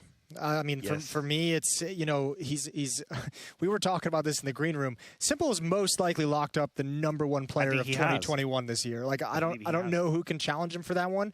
But this game and this tournament for Nico is kind of a statement of saying, I want to re-enter the conversation. You know, he like back in the conversation, moving forward and finding himself a team and teammates that could enable him to get there as well. That's the other side of the coin. So that matchup to me, obviously just at face value, the star power in this game is great at the headline.